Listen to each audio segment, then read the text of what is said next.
And we're here. And live. Which, of course, is better than being dead, right?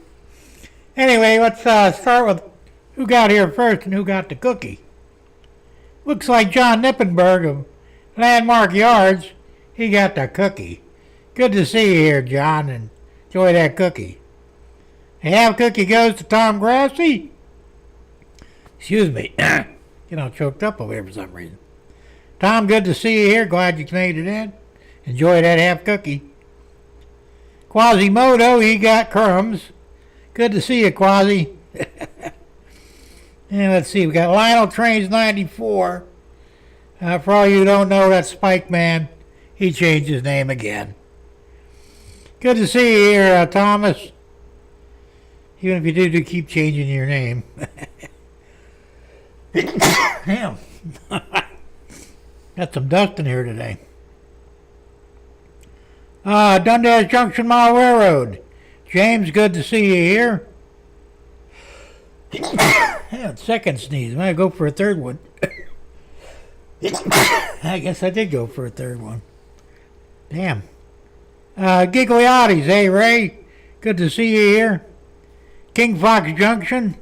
Hey, I made you a moderator, man, so you got the little shield now. Anyway, good to see you here. See who else we got. Chuck Schreiber. Hey, Chuck, good to see you.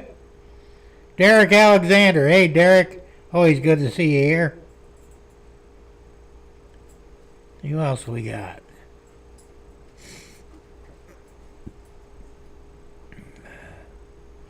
Russ is rockin' trains and stuff. Hey, Russ, good to see you here. I watched your video this morning, too. That was cool. Nice little switcher you got there. Well, not so little. Anyway, glad to see you here. Let's see who else we got. That's everybody, amazingly. Oh, man, I can't believe 3 sneezes in a row. Oh, you started the helix? That's cool. All right, guys. Anyway, we got the damn cameras off center again. There we go. We got a lot of stuff to cover today. I've got 2 videos of my layout that I'm working on. Of course, you know, continuation of what we started down on the end. Let's see what else I got. A close-up of Lake Joe, because I put the Mod Podge on the fake water to give it kind of a wavy effect. More ripples than you know, waves, but it looked pretty good. So I actually took a snapshot of it with my phone so you get a clear look at it. No, the door's still not finished, James. I gotta wait till the 1st of the month. We still got a few more days to go, and I'll run down and get some wood. And remember, Sparky's gonna be here. So he's leaving Canada on the 28th. He said it'd take him 2 days to get here, so he'll be here on the 30th. So that'll be cool. I'm looking forward to that. And I'm sure he'll comment on the door, too. That's all right, though, you know. So we got, and I got others. I got a rant we got to do. What else? Oh, I got a really cool picture of a custom-made T-shirt for you to look at. It's always about money, James. Always. If I had more of it, I wouldn't be having these problems. But I haven't won lottery yet, probably because I ain't played the damn thing either. But even if I play, I generally don't win, so it is what it is. Alright, so let's start out with... Now, I got this idea from Tom Grassi. He sent me an email earlier today. He says, you need to make a T-shirt with this on there. So I did. It's really cool. It's, you know, I don't have a real one, obviously, but you know, it would actually make a good T-shirt. It's funny. Here it is.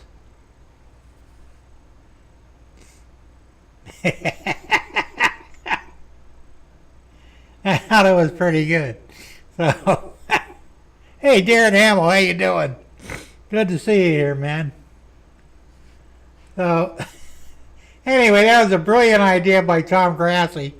And thanks for the idea, Tom. And well, you talk about it, I'll make it. So maybe we'll try and do one of these every week. Who knows? It's kind of cool, you know. Russ says, what comes around goes around, Jim. All the people riding my ass to start my new layout. Yeah, I'm just messing with you, Russ. You know, it's not serious, man. I mean, it would be cool if you would start your layout, but I understand. It's, you know, it takes time and money. And I'm not sure which is your issue, but you'll do it when you're good and ready, right? Derek's a big Jim. By showing your videos on your live stream, you aren't getting the watch hours and likes from the videos. I don't think you. I don't care, Derek. You know, I'm so done with that bullshit. You know, YouTube fucks you around anyway with watch hours and, you know, subs and everything else. It's not even worth the aggravation. So I'd rather do it. I'd rather see you guys get the heads up first. And, you know, maybe later on if I get bored, I'll post these as videos. You know, I'm saving them. I'm not, you know, trashing them or anything. But actually, I just don't give a shit anymore, you know. I do what I do. I enjoy doing it. And now I'm not making any money, but fuck it. Exactly, Derek. I can put them out later on, and, you know, I thought about that, believe me. But I didn't really want to put them out before I gave you guys my loyal following. I wanted you guys to see them first, you know. So it's kind of like an exclusive membership that don't actually cost you anything. It's a good deal, right? Alright, so anyway, that was the t-shirt. I hope you guys liked that. It was kind of cool. Hey, Georgia Sunbelt, Anthony. How you doing, man? Good to see you here.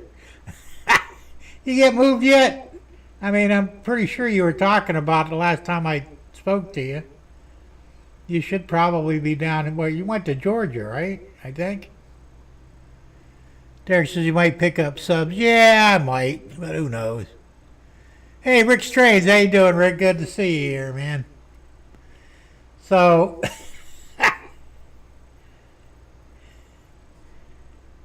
for a couple of you guys didn't get to see it, here's the t-shirt again. This was the brainchild of Tom Grassi. I just made it happen.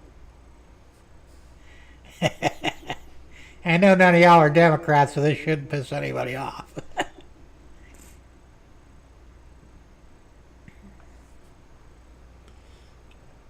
Yeah, I figured you're ready moved, Anthony. That's cool, man. Yeah, it takes forever to unpack. I know. I've been there, done that.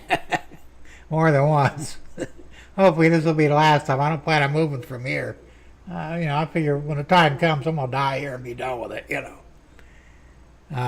I like the area. I like my house. And, you know, especially after, you know, building this, you really can't move it, you know. I mean, I suppose if I paid enough money, I'd get somebody to haul it, you know, like on the back of a rollback or something, you know, the shed. But it would probably destroy half the shit in here, and I'm just not going there. And I don't want to do this again, you know. I want permanency, man. So I know where you're coming from.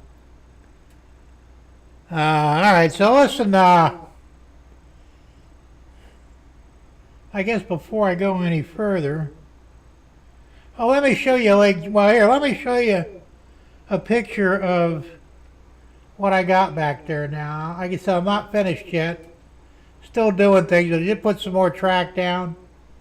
I got vehicles on the road bridge and the road highway now. Road bridge. I got all the people are down. And it's coming along pretty good. I'm almost done striping that little section of road on the right there. So it's getting along pretty good. And for all you guys that, I did do the Mod Podge on the lake. And here, I don't know, you can see it a little bit. You can see the ripples. I said I didn't want to get heavy with it. But it looks better than, you know, it was like a glass finish before. And that didn't look very real. So I said, you know, let's go ahead and Mod Podge it, give it a little bit of, you know, ripple like a real lake. So I hope you guys like it. I thought it came out pretty good. And there you go. So you'll get to see me Mod Podging it in the second video. Looks like a face and rock above the top track. Really? Oh yeah, it does, over there on the right. I'll be damned. You had good imagination, Rick. Or Anthony, rather. I didn't notice that until now. It does look like a face. I'll be damned. That's weird, isn't it? Yeah, go figure. So anyway, it's come along. It's starting to take some shape. I still got to work on the clouds. And that's going to be part of my rant. You know what? Let's do the rant before we do anything. Hold on a minute here. So I just ordered a new work table. With train sale money, I should be able to put it in my new train room to do YouTube videos with more room for the bigger boxes. Look for that first of the year. Oh, cool. That's good news, Ross. Glad to see that, man. I know, it's time for the rant. Now, let me do the rant screen here.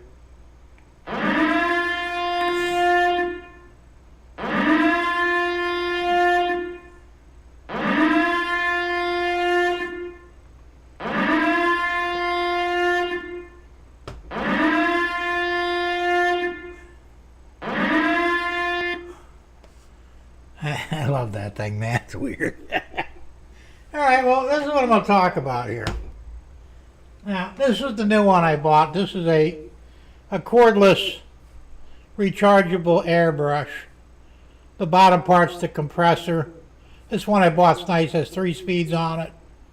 And comes with the airbrush and it's pretty nice. And I paid $31 for it from Amazon. It's not bad. Now this one here is the compressor from the old one that I bought last year. I went up to a train show with Tom Kvichak, you know, Tom's Trains and Things, and we stopped at Hobby Lobby on the way back. I don't remember where the Hobby Lobby was. It was north of here. We don't have one in Sebring. I have the airbrush off of it right now, but I've only charged this twice. Alright? This is the battery that goes in it. Just a little 7.2 volt battery. Goes in the bottom of this, hooks up in there. And just screw this piece back on. Now ultimately I was just going to buy a new battery for it because I figured I paid $68 for this. That was on sale. It was like regular $98. And I mean, it worked good when it worked. But I went to use it the other day and it was dead. So, excuse me, I went to recharge it. And Derek, your dog don't like the rant warning. Probably not. I'm surprised mine doesn't have a fit over it. Anyway, so I figured I'd just buy another battery for it. Now it's a brand name. I don't remember what it is. It's not printed on it, but it was, you know, when I bought it, it came in a fancy box. I thought it was American made. It's not. It's Chinese, you know. They all are, I guess. I thought I'll just buy another battery. How much could it be? You know, 20, 30 bucks. It'd be worth buying. I scoured the internet. I cannot find one of these. I mean, it's got numbers on there and everything else. I typed in the numbers. Nothing. Matter of fact, I can't even find this rechargeable airbrush anymore either. They probably discontinued it because these batteries suck. I'm telling you. No, seriously. I only used it twice, Quasi. It came fully charged. I topped it off because they tell you to do that. Then I went ahead and I used it, went through one charge, and I charged it a second time, and it wouldn't take any more charges after that. So it's fucking garbage. Now the good news is the new one has a battery in it. It's not quite like that one, it's similar. Same voltage, 7.2 volts. If I could get another battery like that one, it's got to be cheap, because the whole unit, like I said, was $31. I'll buy a second battery because this compressor's still good. It just needs power. Now I can plug it in and turn it on and I get power out of it. Yeah, I did, and the charger works fine. It's just a damn battery, so go figure. You know, these things, and they don't have a charge light. I actually put a meter on it. Even the new one don't have, well, the new one has a digital display, which is kind of nice. And the main reason why I bought it. I don't know if you can see that there, see that? It's actually solid until you put it on the camera. It's got 3 speeds. It goes 48 psi is the highest, 28 is the lowest. And it tells you the percentage of the charge in there and everything else, so that's one of the nice things about it. And it's a single stage. I could have sworn on the ad it said it was dual stage. It doesn't matter, you know. I'll do the same job with it regardless. Yeah, I know. He'll be leaving on the 28th, tomorrow actually. He said it'll take 2 days to get here, and then I'm expecting him. I already gave him my address, phone number, and everything else he needs. It's gonna be fun. So, yeah, I know, Anthony. Nothing is American made anymore. Bought one of those same as go via, go home before I move to try out. Hope it's not the same one. I don't remember the name that was on the old one. Like I said, obviously that's why they marked it down. They probably discontinued them, and they found, you know, maybe the sucker to buy the last one, and that was the only one they had. And like I said, I don't see them anywhere anymore. I don't think they can be had. I haven't looked on eBay for a battery. Nothing. So obviously, you know.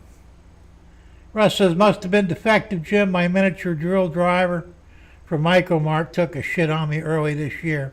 Yeah, I remember. I saw that video.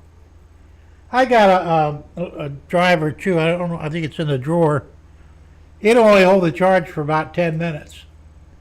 And if you let it sit, it'll go dead just sitting with power off. So, once again, bad battery.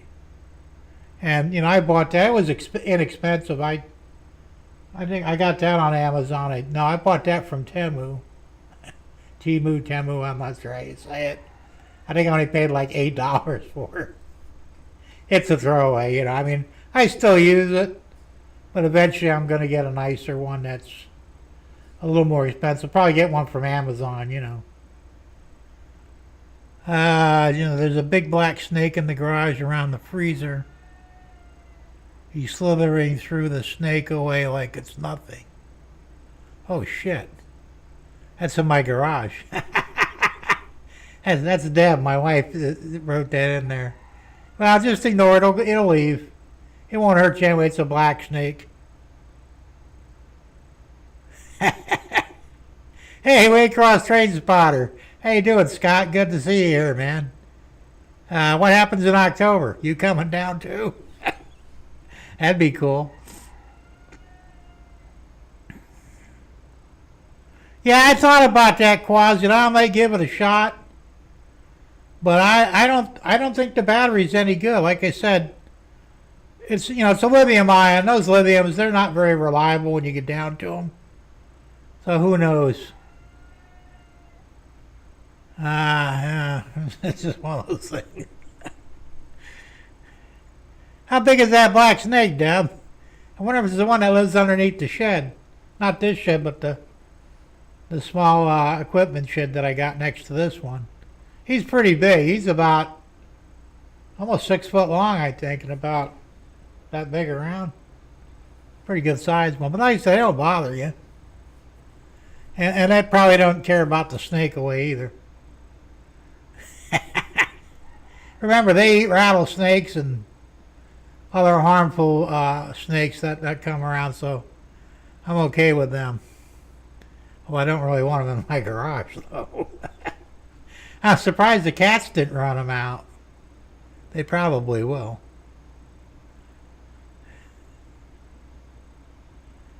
Jimmy, wow, you can try. You can chat to your... No, I'm not chat. That's my wife using my account. I keep the live stream on the computer in the house, and of course it's under my name. So she just, she watches on the big screen rather than her phone. That would be a neat trick, though. And strange shit, I guess. So, anyway, that's my rant. Just don't buy Chinese crap if you can help it. Or be wary if something is really cheap. I said they knock 68, 78, 90. They knock $20 off the old one. I thought that's a good deal. I should buy it. And I'm figuring, it's Hobby Lobby, so it should be decent stuff. But no, not really. Thanks, Russ. So, anyway, that's what it is. Like I said, it still works. I won't chuck it. I even saw something that I would have to modify. I've seen people put external batteries on these, and they plug it into the charge port. Like I said, I already did that with the power supply. I got it plugged in over here?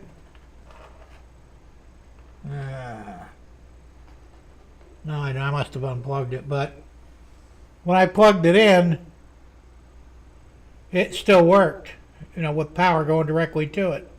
So I could take an external battery, strap it on there with duct tape or something, and it'll work just fine. And I could probably, recharge the battery externally, or however that would work. So it's good as a backup. Like I said, the compressor stuff still works. And I think it's like this is a single speed. The new one's a 3-speed. So, but I'll hang on to it just in case. So it wasn't a total loss, but close. And of course, they have an extra head. This is all the stuff that came with it, except for the actual airbrush. This is the old airbrush from the one that doesn't charge. And this is still good, too. Of course, it came with cleaning brushes and cleaning rods. Extra reservoirs. And it also comes with an extension cable, an extension hose, so you can use it in tighter areas. You have the compressor in one hand and the gun in the other. And it's pretty, like I said, for $31, it wasn't a bad deal. It was regular 38, but it was on, I got an $8 coupon, I don't know why or how, so I took it, That's the way it goes. But they had more expensive ones, but they were out of stock. I think they had one for 50 or 60. And it had a battery that actually unplugged from it, like most power tools, And it actually came with 2 batteries, so that means, one took a shit, you still got a backup, and you could probably buy extra batteries. That was one I would have gotten, but they were out of stock, and they said, well, they're out of stock, and we don't know when or if they'll ever be in stock again. Typical. Russ says, I was going to get one of those cordless airbrushes from Micromark. Now I'm gun shy, Jim. Well, I wouldn't buy one from Micromark. I mean, I'm familiar with Micromark. I bought a few things from them over the years. They are expensive, And honestly, I don't know that they're any better than stuff from Amazon or anywhere else. Like I bought I don't have one here. I got one down there, little nippers. I got one of those from Micromark. It was $20. All right. I got 6 of them from Temu for $9. They're exactly the same. Different name on them, but they're nippers. I mean, they do what they do, and that's it. So, would I spend $20 again on one? Not likely. James says, I use a Grex airbrush. All right, I've never heard of that, but it sounds good. Hey, Joe Rader, how's it going, Joe? Good to see you. Late, but here. Yeah, well, that's all that matters. You did miss the rant. You'll have to go back and watch it. And here's a t-shirt that Tom Grassi gave me the idea for.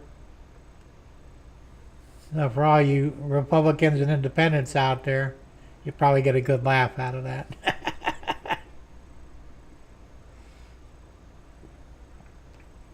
I'll be showing that all night probably.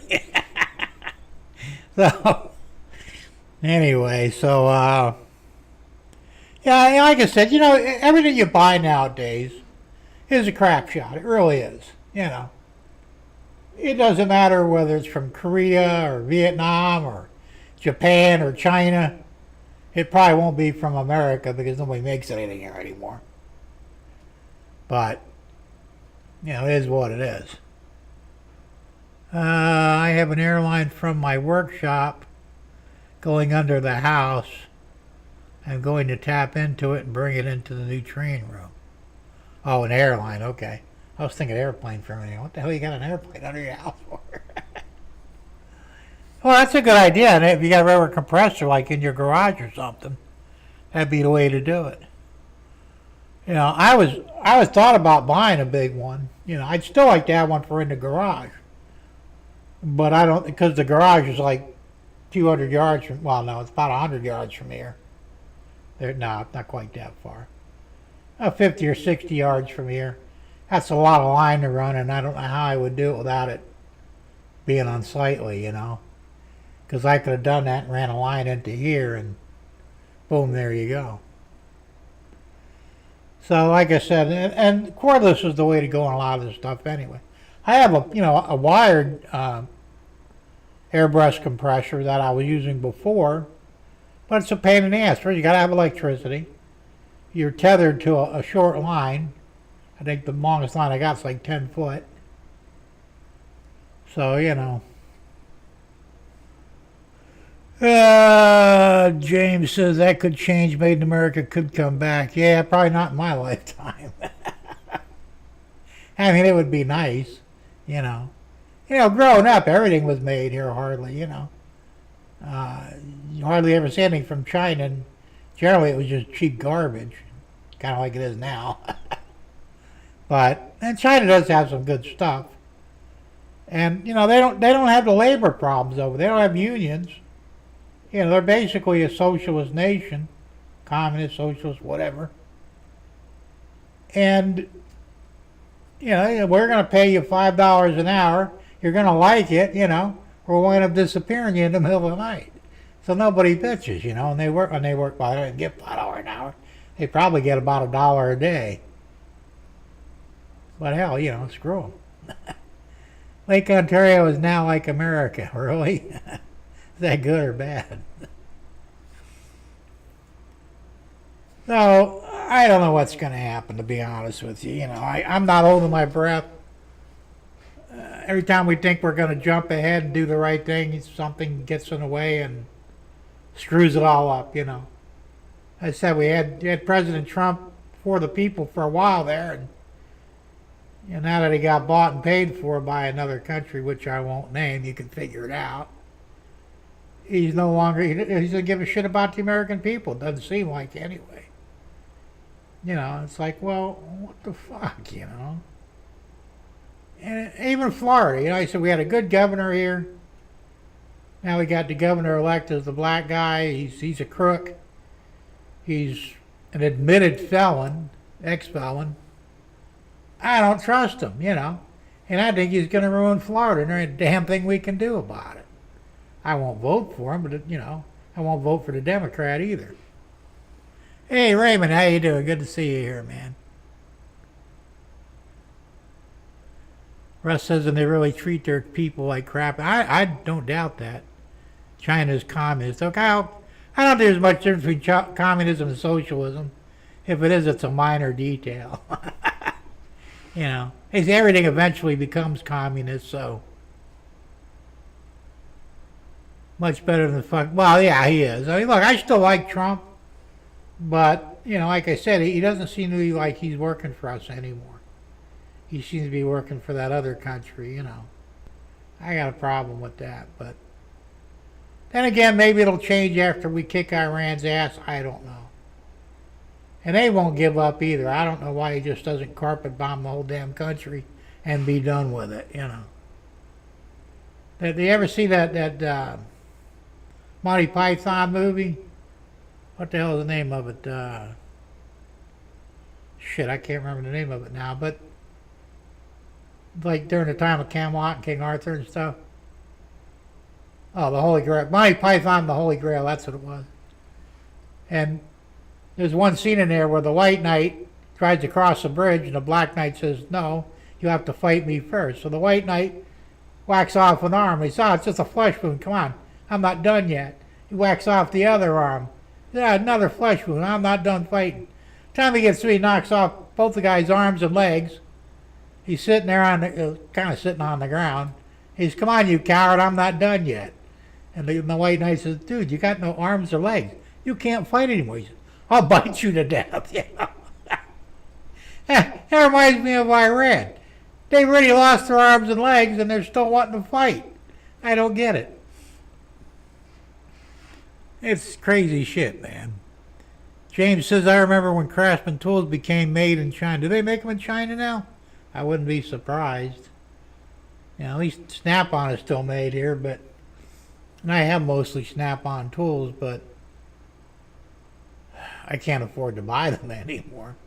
One time I had $60,000 worth when I had my shop, and there was quite a few tools there, but you know, not really. I mean, $60,000. You'd think, you know, I had everything they made, but not even close. But I had all the important stuff, you know. And I kept it. I still have a lot of it. Some of the bigger stuff I sold. Like I had, you know, 3/4 inch drive sockets and ratchets. I sold those because I'm not going to work on anything anymore that requires that kind of thing. I still have the 1/2 inch, 3/8 and 1/4. Have the basic wrenches, both in millimeters and, you know, metric and American. So anyway, enough of that horse shit. Let's talk about trains, man. You know, that's why we're here, right? Craftsman was equal to Snap-on? Well, their professional series was. But the shit you bought in the stores, they were garbage. When I first started my repair shop, I went out and I bought a Craftsman set. I was breaking stuff left and right. I was constantly going back to Sears. They had a lifetime warranty, and I had to replace them. Then they got to the point where, "You're abusing these tools. We're not going to replace them anymore." I said, "No, that's not what your warranty says. And if they weren't garbage to begin with, I wouldn't be breaking them." You know. So I finally, after I got called the Snap-on guys, "Come on over here and sell me stuff." You know. I established an account with them when I was buying shit every week. So, you know. Chinese government welded steel apartment building doors shut to keep people under quarantine. Yeah, during COVID. People starved to death, just one case of their cruelty. I know. Hey, John, happy birthday, man. Good to see you here. Tom says, "All my wrenches, sockets, screwdrivers, hammers are Craftsman tools. I even have a Craftsman circular saw, too." Yeah, I don't have any Craftsman stuff anymore. I got rid of all of it. I broke most of it. Like I said, after a while, they just wouldn't replace them anymore, you know. I'd go in with a socket and it's broken in half. And "Well, you abused it." Well, you know, I'm running a fucking business, you morons. Of course shit's going to get broken. I never broke Snap-on stuff. I think I had a couple of ratchets actually stop working properly. Truck would come by, here's my rod, they'd hand me a new one. No question asked, you know. I paid dearly for it, but so. And they even replaced it if you lost it. I remember when I worked at the junkyard many years before, they weren't my tools, they were the good junkyard tools, all Snap-on. We lost a 1/2 inch combination wrench out in the field, you know. I told my boss, "Well, let me know. It's my fault I lost it. I'll pay for it." He said, "Nah, don't worry about it. They'll replace it." No, they won't. Not for a lost tool. That Snap-on guy came by the next week and he told them what happened. Snap-on guy handed him a brand new tool for free. Holy shit, you know. So I was surprised at that. Now, I never claimed any lost tools, but it is what it is. I still have a lot of my USA-made Craftsman stuff too, Thomas. I love them. Back in the day, they were good. I had a friend who had a Craftsman set from the 1940s. They were kind of unwieldy and ugly looking. You know, they weren't chromed or anything. They were black finish, but they still worked and you couldn't break them. But that was American-made stuff, you know. Craftsman replaced tools again. That was before they was made in China. Yeah, I believe it. Anyway, let's go ahead and show the first video. It's a little lengthy. I think it's 35 minutes long. But it covers a lot of stuff, so here we go. Enjoy it. Alright, today is Saturday. And I'm going to try something. Purely experimental. I don't know if it'll work or not. But I'm going to give it a shot either way. You see, I set up the overhead camera over here. That'll work. I got a piece of foam here. And I'm going to cut a length of it. Without busting it up, hopefully. About 42 inches.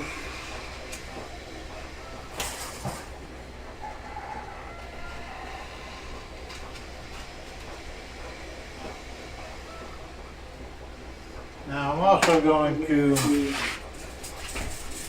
make it a little bit smaller.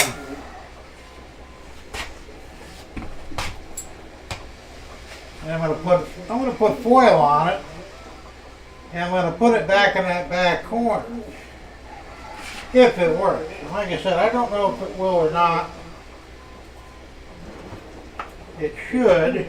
Of course, a lot of things should happen, but they don't always. But I'm going to give it a shot anyway. I got nothing to lose at this particular point. I should probably, because this is not very straight, I should probably make it straight. Something here. Straight edge.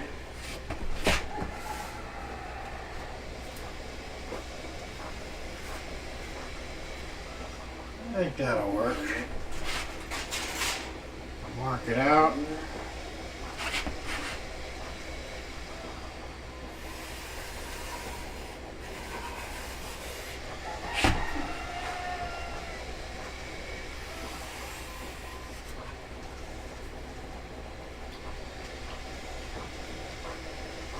Well, hopefully that'll work. We'll see.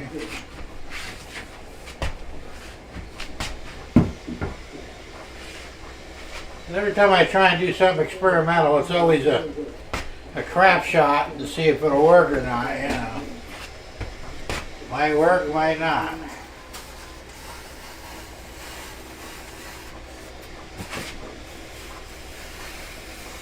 We're about to find out.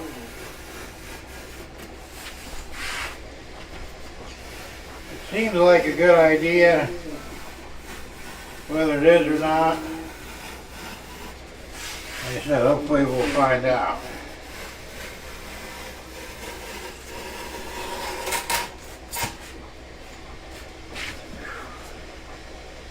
My back is killing me.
sit down for a minute.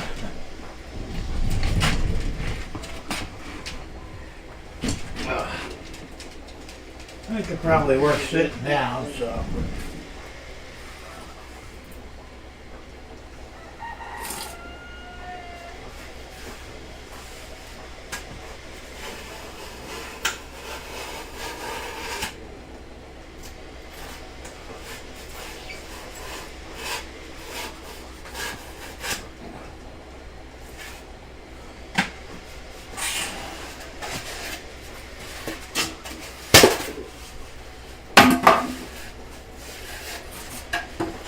We're getting close.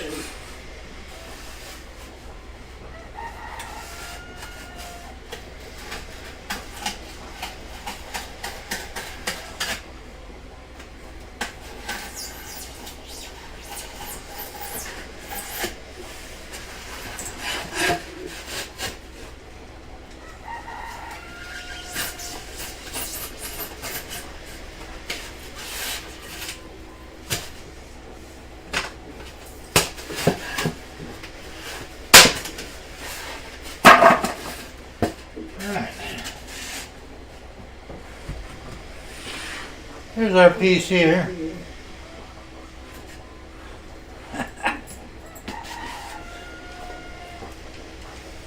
Now we wrap it with foil.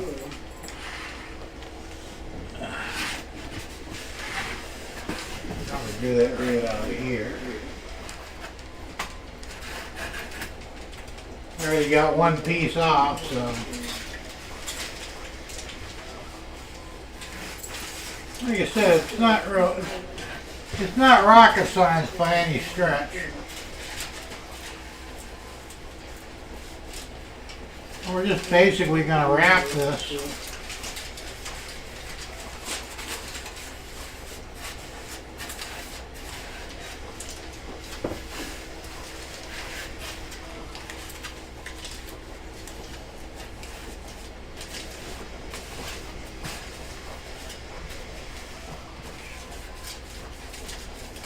We don't even really have to glue it, to be honest.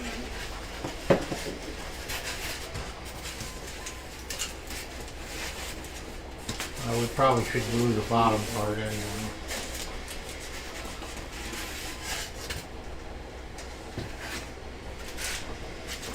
And I'm also going to paint this brown. I hope I don't run out of brown paint either. I'm getting low on it.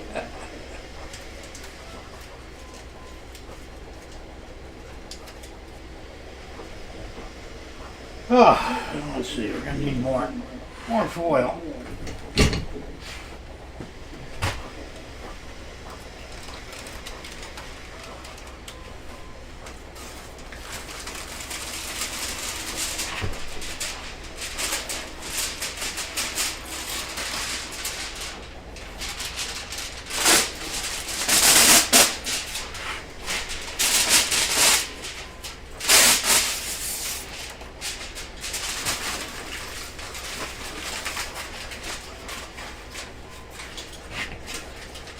The beauty of this stuff is you just sprinkle it up and you've got your mountainous terrain.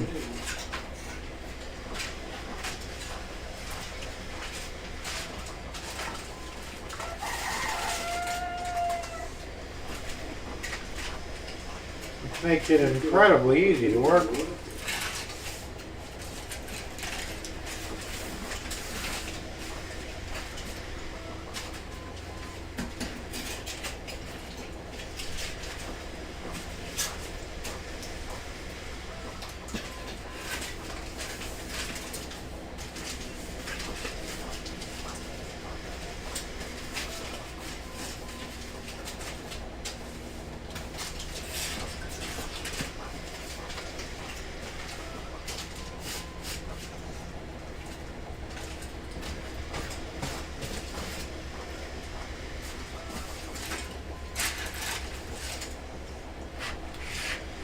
Well, you can see, I guess you can see some of it.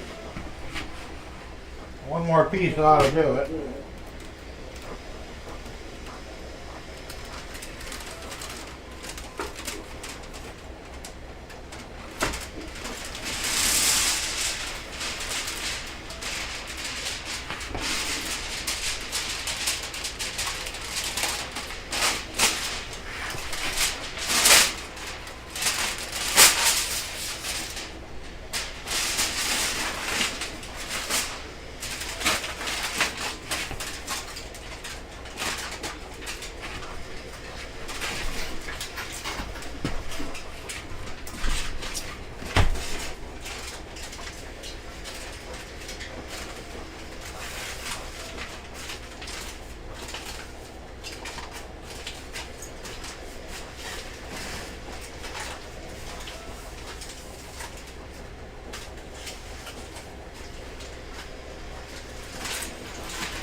There you go, one fall covered mountain area. I hope it looks good. I hope it really does. Now I'm going to take it out to outside and spray paint it brown. And hopefully it's going to look good. So I'm going to shut the camera off for a minute. And once the paint's dry, I'll show it again. And then we'll put it in place in the back there. Alright, I got the paint done. You can see it there. I'm going to have to split it in the middle. Not completely, but enough to fold it in a little bit. Because being straight there, it takes up too much room. And it looks kind of dumb. So if I cut it in the back side and just open it up a little bit, or bend it, it should look better. But before I do that, I'm going to do a little dry brushing on there and try and give it some definition. Once again, I don't know what it's going to look like, but I'm going to try it anyway. So I'm not ready to do it yet, but as soon as I'm ready, I'll turn the camera back on and you can watch me either make it look like a masterpiece or completely fuck it up. So stay tuned. Alright, I'm ready to try. I'm not really dry brushing, I'm actually using the pan pastels.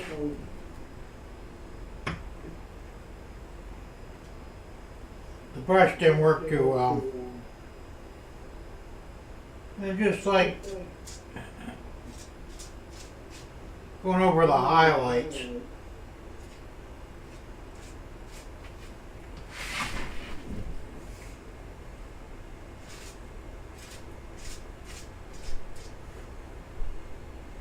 It's not real fancy, just light touching.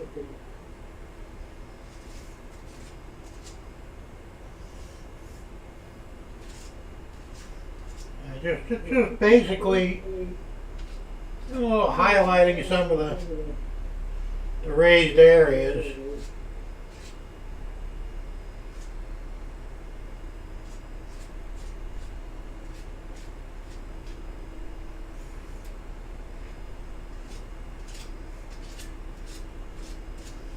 I don't know how well you can see that on the camera. You really can't see it on the camera.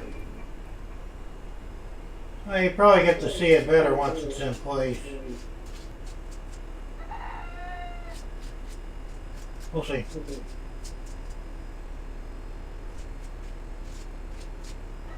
Like I said, just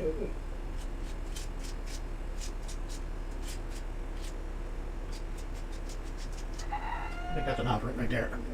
I don't want to get crazy with it.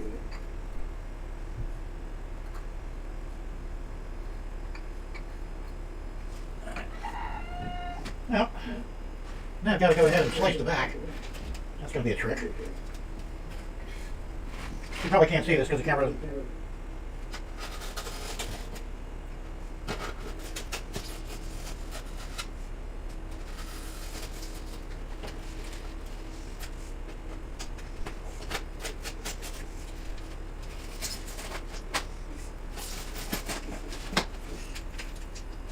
I'll fuck this all up. I don't know what's going to happen there.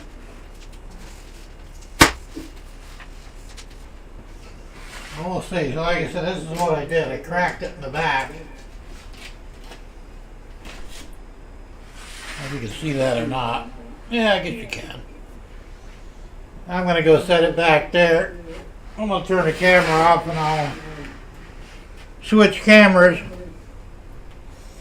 to show you what it looks like after it's set in place. Alright, well, there it sits. Yeah, no, it looks kind of weird. Yeah, it'll be alright though. I mean, it's not bad.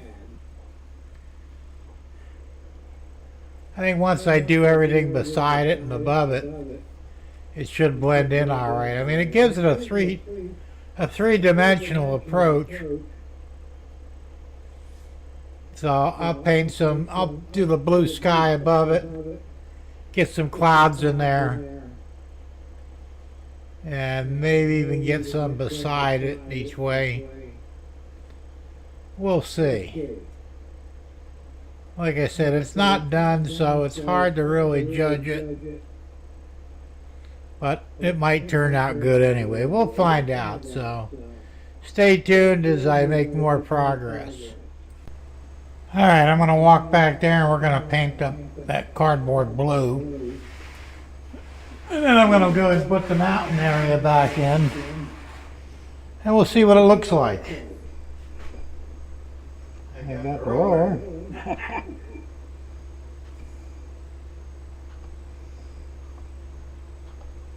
If I can do this without making a mess.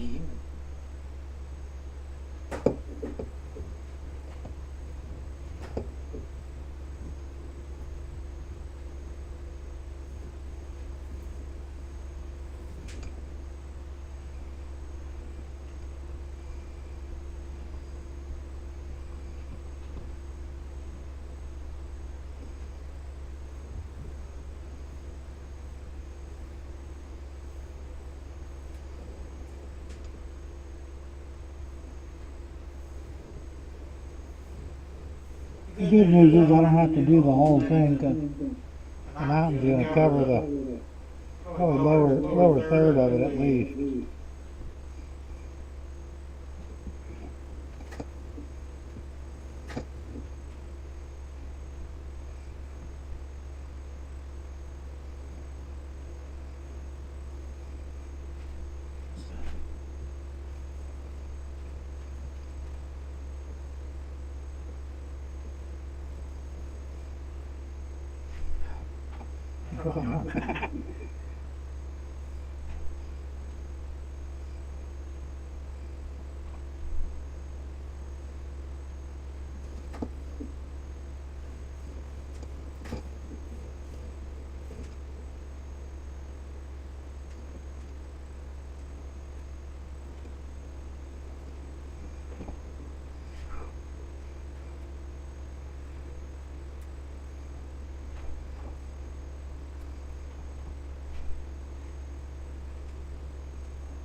Well, that looks pretty good. So once I get some clouds in there, and I'll throw some trees down maybe in front of the mountain. It won't look too bad.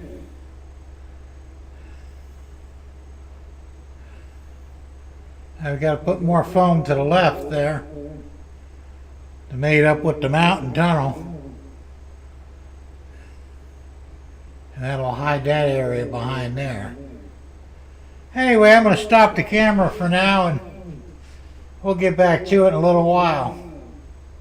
I'm going to go back to the highway bridge and get that prepped out. I've just printed some trim pieces for it. I'll move the camera and we'll show you what we're doing with that. Okay, I'll switch cameras. And I made these trim pieces, I printed them up. They're looking like that.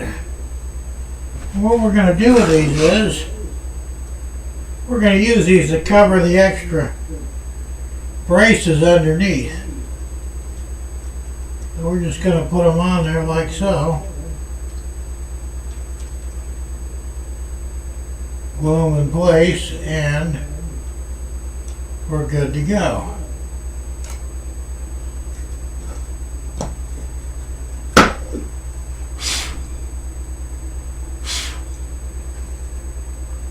guess we'll start with this side here.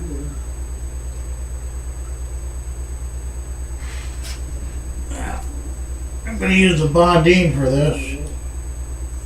I think it should work fine.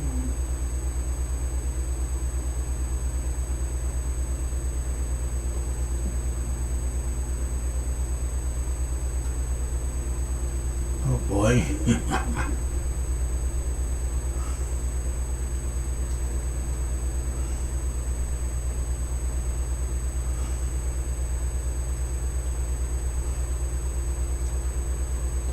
That's one.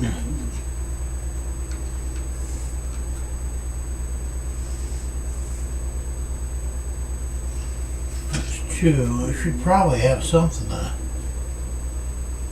hold it in place. Well, that'll be alright.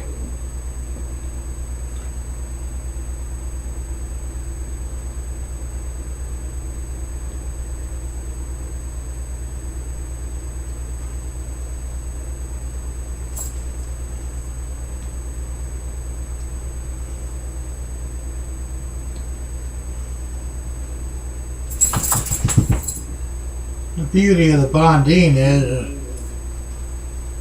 it'll actually go underneath of this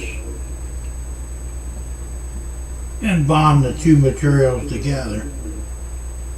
And this stuff works real good on the PLA printed filament.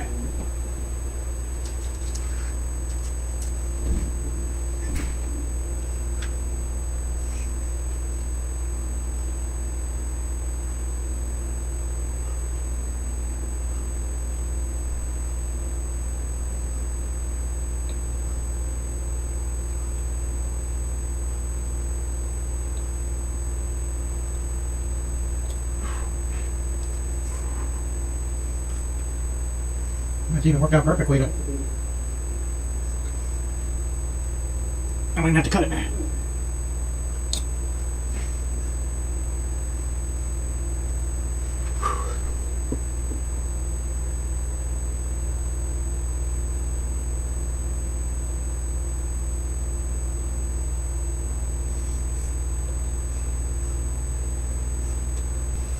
That's one side down.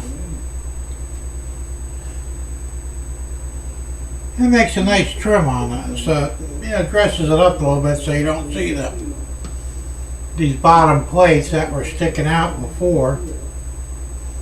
You won't see them, it covers them up, which of course is a good thing.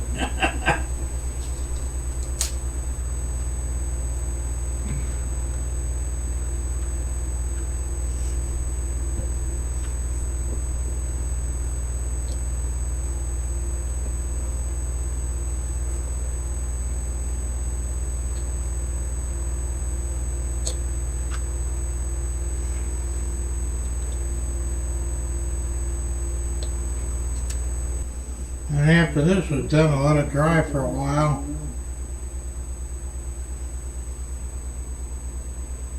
And then I'm going to go take it outside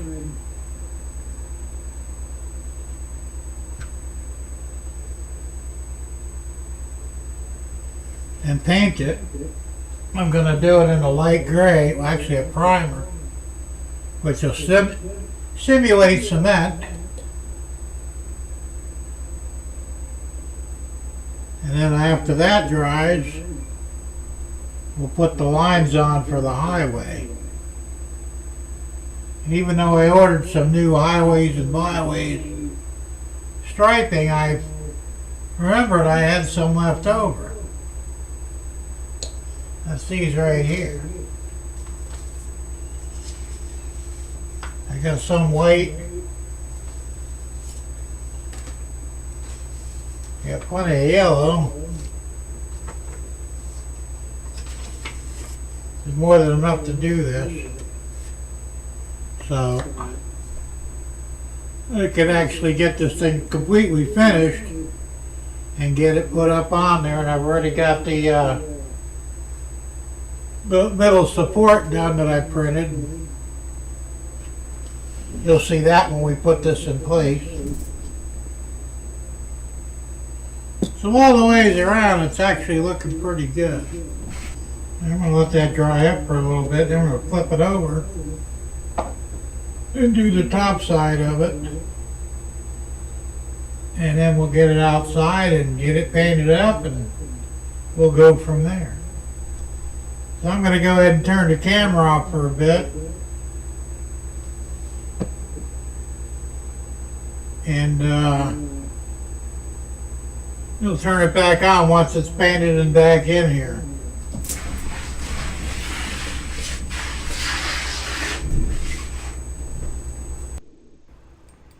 Alright, so here we are with the highway bridge. I'm going to set it down in there. It looks like it's going to be a perfect fit, and it is. You can see the center column down there by my right hand, looking pretty good. Yeah, I thought that came out really nice.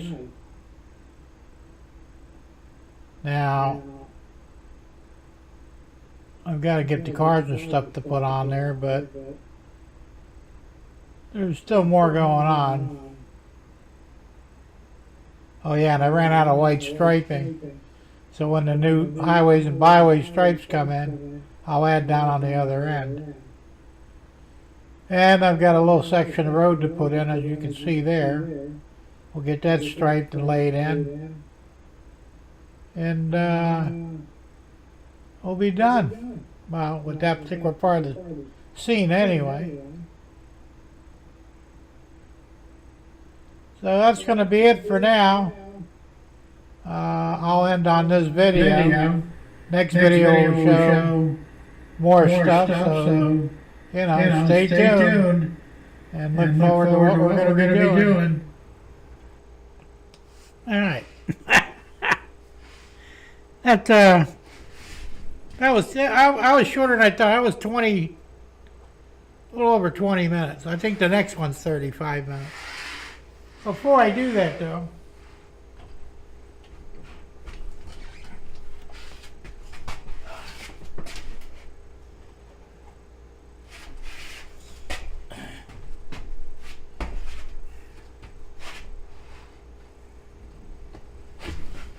since Russ brought this up, I figured I'd show it. I bought this thing. It was pretty cool.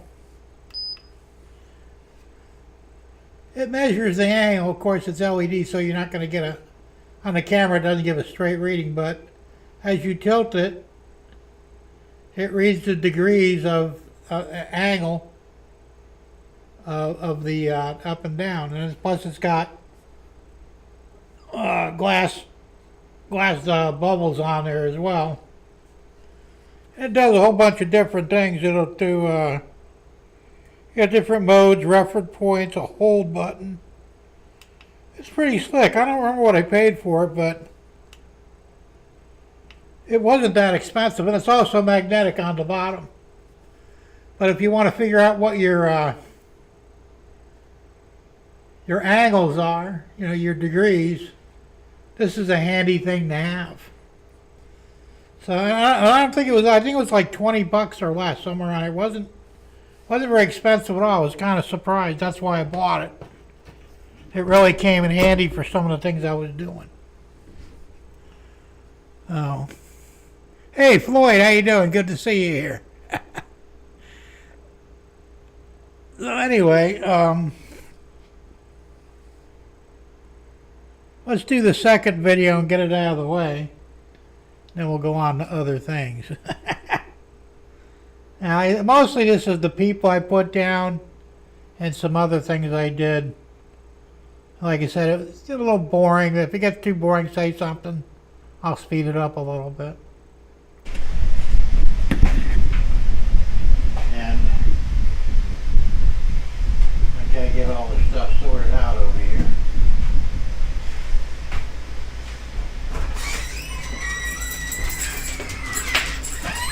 this over here.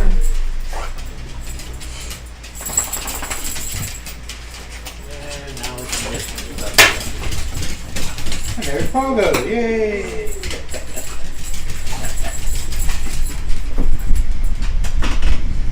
Don't even think about grabbing it though.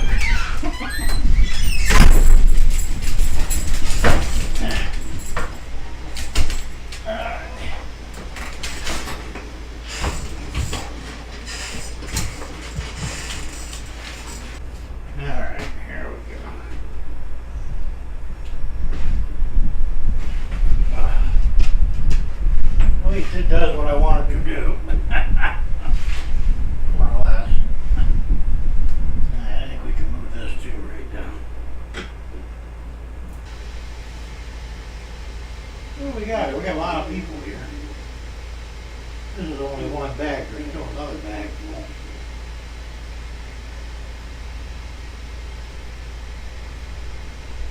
We got some sitting people, which is handy.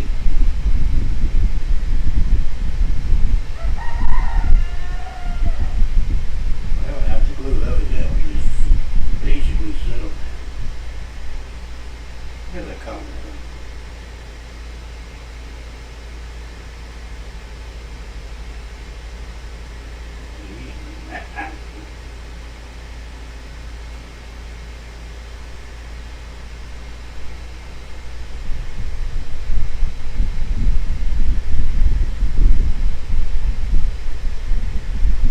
Okay, that's probably gonna have to glue them in anyway.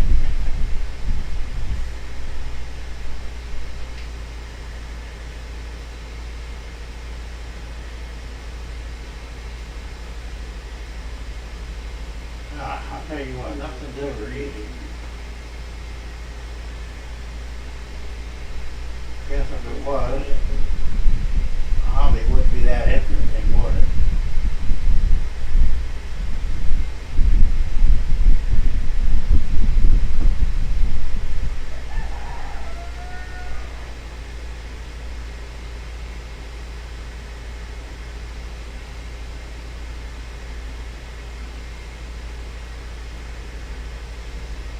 We got the lady seated. I'll let that set for a minute so we'll get him seated. Let's see what else we got here. We got a runner.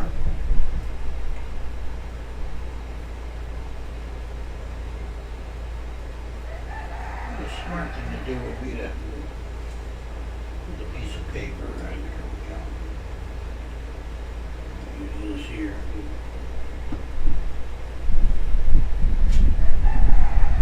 Drop some glue on here. That would be tip to people. Well, we don't make a big mess or have lumps of glue.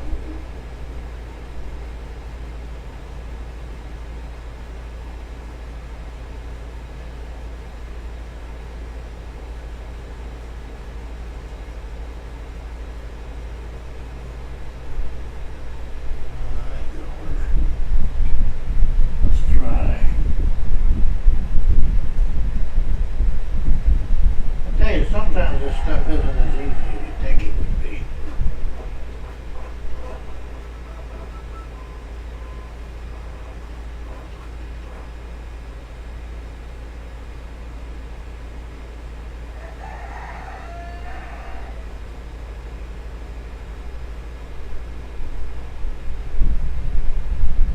A little bit of Aleene's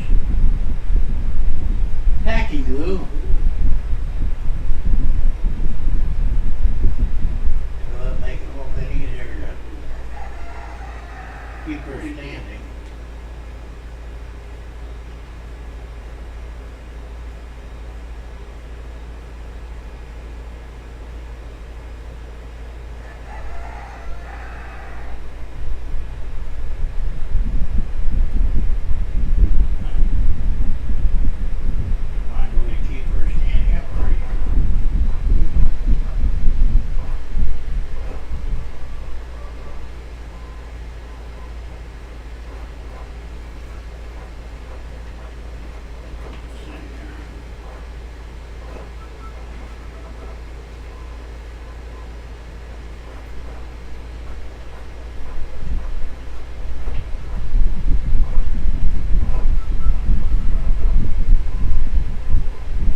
It's ever easy, I'm telling you.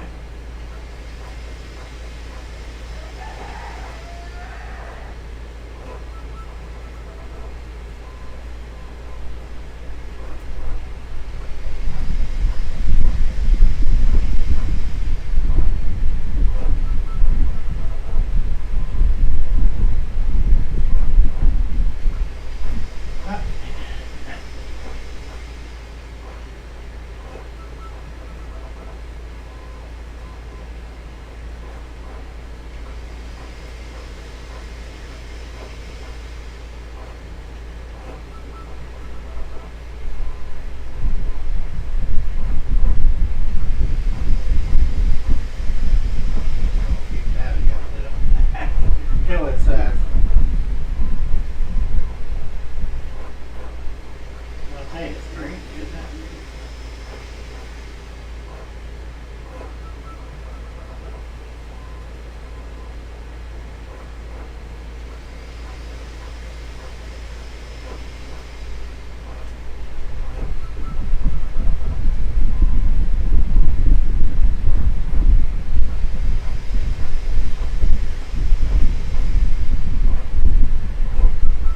Well, I got it sitting in there.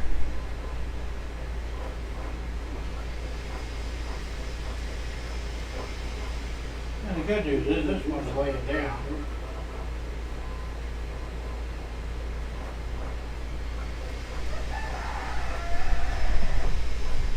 They're laying down over here.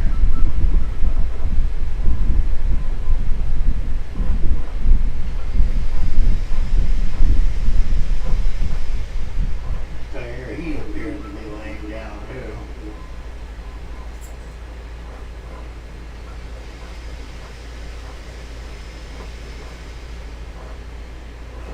Well, they're laying down next to her. There you go. It always works out after a while when you really figure out this guy's sitting up. That's good. We're gonna have him. Yeah. Put him over here right on the edge of the bank.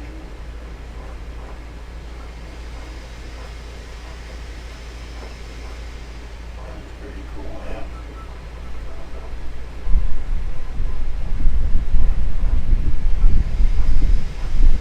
Then we have another lady sitting down over here.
Alright, good, look right.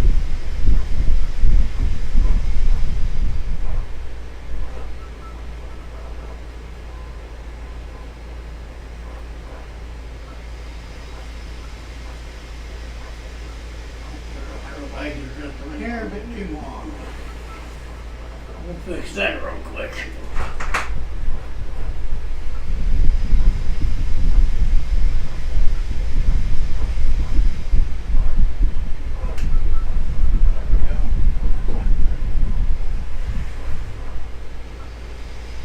Won't see him under the table anyway, so.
Now we got swimmers, which we can't really use here.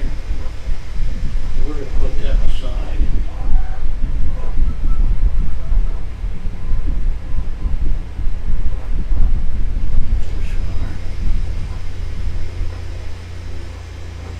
Swimmer. Swimmer.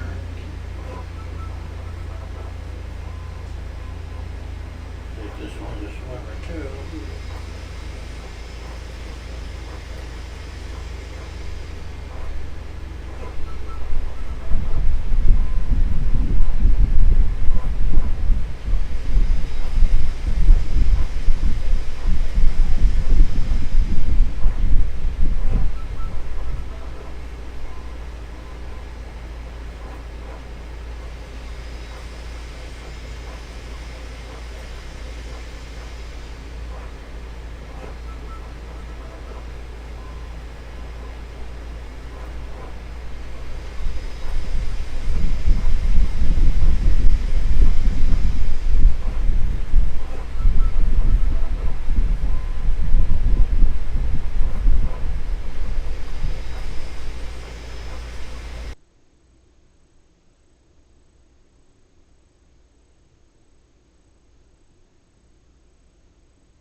That whole thing took me about 40 minutes to do. I sped it up so that you wouldn't be completely bored with it.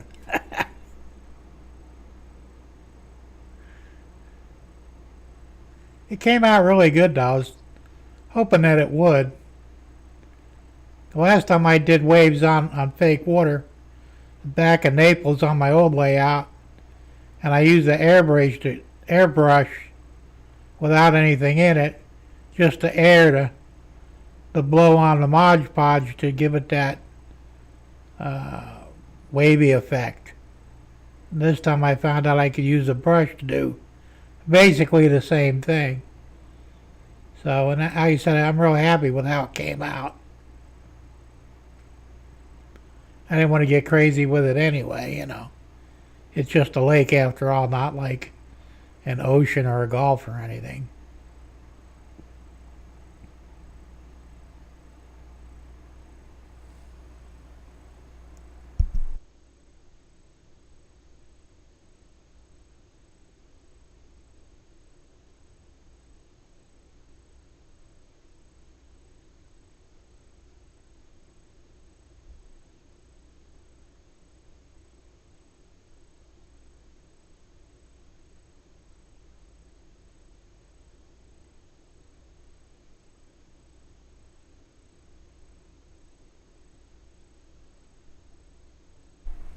Yeah, basically.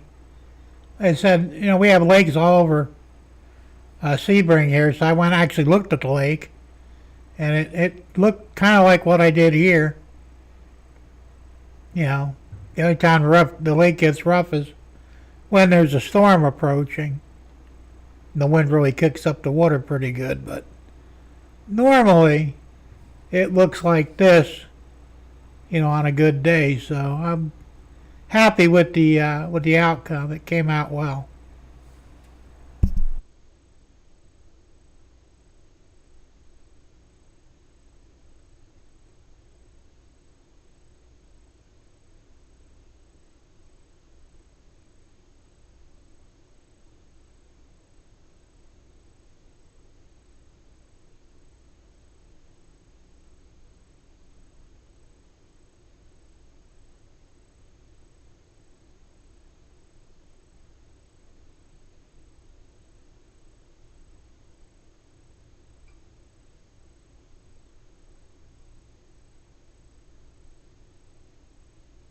Well, that was a problem I had, Floyd.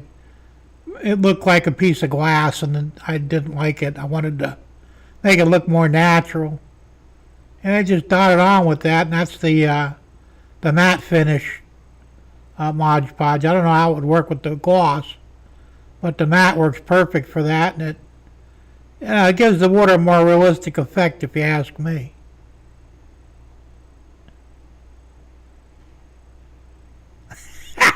Well, Derek, you're not supposed to put your elbow in it. Yeah, as a professional painter, back when I had my house painting business, I made sure never to paint myself into a corner. I actually saw painters do it. You know, when you're doing floors and stuff, and it's like, you know, what the hell are you thinking? Oh, I wasn't paying attention, I guess. Fuck, no, you weren't. Paint yourself into a corner? How dumb can you get, you know? So I made sure never to do that.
Alright, so that's what it looks like. It's not bad. Of course, when it dries, it'll be clear. You really won't see anything but the ripples. You'll have to look real close for it. I'll show it close up tomorrow. All the people are in. I have to put the highway bridge back up. Finish the track on that short line rail.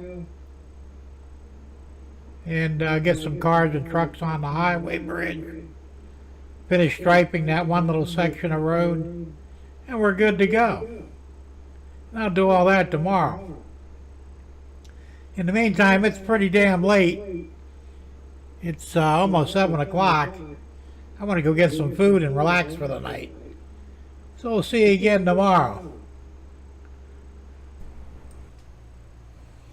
Yeah, that's it. I didn't miss the spot, did I? Some of it was drying already, so. And I'll thanks Dave. Hey, Dave, how you doing, DWM Trades? Good to see you here. And here's a picture of it that I took with the camera phone. It's not the best shot, but it's the best I could do. And you can see it dulls out the water a little bit and gives it that ripple effect. So that's really what it needed. Well, you got sound now, right? You should have. It's showing here that I got sound. Can you hear me?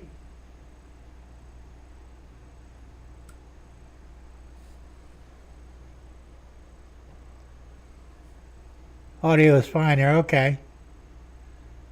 Yeah, alright, you got sound good. Yeah, because I'm showing sound here, so. What's going on there, Anthony? Why you don't have any sound? Hey, Skullkill River. John. That's right, you're here. Duh. Everybody's got sound. Alright, good. So, I know what happened to you over there, Anthony. It's got to be on your end. So. But yeah, it came out really nice. I'm happy with it. So, because I've got another lake I've still got to do on the left side over here. And I think I named that one. I don't remember what I named it, though. I'll have to look at the plaque. It's been a while. I got to pour new water down, and I did it once. And I didn't like the way it came out, so I'm going to do it again. All right, everybody's got sound then. Anthony, you got sound now? Hopefully. So, anyway. So that pretty well covers both the videos and the picture of the lake and, of course,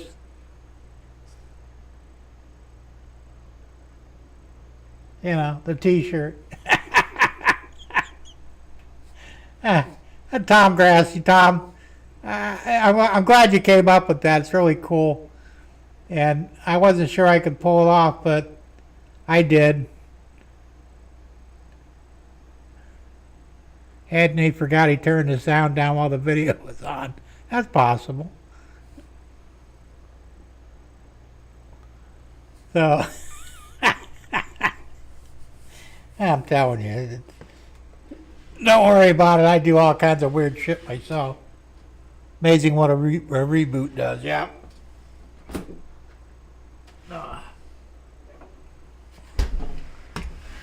I'll tell you, it's been a crazy week. I didn't get as much done as I wanted to. What was it? Was it Tuesday or Monday? I don't remember now, but it was either Monday or Tuesday. I had my mother-in-law had to go to the rehab center to get x-rayed on her hip, you know, to see how it's healing. So I had to take Deb down to see her, and that literally pissed away the whole day, you know. We got there too damn early, wound up sitting for an hour and a half, and she finally rolled in, you know, because she has a transport bus brings her there. And then they dicked around for like almost an hour. Time we got home was 5 o'clock, you know, and we left here, I think it was like 12:30, 1 o'clock. It kind of pissed the whole day away. It's no big deal, but, you know, it happens. So, go ahead and throw me behind schedule a little tiny bit, but not much. And like I said, when I got back here, I started working anyway for a couple hours anyway. Yeah, and it's coming along pretty good. I've got some more of the black foam fiber board. I'm not sure what you call that shit. The thin shit you get from the dollar store. So I'm going to cut a piece for the right hand side of the mountain to fill that in, and I'll cover it with foil the same way to give it that mountainous appearance. And we'll get that in there. I still got to work on the clouds. I'm not happy with them. I used a sponge. So I've got the basic shapes down. I think I need more of them. And that's why I said I went to use the airbrush to spray like the darker or light gray around the edges and stuff. Clouds are like potential storm clouds or whatever. Foam core, there you go. But I said the thing was dead, so I had to order another one. And I've got the new one. I just haven't had a chance to use it yet. But so I might work on that tomorrow. I don't know. Get them clouds done. I tell you, I watched Tom Kvichak's, Tom's Trains and Things, and I think he's freehand painting his, and they look beautiful, man. They really do. He did a really good job. Now I used the sponge technique and the airbrush when I did the clouds down in my Naples layout, and they came out good. So I'm probably going to do the same thing here. Like I said, I got the sponge to get the rough shapes of them.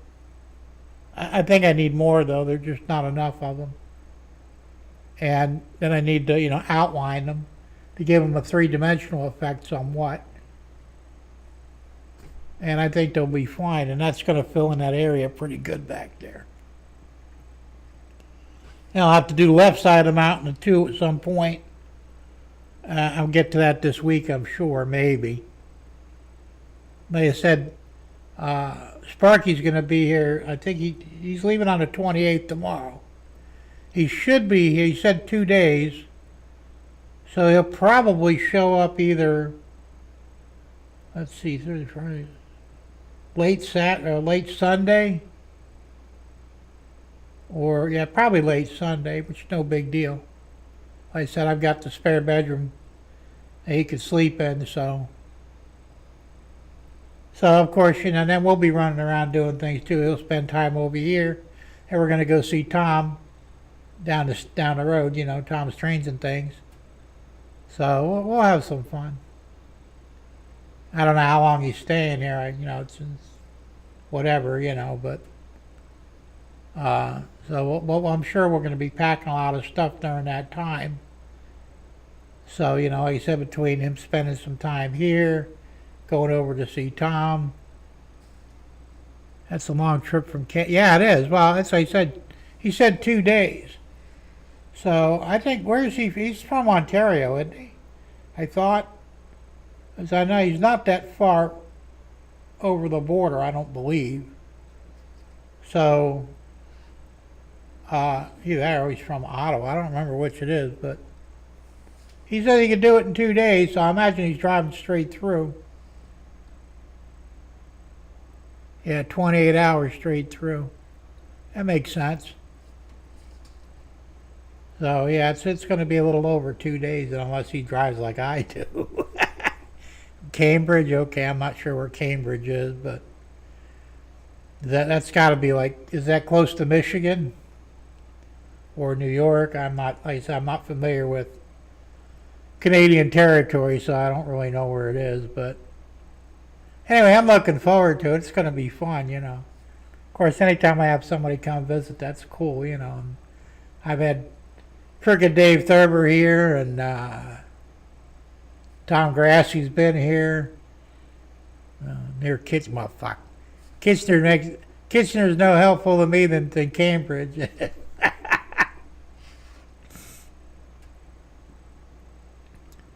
Tom says it takes me 16 hours straight through New Jersey to Central Florida. Yeah, I've actually done it in less time, but I was like 140. I made it to Indiana once in I think just over 9 hours. I was averaging 145 back in the day, 1 hour west of Toronto. Okay, now I know where that is. So, but my days of driving straight through anywhere are long behind me. I know you can't speed on I-95 anymore. They just installed, yeah, I know, there's electronics, mandatory fines. Yeah, distracted. Oh, no, yeah, but if you're a super speeder, if you try and do 100 or over, you're going to jail. They impound your car and everything, man. They fucked that whole road up, man. It's a shame, Rather than admit that the speed limits are too low and raising the speed limits or eliminating them, we'll just crack down on fines and arrest people instead, That's how they do shit in this country. Not about safety. It's about fucking money, You get your car impounded, you're looking at, unless you got money handy, you're looking at least $1,000 to get it back, In most cases, my car is on the books only worth $600. $1,000 would be, that's fucked. So, and I like to drive over 100 mile an hour a lot, Even when I went down to Naples, for our doctor's visits, I'd get on I-75. I'd do 100, 102, 103, Car will only do 111 because it's governed. But if you get caught doing that now, you're going to jail, It's like, ain't that a bunch of shit, right? But the cops can do 130 to catch up to you. How in the fuck does that work? It's a bunch of bullshit is what it is. Like I said, if everybody's doing 90 and 100, well, raise the fucking speed limits. I know you did, Floyd, but I know what you were saying. If everybody's doing 100 and the speed limit's 70, well, maybe we should raise the speed limit to 100, And my idea, look, if you get from point A to point B and not hit anything or wreck, get in a wreck, who cares? You're not hurting anybody. Now, if you do get in a wreck, well, then you're screwed. And I'm okay with that. I take responsibility for my actions. But I'm a good enough driver, knock wood so far. I don't get in accidents. I've been driving since I was 12 years old, never caused an accident, and I'm 66. Been in 2 accidents that I didn't cause. One I let happen because he pissed me off. But, and I'm still paying outrageous money for insurance. Them fuckers should be paying me, Anyway, that's what it is. Anthony is fine, still unpacking boxes. Yeah, moving sucks, man. But I imagine you're excited to be in Georgia again, though, right? You were in Maryland, weren't you? Maryland sucks. It's always difficult to find new places to place all your stuff. Yeah, it is, but eventually you do. Tom says you could say the 2 left lanes have high speeds and right lane slower traffic, but then you have the left lane dicks. Well, that's true, Usually, I'll be in the fast lane, the far left lane out of 3. And if I got nothing in front of me, and a lot of times I don't, I'll put the hammer down, man, fucking run it, If there's nothing in front of me, there's no reason to hold back.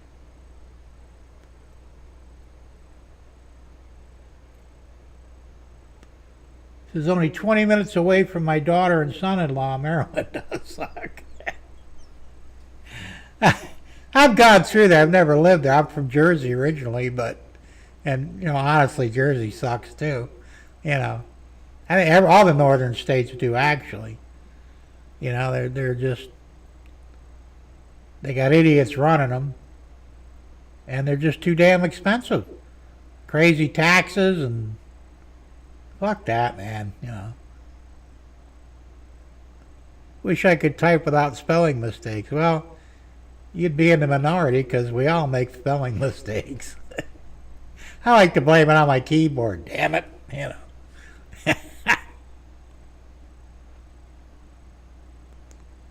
And my fat fingers, you know. But hey, we won't hold it against you because, you know, we all do it. So,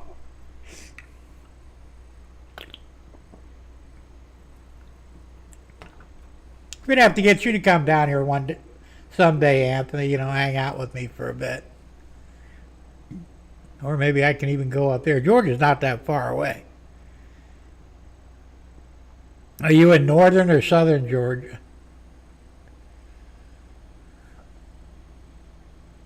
1 a.m. to 5 a.m. should be 80 mile an hour as an incentive to have less traffic during daytime.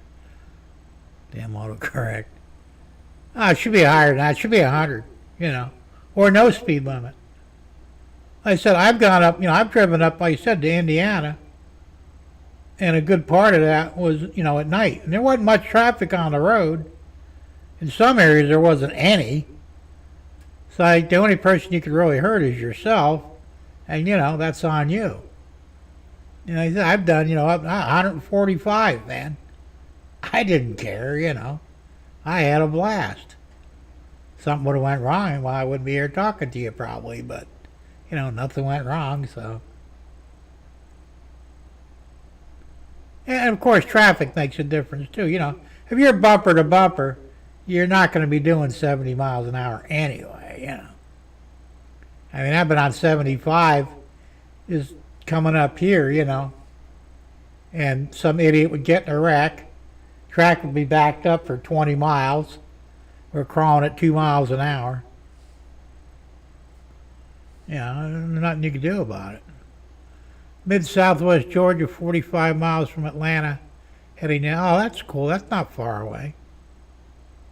You never know. Maybe one of these days we'll drive up there. Who knows? I'm not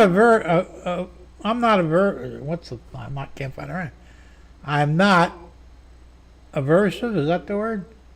To driving to Georgia. Georgia's not that far away, you know. Probably even Tennessee, but any further north than that, that's just too far, you know. And like I said, my wife's been after me to go up to Indiana to see my sister and brother. I said, I'm not driving up there. You know. And I won't get in a damn plane, so just ain't happening, you know. They want to see me, they'll have to come down here, you know. Oh. James says, I can't spell, too lazy to learn. Well, he says, are you near Fort Valley then? Oh, interesting. My youngest daughter's in Wellington. Will check you out next time I'm down that way. Oh, cool. Like I said, anybody's always welcome to, you know, come down here and hang out for a couple of days or whatever. You know, I got a spare bedroom. Well, for now, anyway. I mean, my wife said that her daughter might be coming down here for the winter. I don't know. Well, of course, if she does, that'll be her room. But, you know, we could always put a cot in the living room, I guess. Between ATL and Columbus. Okay. So, you know, like I said, I wish I had a couple extra bedrooms, but I don't. And I don't mind having company already. It's kind of cool, you know. They'll have to put up with my dogs a little bit, you know. We got 4 dogs now and 3 cats. The only dog that's really aggressive is Pogo. I think he thinks he's protecting me from everything, but yeah, he's not really, but you know, I'd have to probably lock him in a room while Sparky's here, you know, because I don't want him biting Sparky. He's a little dog, but you know, he won't do any damage, but still. I don't know how he'll act. We'll see. And he was pretty good when Kirk Dave was here, and he was also good when Tom Grassi was here too, so he might be all right. The other dogs, they're all a bunch of weenies, you know. They don't really care, you know. They'll bark a lot. but they're not aggressive. So, and Deb's new dog, her Molly, she's a mini Australian Shepherd, I think, or something like that.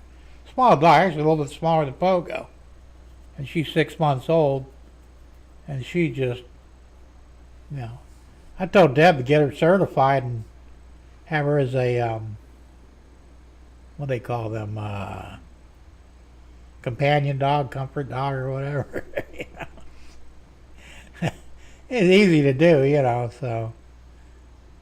But she'd be perfect to that, Baron, he's quiet, but he's too old to be, getting trucked around anywhere. Lucky's a yapper, damn chihuahua. And that dog barks at everything. So.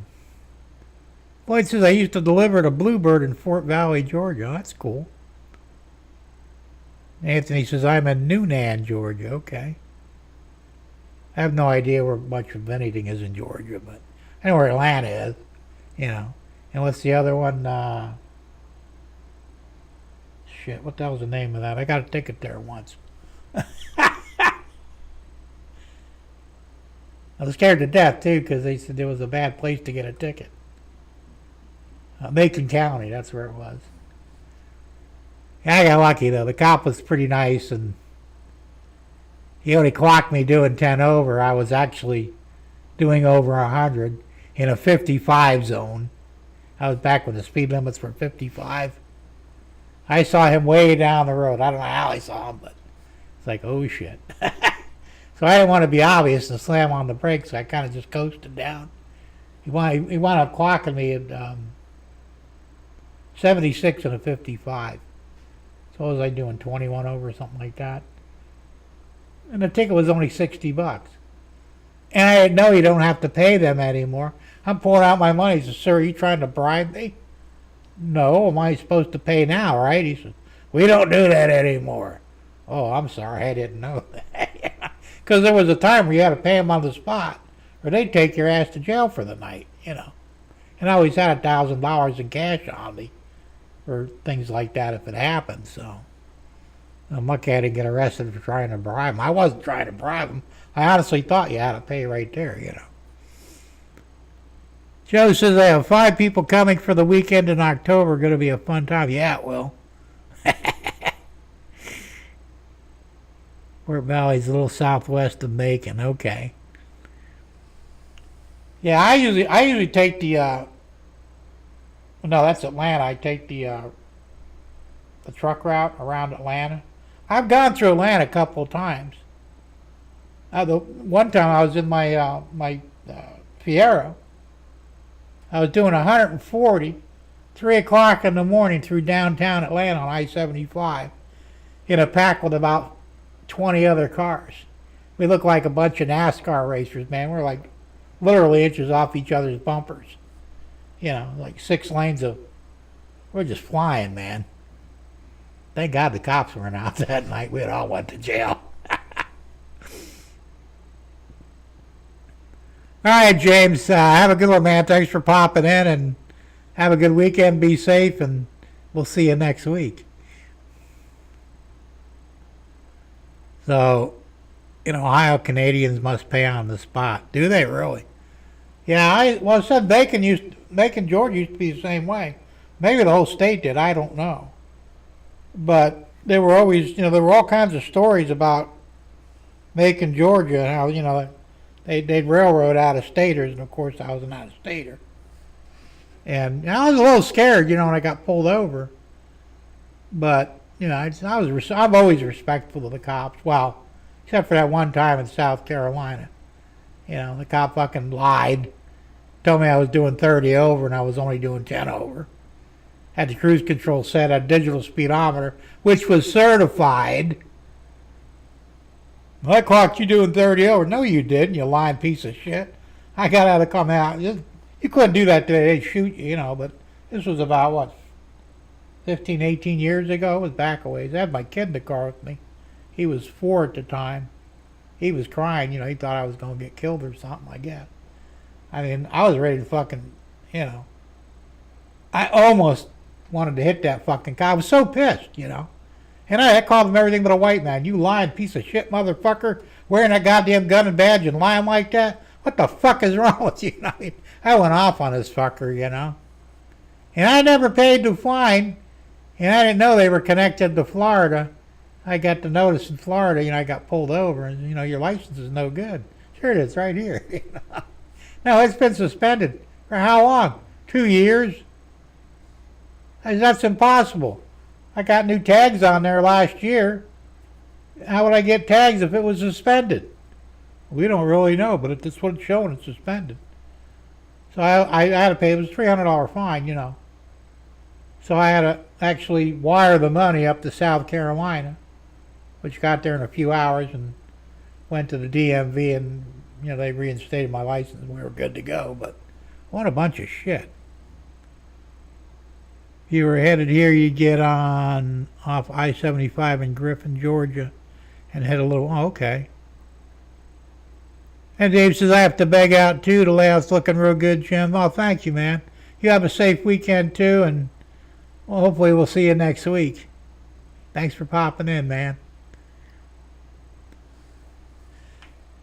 So, like I said,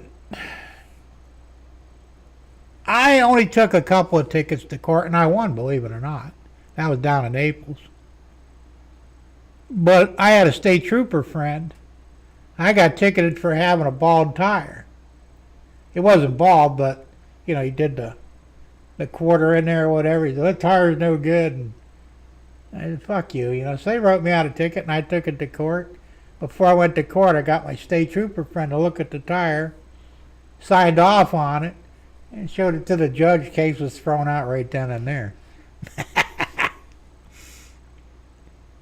I had a friend that took every ticket to court, used the radar calibration dates to get out of speeding tickets. They calibrated them when supposed to. Never Oh, okay, yeah. I know you can get them on the radar that way.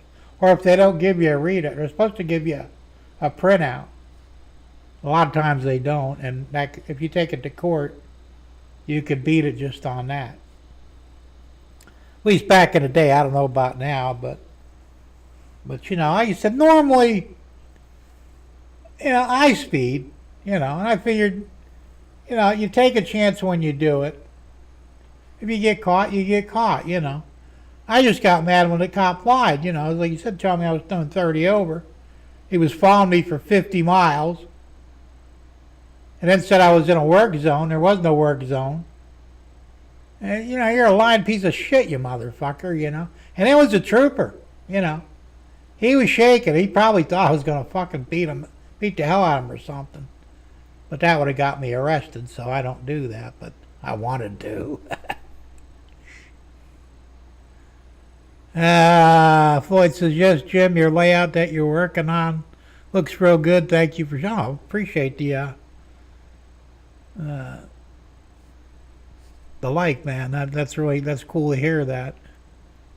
I'm going to go head out as well, Jim. All right, Floyd. Well, take it easy, man. Thanks for popping in. Be safe this weekend. Hopefully we'll see you next week. And thanks for the positive feedback. So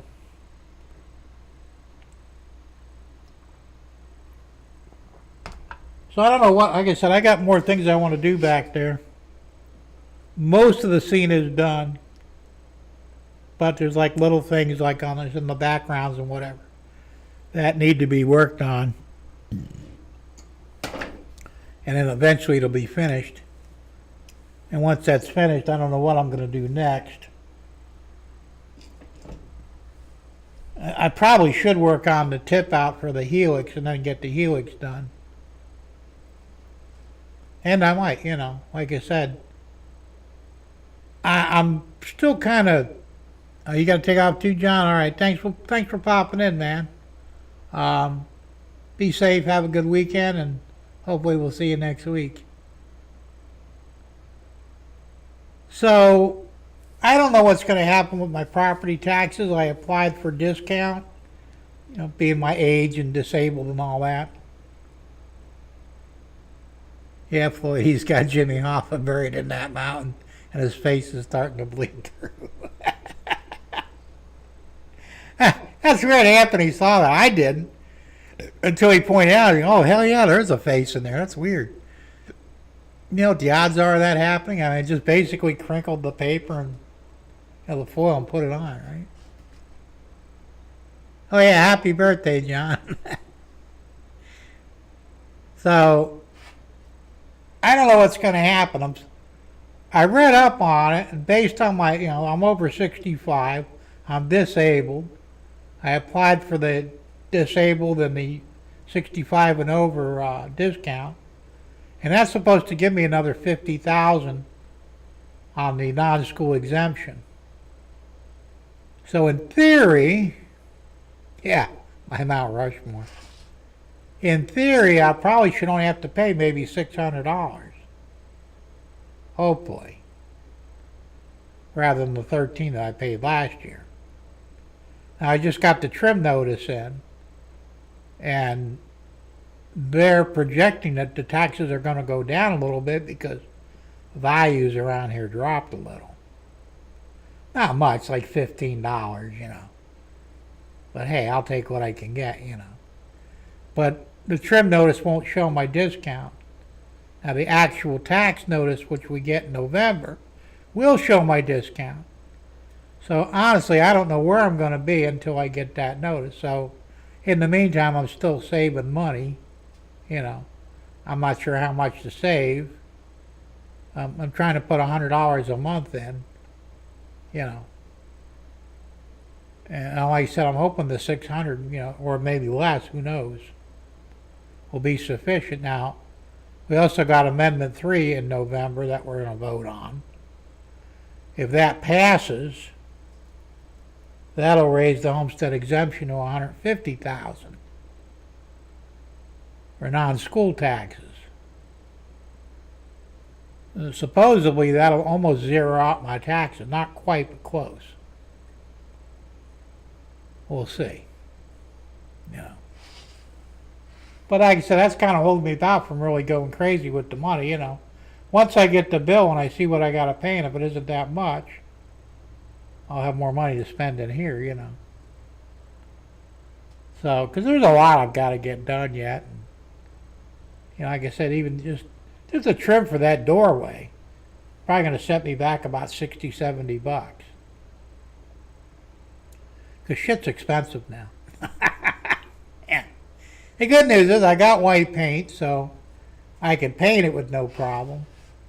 I already got the paint for that, but I just need, I said I need a small piece for up top, which I can use. I've got a piece of the shelf for this bench that I didn't put in. I could cut that and use that for the top piece. Then all I need is the trim strips for the front. And I'm not even going to put them in the back. I don't care because you can't see it from here. So, I just want to make it presentable while I'm in here because it kind of looks like shit right now, When I looked at the pricing, I said they have, I think it was like, I think it was almost $60. They had a trim pack, which actually covers both sides of the door for the molding on the edge. It's crazy. I mean, years ago, I could have got it, well, when I did this one here, I bought a, pre-hung door, the main one here, the front door. But I still had to buy the trim pieces for that. And they were like $15, It was nothing. So, it just, fucking prices have gone crazy. It's just nuts. Meanwhile, I am working on Joe Rader's corn. And that's going to be a slow process. And for whatever reason, they're folding, but you can put them down there. You got it. You got to be careful because they're very fragile. But there you go. I don't know why it's curling like that. It never did before. Maybe I might have to make the base. If the second one curls, I'll have to make the base a little thicker. Because the last two times I made them, I didn't have that problem. So I've got a second one in the water right now. What happens is the water makes the base easier to take off of the plate. I think it's still, usually have to let it sit overnight.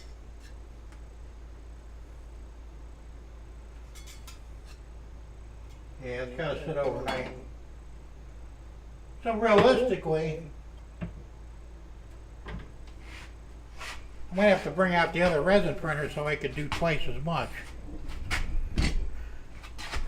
Because this one basically can only do one plate a day. If I bring out the other one, I've got an extra plate on the other one, I could do 3 plates a day.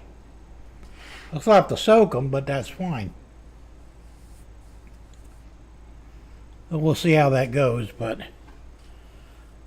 so I'm working on that in the meantime. Dude, that's not a big deal because basically, you turn it on, the machine does its thing. It takes almost 2 hours to print a plate. So while it's doing its thing, I could be doing other shit in here, so it's no big deal. Oh, I know, Joe, but, I'm hoping I get this done for you in about 2 weeks. So, Tom said, Jim, I never had any luck printing the corn stalks. I just got mine from Blueford shops. Online, not that costly. Huh. Well, what do you consider not costly? I mean, I'll make him what he needs for, cheap, $20 maybe, plus shipping. But there's a trick to doing it. I mean, you can't just print them and then, you have to cure them a little longer than normal. And shipping is the hard part. That's how I said. I made a bunch for Crooked Dave Thurber. And didn't I make you some too? I don't remember. I know I did some for Crooked Dave and I did some for somebody else too, because I made two sets of them, but I had to glue them into the boxes, with Elmer, so it would break off easy. I mean, you can disconnect them, but there was no safe way to ship them other than literally gluing them to the bottom and sides of the box. And then when they got the box, they just peel them off and plan them the way they needed to.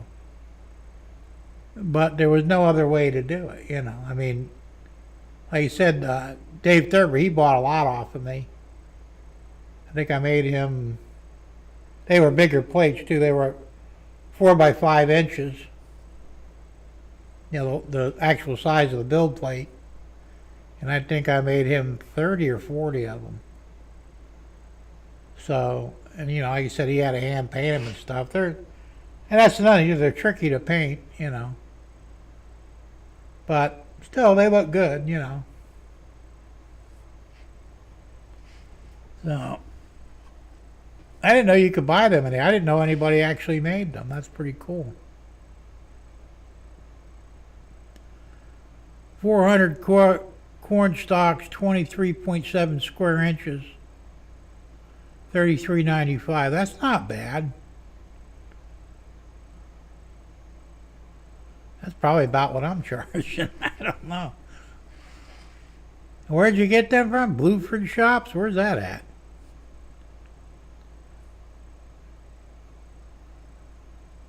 If you wanted to go that route, Joe, that wouldn't hurt my feelings any if you wanted to do that. That's actually pretty cheap.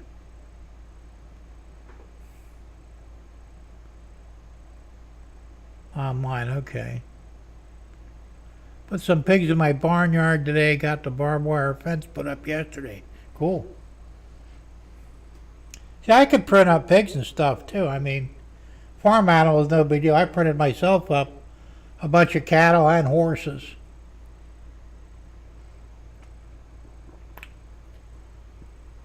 I've got like a cattle ranch over there, and there's also and horses. And I might add pigs later on. When's the barbecue, Joe? Yeah, there you go, right? So,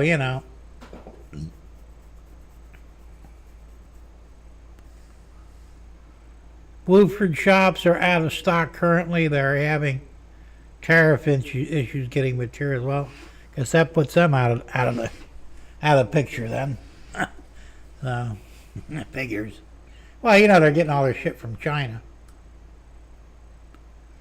And of course, tariff. I don't understand that either. Now, the Supreme Court said that Trump can't put tariffs on foreign goods, on imports. Well, I didn't think they even had that authority. Still need to get 2 dairy. I can print up dairy cows for you. I got the files for them. That's no big deal. You only need 2 of them. That'll be easy to do. I'll throw them in for free.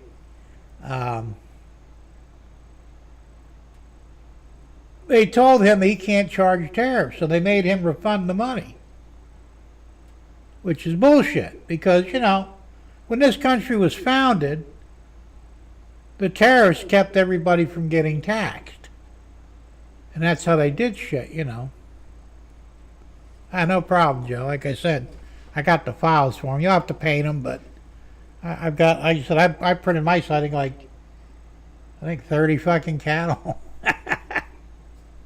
and they're all dairy cows. I don't think I have any bulls, but I get bulls though if I needed them. Now the only thing I really haven't printed is chickens.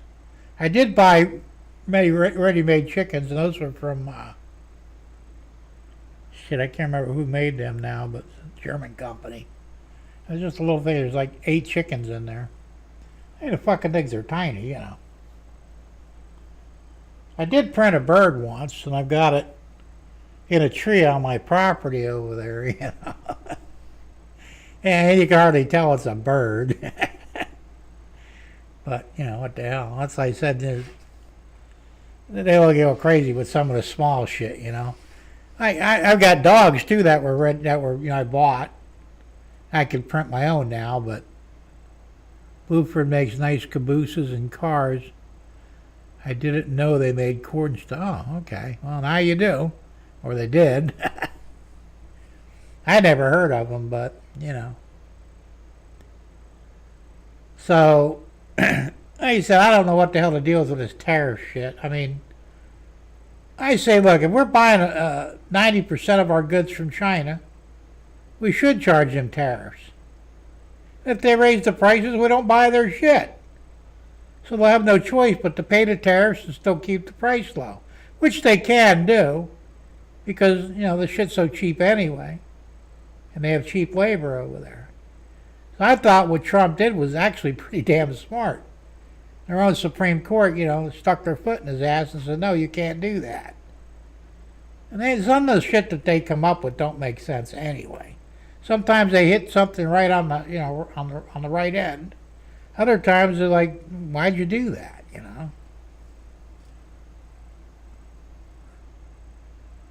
Yeah, I think a lot of that stuff really is not in their actual purview. I mean, they don't have the authority, I mean, if the president can't do anything, what the hell good is he? He's got to have some power and authority. Otherwise, why is he there? So, and of course, Congress and the Senate, they're useless. If I were him, I'd go ahead and shut them both down. I think he can legally suspend Congress and the Senate for 6 months on pretty much any reason, And he should do that because they won't get paid or anything, Let him suffer a little bit. Maybe he'll start seeing things his way. Like this, the SAVE Act and shit. I don't know if that's going to go through or not. There's some saying it will, others saying it won't. And that shouldn't even be up for question. If you don't need ID to vote, but you need ID to get on an airplane, buy a pack of cigarettes or a can of beer, well, there's something wrong there, And the last I heard, the Supreme Court's going to look at the property tax thing, see whether it's constitutional or not. Well, it's not. We already know it's not. no tax is constitutional. So I don't know if they're going to get that one right or they're just going to fuck us around, you know. I guess everybody in the country, every state now is saying, you know, we want to do away with property taxes because, you know, you don't have true ownership. My house is paid for, but I don't really own it. If I don't pay my taxes, they take it away from me. Of course, that'll get ugly because, you know, I'll defend it with my life. Jim, U.S. trades with Canada more than China. I don't know about that. I find that hard to believe. We may export more to Canada, but I think we import more from China. You know. I could be wrong, though. I really don't know.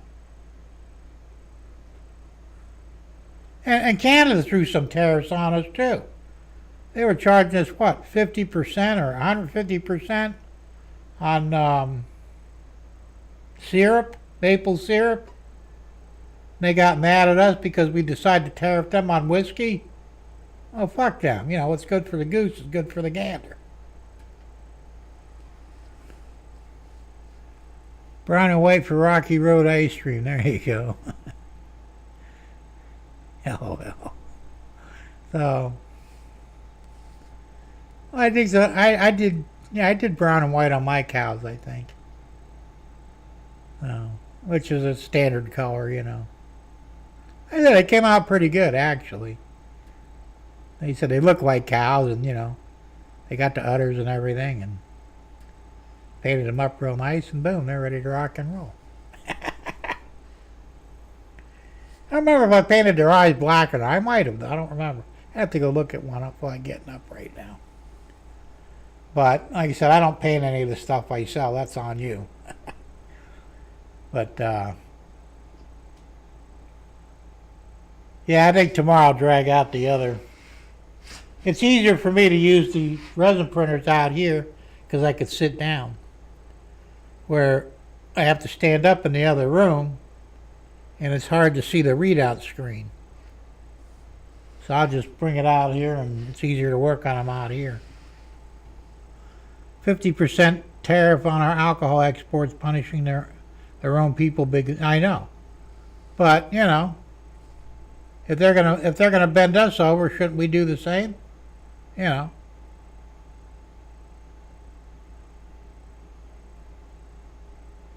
So I don't know. Like I said, it's just the theory is, like I said, in the beginning of this country's founding, the founder, you know, Washington, Lincoln, Washington, Jefferson, all them guys, they imposed tariffs on imports. And that's how they built the nation, you know. There was no property taxes.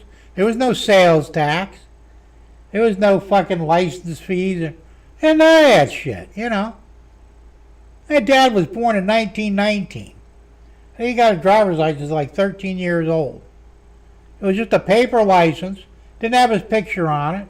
Had his name, his address, and a little thing on the bottom that says, you know, Mr. Tedesco is, I don't remember the word they used, but, you know, he can legally drive on any American road. That was his driver's license, you know. Now, yeah, I think our licenses in Florida are like $60. I have to have mine renewed next year because it expires next year in 27.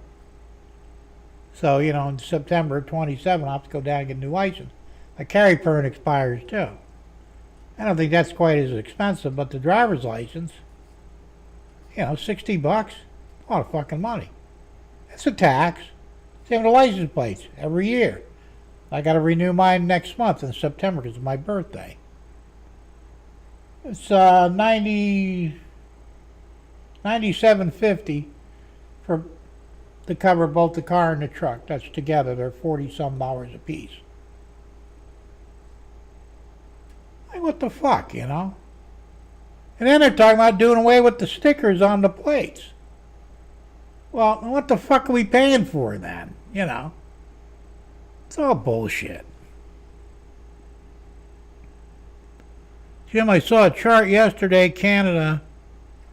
We import more from them. $715 billion in China. Or $715 billion from Canada. $89 billion from China. Well, China's cheaper though, so I think we're getting more goods from China. I mean, you don't hardly see anything made in Canada here, except for maple syrup and shit. But where all your stuff is made in China. So even my airbrush here, this one there, I think made in China too. Probably says on the box somewhere.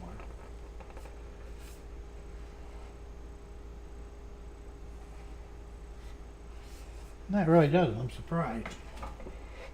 But I'm sure it is. Unless maybe it says on here. No, it doesn't say anything on there. That's no name, right? This other one did, though, I think.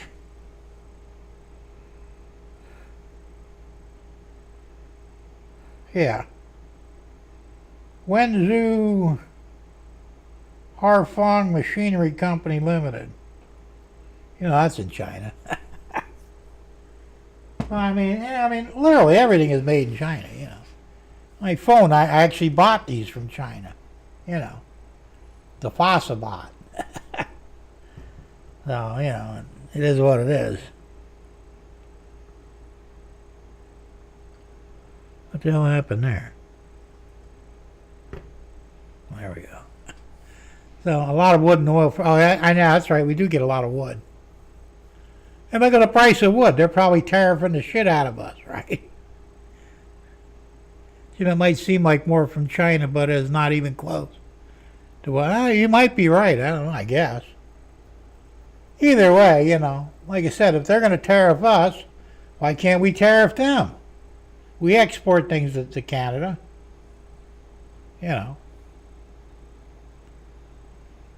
So, that's why they're tariffing us, so.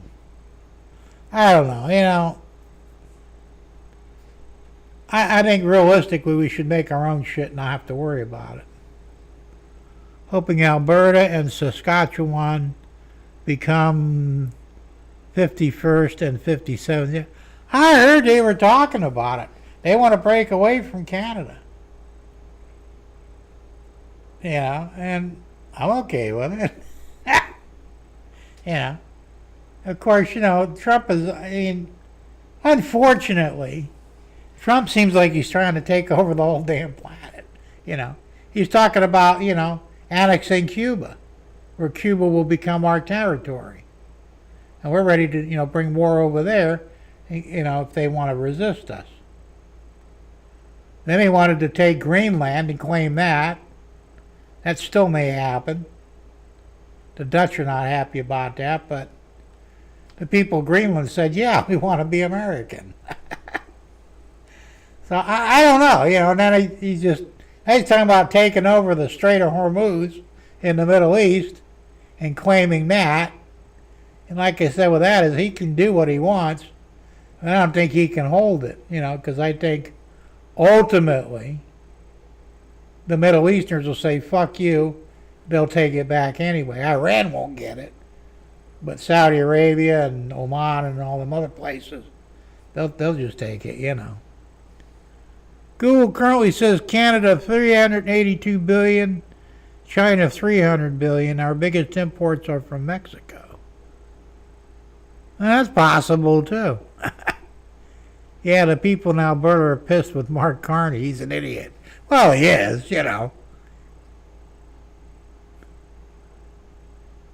So, I don't know, I just don't want to be in an endless war with anybody, you know what I'm saying?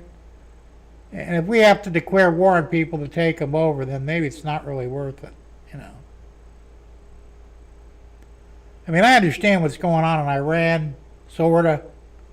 They're assholes, and they're like the sponsors of every terrorist on the planet. And they're like the head of the snake, If you want to kill the snake, you take the head off. So, we'll see. Quasi says if Trump makes Denmark great again, they'd be Great Danes. That's funny. True, probably.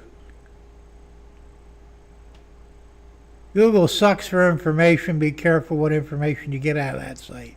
That's true. Oh, well, rough, rough. Well, like I said, I don't care. It's neither here nor there to me, but I think personally, I just, like I said, I just don't want to get into an endless war with anybody, you know. And I don't want to get bent over either. I mean, like I said, if your neighbor's charging you to park in front of his house, shouldn't you charge him to park in front of yours?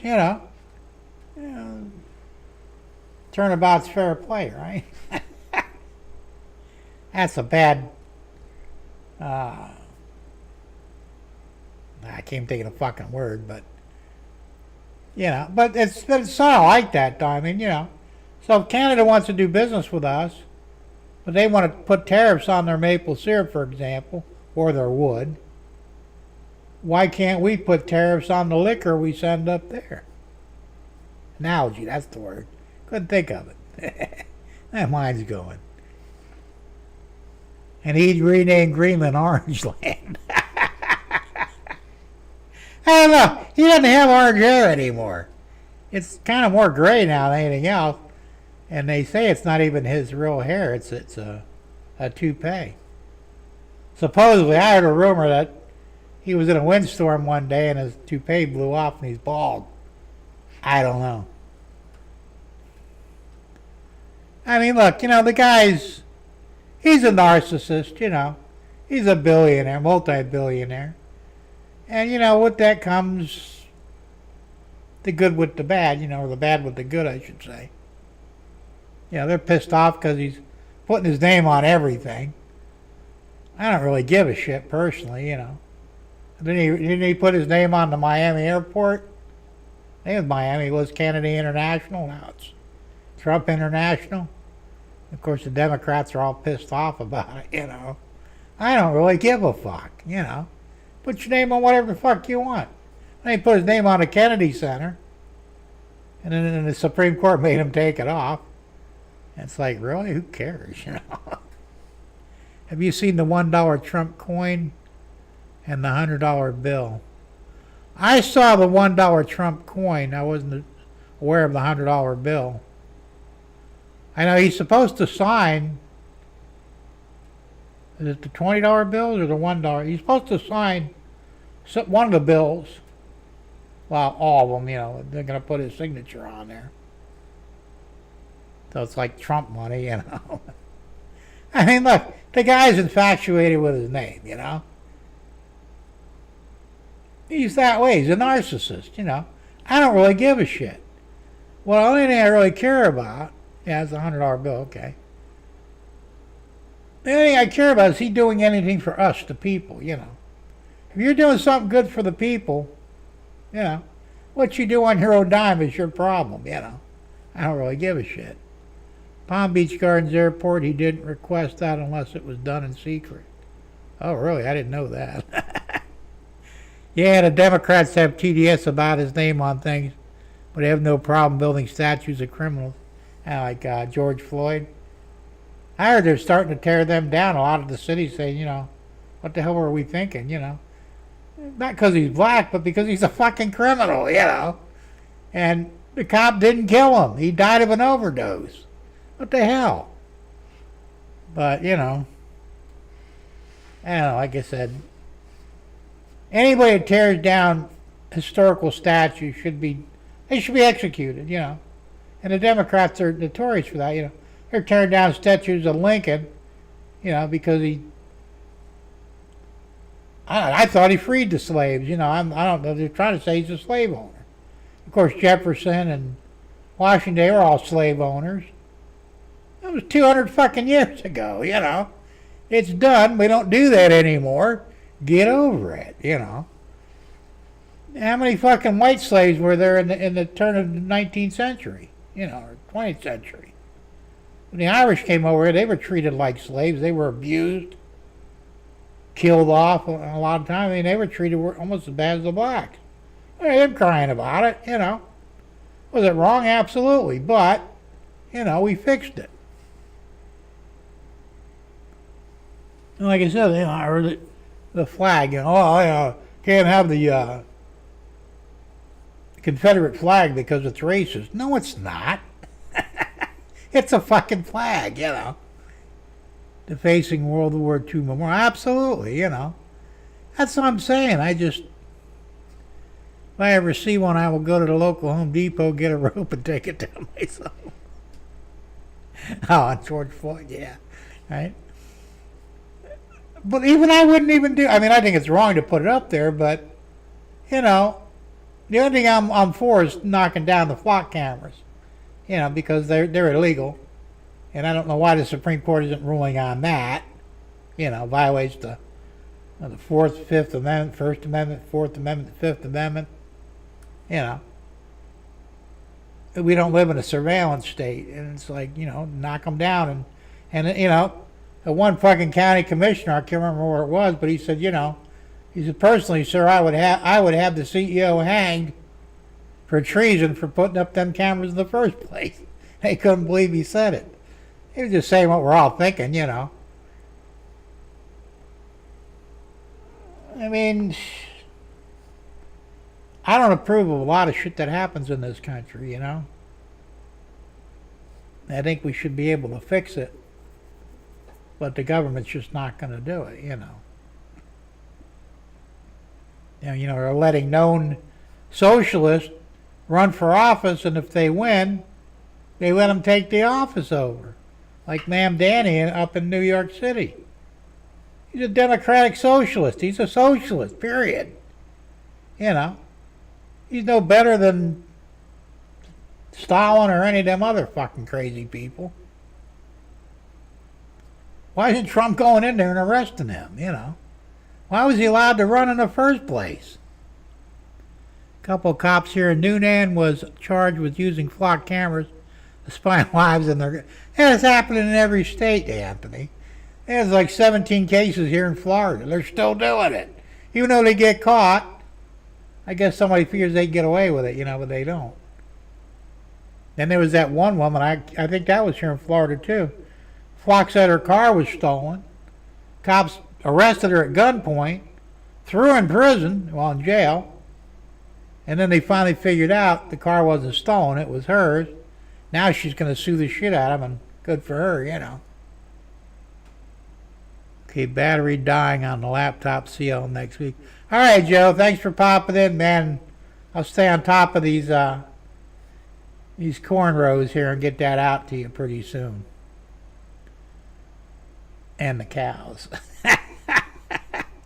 Be safe, have a fun weekend, and we'll see you next week. So, that's what I'm saying. It's all bullshit, you know. I think we got two of them here in Sebring.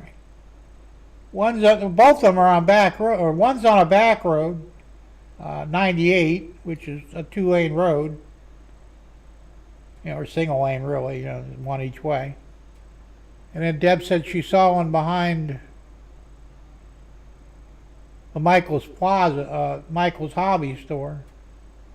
There was one in the back, on a barren road. It's like, why, you know?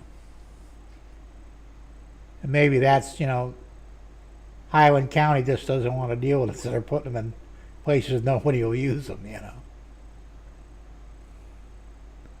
They say you can knock them out with a green laser. And of course they're saying on Halloween coming up, everybody should take them down because, you know, they'll be in costume.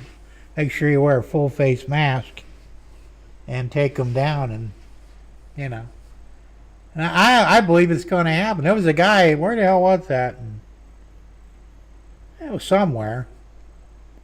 Oh, it was in Ohio. Took down 16 of them. They arrested him, charged him with 5 felonies. He was looking at 15 years in prison.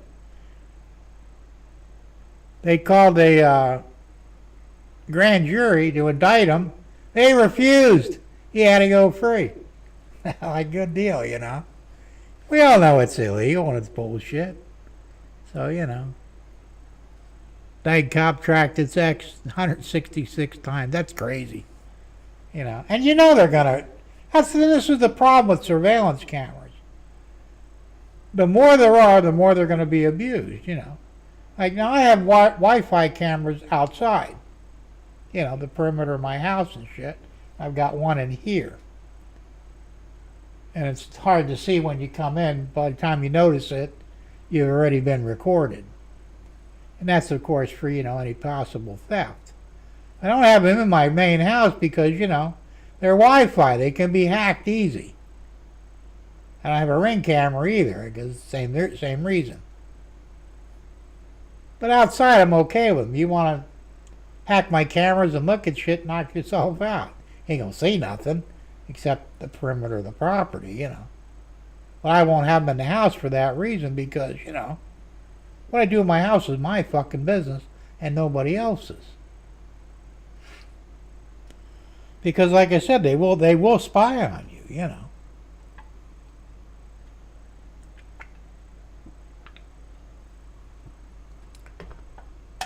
Now, when I was a teenager, I was driving a 1967 Chevy Impala, 4-door. Paid $65 for the car. Had 3-speed on the column, It was a wreck. I mean, it ran good. But the body, it was on the stock car track when I heard for a while. And then they put it back on the road. I was like the 8th owner of it. And, the panels were bent. I mean, it wasn't destroyed, but it was not a good-looking car, it was in rough shape. I was out with my girlfriend one night. We went down to Immokalee. I had a fucking blowout. So Immokalee, is a bad section to be in at night because, Mexicans. So I had her out there with a flashlight and a crowbar while I'm changing the tire. And so we're coming back home. We get pulled in front of Palm River Estates, which was not really a high-class area, but, it was like a subdivision. And you get pulled over.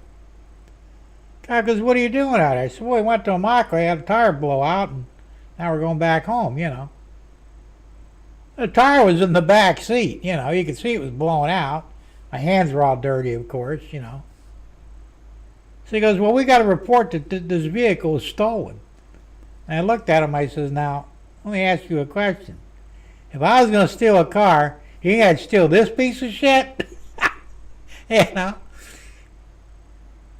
Yeah, well, it did have bed seats in it, and like I said, I had my girlfriend with me, Snuck her out of the house, so I was worried about her. Well, I got arrested that night. I had the title in the glove box. I had everything, all proof that the car was mine, I didn't want to see it. So they arrested me, put me in a cruiser, left my girlfriend there in the car. She couldn't drive, so, So she sat in the car and waited till I don't know what, this was like 2 o'clock in the morning. I got back, I think it was like 5 o'clock in the morning. They released me, and I said, well, you can go now. Oh, motherfucker, you brought me here. I was like 20 miles away from where, the car was. And you're taking me back. No, you will take me back, or I'm going to get a lawyer. I'm going to sue the shit out of you, So they took me back. That girlfriend sitting in the car, almost in tears, she was, I didn't think you were coming back. I said, nah. She says, look, you and I both know this is my car, That cop, he was an asshole. And they tried to admit, they said, well, we know you stole it. Why don't you just admit it? Why would I admit to stealing my own fucking car, Idiot. Run the fucking tag on it. You know the thing's in my name. And if I stole it from Palm River, nobody out there is driving a piece of shit like this. They're all driving brand new cars. And why would I steal this thing when I can get a nice car to steal? You're an idiot, So anyway, they took me back, and of course I drove my girlfriend home and got her snuck back in the house. She never got caught, thank God. But it was bullshit, And this was, they didn't have cameras. They just had an asshole cop that, for whatever reason, he just wanted to fuck with me, I guess, I didn't know him. Once they get you used to this, they will be doing flocked roads. They already got them. And then what happens when a flock camera can see through or listen through walls? And they could, that's true. And it will happen, They have, supposedly they got technology now that can see inside your home from outside. I don't know if it's true or not. I did read somewhere that it's a FLIR camera.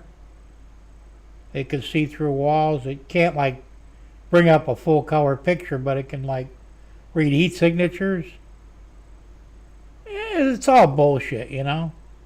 And it's all illegal, technically. You're supposed to be secure in your possessions, right? Which includes your house. Anthony says, didn't sleep well last night, getting tired, need to shower and go to bed. All right, Anthony, well, hey, thanks for popping in, man, and I'm glad you got moved out. Now you got to get all organized and get comfortable again, but hey, yeah, get some sleep, man. We'll talk to you soon. Good night, man. Have a good one. So, like I said, you know, it's crazy. Of course, I got railroaded a lot back in those days. The cops are assholes, especially with teenagers, you know. If you owned a van, they'd pull you over almost anywhere in town, put you in cuffs and strip your van, looking for drugs, you know. They wouldn't find any, and they'd say, all right, you can go now. Well, what about my van? Well, that's your problem, you know. A lot of them kids didn't know, back in those days, you had to have a warrant to legally search something. Unless you didn't know better, and God, well, can we search your van? And kids say, yeah, I guess, you know, ain't nothing in there. So they just tear it apart, and then without a warrant, they're not responsible for any damages they do. I knew that, you know. Hey, Jay, well, can we search your car? You got a warrant. Why do we need a warrant? Because the law says you do. Get one or get the fuck out of my face, you know. And really, that's the way I talked to them, because I didn't give a shit back then, you know. And they really didn't like me, but, you know, that's the way it goes.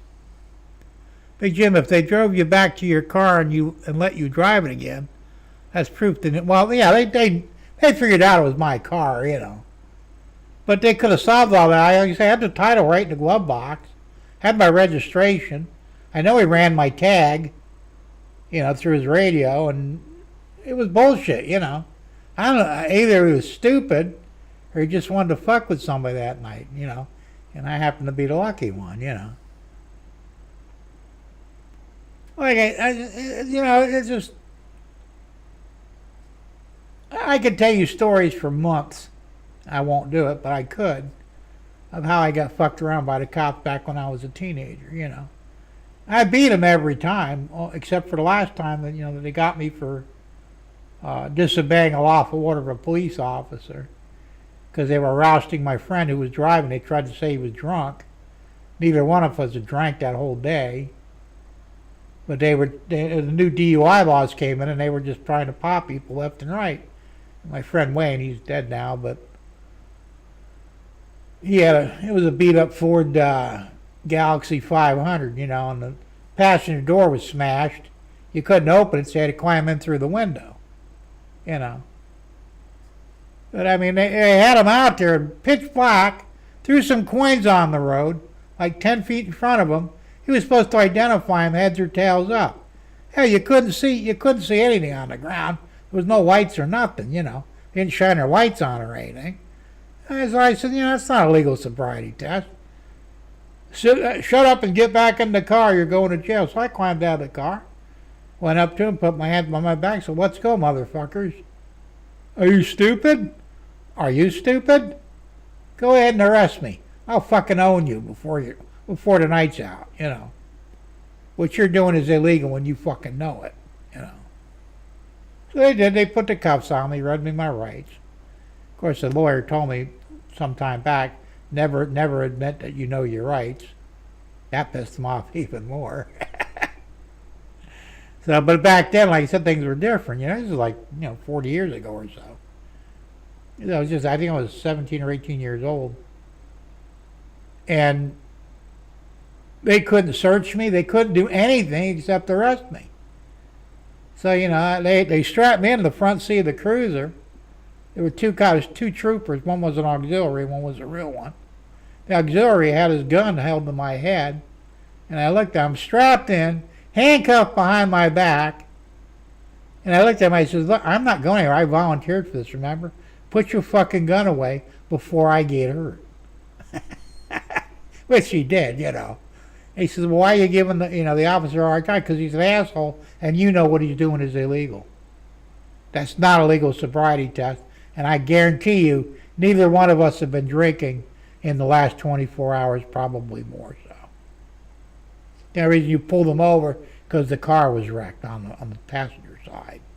You figured you had, an easy target. So they did. They brought me down, arrested me. It took them 6 hours to figure out what to charge me with because I volunteered for arrest, So they made up a law, and it's actually a real law now. Resisting arrest without violence under the subcategory of disobeying a lawful order of a police officer. Well, first off, that wasn't a lawful order. I was a witness there because I was in the car, and he was trying to keep me from witnessing what he was doing illegally. I wound up going to court. I lost, but I won. The judge threatened the jury.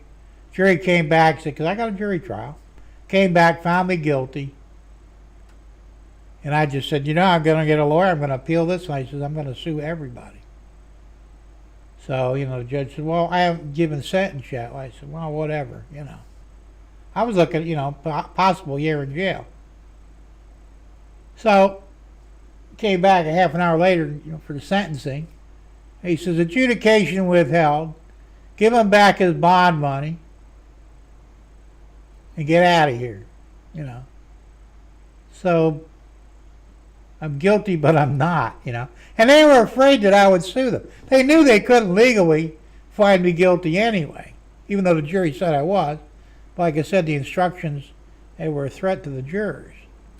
They basically tell them, find them guilty or we're going to make their lives difficult. They're old people. They don't want to be dealt with that shit, The cop lied his ass off the whole trial. They wouldn't let my friend testify on my behalf. They wouldn't let the auxiliary cop testify. It was me against the arresting officer. And that was bullshit too, because I think the auxiliary cop would have probably told them the truth, Like I said, it's fucked up shit, but so basically to cover their asses, they found me guilty. But on the books, the crime, and you can't find it, there's no mention of it. Adjudication withheld, it never happened. There's no record of it anywhere. It never happened. They just did it because they wanted to fucking win, I guess. But they really didn't. Like I said, they gave me back my bail money. I didn't get any fines, no probation, no court fine, nothing, man. I skated free that day, I was like, well, what the fuck? And then they stopped bothering me after that, I mean, for years they were looking to get me for something anyway. It was so bad that before that happened, I'd get in the car, I'd drive maybe 2 miles, I'd get pulled over. Mr. Tedesco, let's see some ID. What the hell you need ID for? You know who I am. Doesn't matter, let me see some ID. Show my license. Where you coming from? What are you doing? Where you going? None of your fucking business to all three. Either write me a ticket or arrest me or get the fuck out of my face. And they would. I'd get going down the road, 2 more miles down the road, I'd get pulled over again. Mr. Tedesco, let's see some ID. And this shit went on daily, I couldn't go anywhere, man. It was ridiculous. I didn't care, and like I said, the more they pushed, the harder I pushed back, Then I got a list of all their unmarked cars. I started following the unmarked car. That freaked them out, I actually got pulled over for that one by the real cops, the marked cops. It's, why?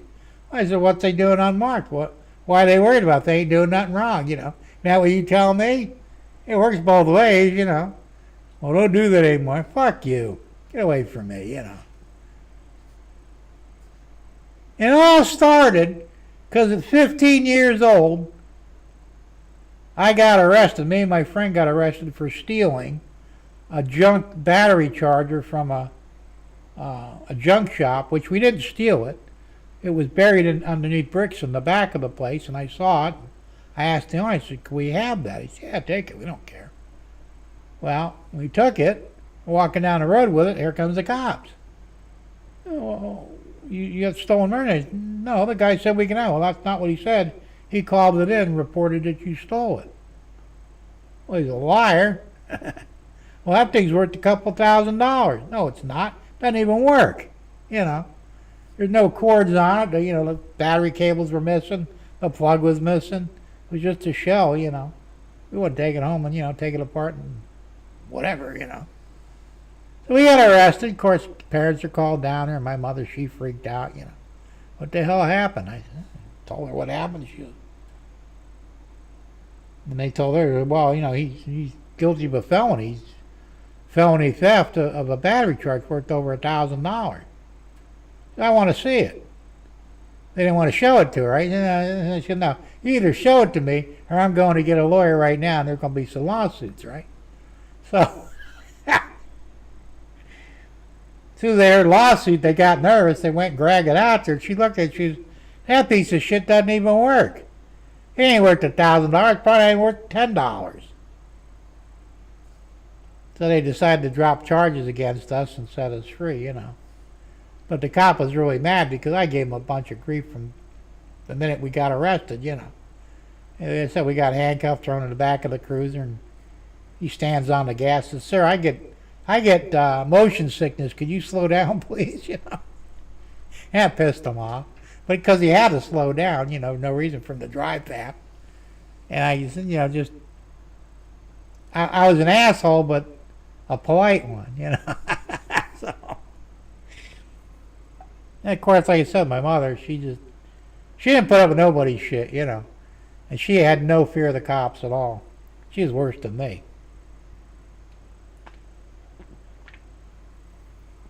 Of course, nowadays, you know, he said, I'm friends with most of the cops in Collier County. And even here in Highlands County, I know some of the cops. I'm friendly with them. Because, you know, it's better to have a cop in your pocket than one on your back. So I know I've always been polite to them, you know. The only time I'm not polite when you get stupid with me, I'm going to get stupid with you. You want respect, you got to give respect first, you know. That's only fair, you know. Like I said, and ever since I got a carry permit, the cops have been really nice to me, you know. Because, you know, when they run your tag, they know if you got a permit or not, you know. I'm sure it comes up on their screen, you know. Has a carry permit, firearm, you know. And they get a little there, and they're real polite when they think you got a gun, you know. I would never use one on a cop, you know. But, you know, I last time we got pulled over, we were in the Ford Ranger, and got pulled over, you know, had my carry permit out, hands on the wheel, and all that shit. Didn't have my gun on me, you know. And the cop, he rolled down the window. He said, nah, you're not it. You're free to go. I said, well, what? And he says, we got a report of somebody in a white Ford Ranger, but you don't match the description, so sorry I pulled you over. He was real nice about it, you know. All right, man, no problem, you know. He's polite to me, I'm polite to him, you know. But I know, see, when I get, you know, pulled over for anything, since I got the carry permit, they treat me with great respect now, you know. And they should anyway, you know. Like I said, you treat me well, I'll treat you. I got popped for speeding once by a state trooper back in Naples. And I was rushing to the hospital to see my dad. Told me he was dying, you know. He had a heart attack and it didn't look good. And so I kind of blew the speed limit and I got pulled over. And I said, you know, I said, sir, he caught me. I was speeding, but my dad's in the hospital. He may be dying. You know, can you write the ticket out quick so I can get going? So he said, well, you're pretty nice about it. I said, well, sir, you know, I got caught speeding. I'm not going to argue with you. You know, you play, you pay. And he wanted to give me a warning, you know, which was really cool because, you know, but he didn't escort me to the hospital, which I thought kind of sucked. I wish he would have. I lost about 15 minutes. I got down there, it was fine anyway, you know. But fucking somebody lied to me, obviously. But, you know, I've never really given a cop grief unless they gave me grief first, you know. Back when I was a teenager, I was 17, and I was at the beach with some friends. We used to be able to drive on the beach in Naples, in North Naples. And one cop, he was a real asshole, a young guy, you know. He had his baton with him, he tapped me in the arm with it. And I looked at him, I said, you do that again, I'll end your fucking life, you know. You threatening me? I said, sir, I'm Italian. I don't make threats. I got family. You don't want to fuck with them, you know. I did, but he didn't know that. all of a sudden he had a different attitude, right? Motherfucker, He had no reason to hit me with the baton. I mean, it hurt, Didn't break nothing, but, I didn't give him a reason to hit me. He just, fucking whatever reason, he just figured he could do it and get away with it. Big mistake, The one thing about Naples is the Italian mafia were real big in Naples. So, if you had an Italian name and you said the right things, they give you a lot of leeway. Because they were afraid of the mafia. So it's like, so I utilized it, I think that's how my mother got away with shit, because, she would go around telling everybody she was connected, She wasn't, I don't think. Maybe she was, I don't know. But as soon as they heard that, boy, they backed her. They were afraid of her, And she got away with a lot of shit. I mean, speeding tickets, run a stop sign once, and she got out and fucking got in that cop's face, and, you don't know who you're fucking with, I'm married to an Italian. We got family. And all of a sudden he had a big change of fucking heart after that. Well, ma'am, let's be more careful next time, It was funny. Anyway, so back to trains. I get started on these things. I don't know when to shut up sometimes. So I'm thinking I'd really like to start on the tip out for the Helix.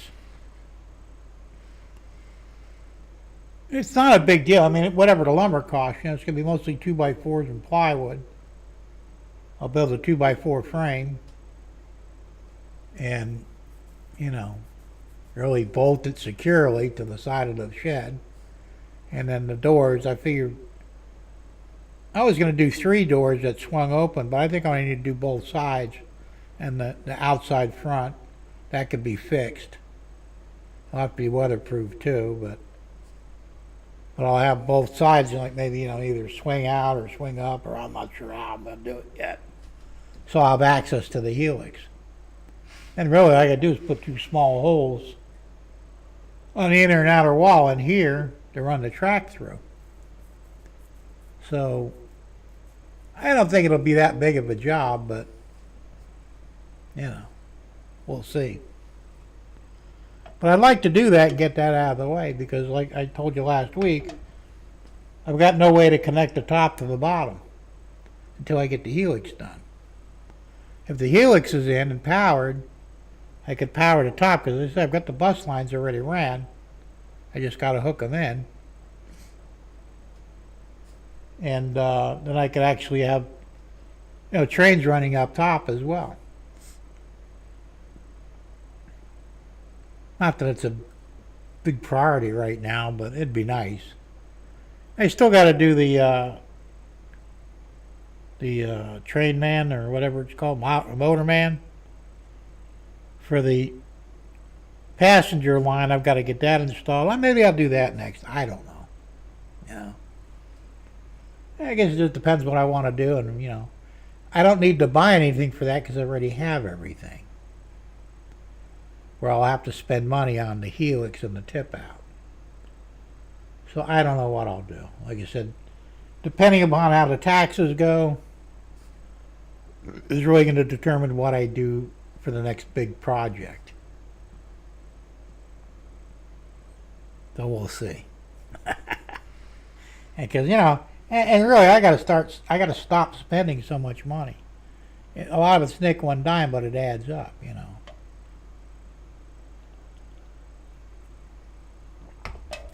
So we'll see. So let's see what else we got. I showed you the lake, showed you the t-shirt, did both videos.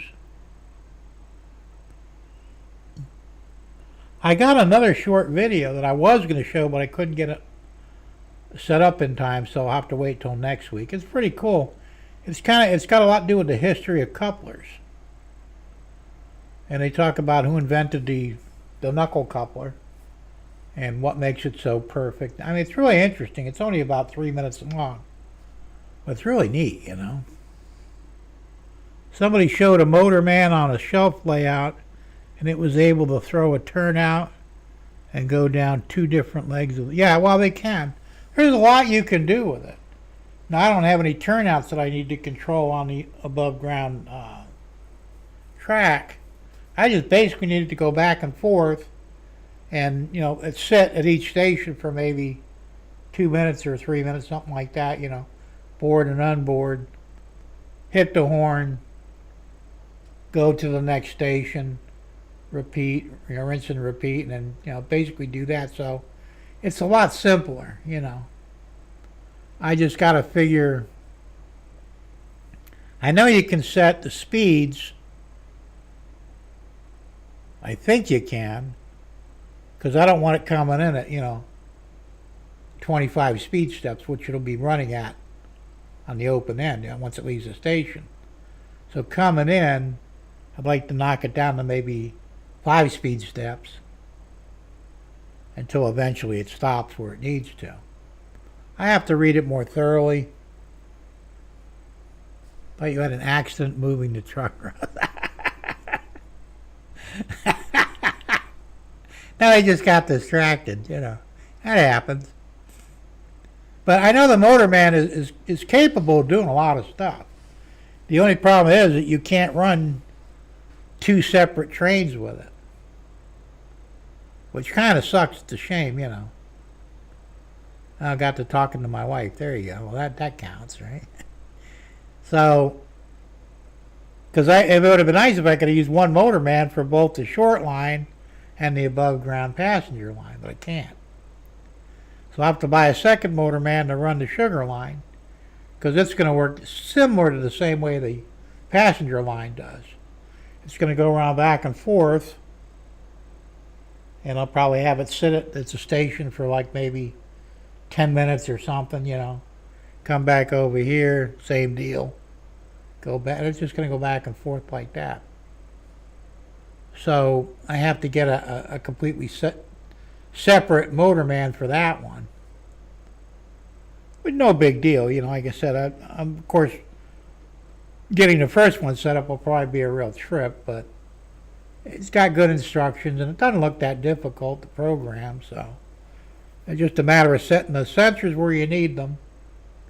That I have to figure out, 'cause like I said, I have to figure out, well, you can't wait till last minute to shut it down, obviously. So the sensors, instead of being on the end of the track, are going to be maybe even on the other side of the station. I have to figure that out. So, like I said, I will figure it out at some point.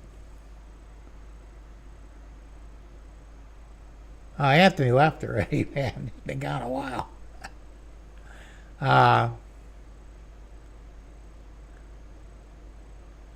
So I'd like to do it. Actually, I'm going to put it over here. Which, move the camera right there. You see right there is. I got the cab controller there. That'll stay. I got the TV remote there, which you can't really see too well. There you go. The black is the TV remote for the monitor. I'll move that over. And this is the air conditioner remote, the white one. I'll move that next to the TV remote. And I'm going to put the motorman console right there, probably a little bit lower. And it'll be easier to program from that perspective. And when I get the second one, I probably put it next to it. I hope so, Russ. Like I said, it's a little complicated, or at least it seems to be. Oops.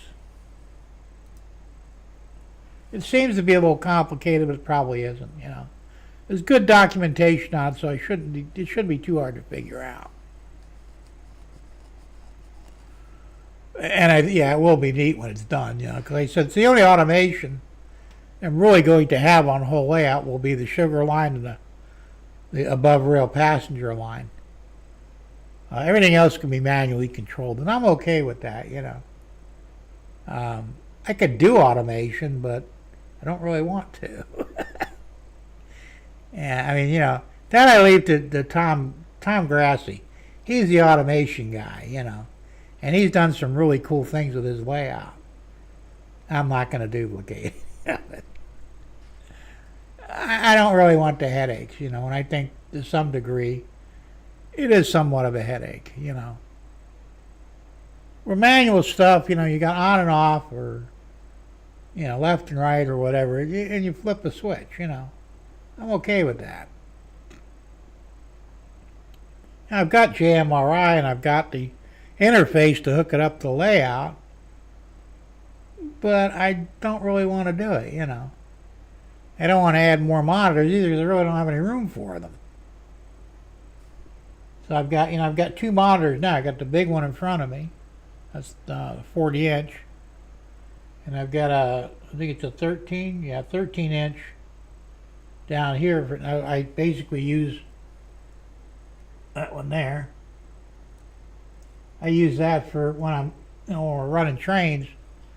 I could put the PoE cameras on that one and broadcast it through OBS. So I don't really want any more screens. Because I really don't have any place to put them, I want to build a shelf unit on this front wall. And let's see, I can show you what I got going on there. That wall right there, I want to put a custom-made shelf unit there so that I could put some of my models on there, the wooden models and stuff. Because I'm running out of room for shit, I've got it's a Chinese Lego. It doesn't use the name Lego, but it's basically a Lego. It's pretty big. It's about, I think it's 23 inches long. It's a steam engine and tender. My wife got me last Christmas, and I put it together. I've got it sitting in the house because I got no place to put it in here, And that was one of the things I wanted to put on over here. So I wanted to do it, but I'm going to use 1x4s, and then maybe some a back panel. Screw it to the wall, and I've got enough for I think it's like 7. It was 7 shelves, I think. And I could put the locomotives up there. I could put some of these wooden. I got a wooden locomotive down there somewhere, or got it somewhere. I don't know what to do with it. I'm just, I'm overloaded. I run out of room, So putting the shelves up, makes sense. But like everything else, it's about the money, Not real expensive, but, it adds up. I mean,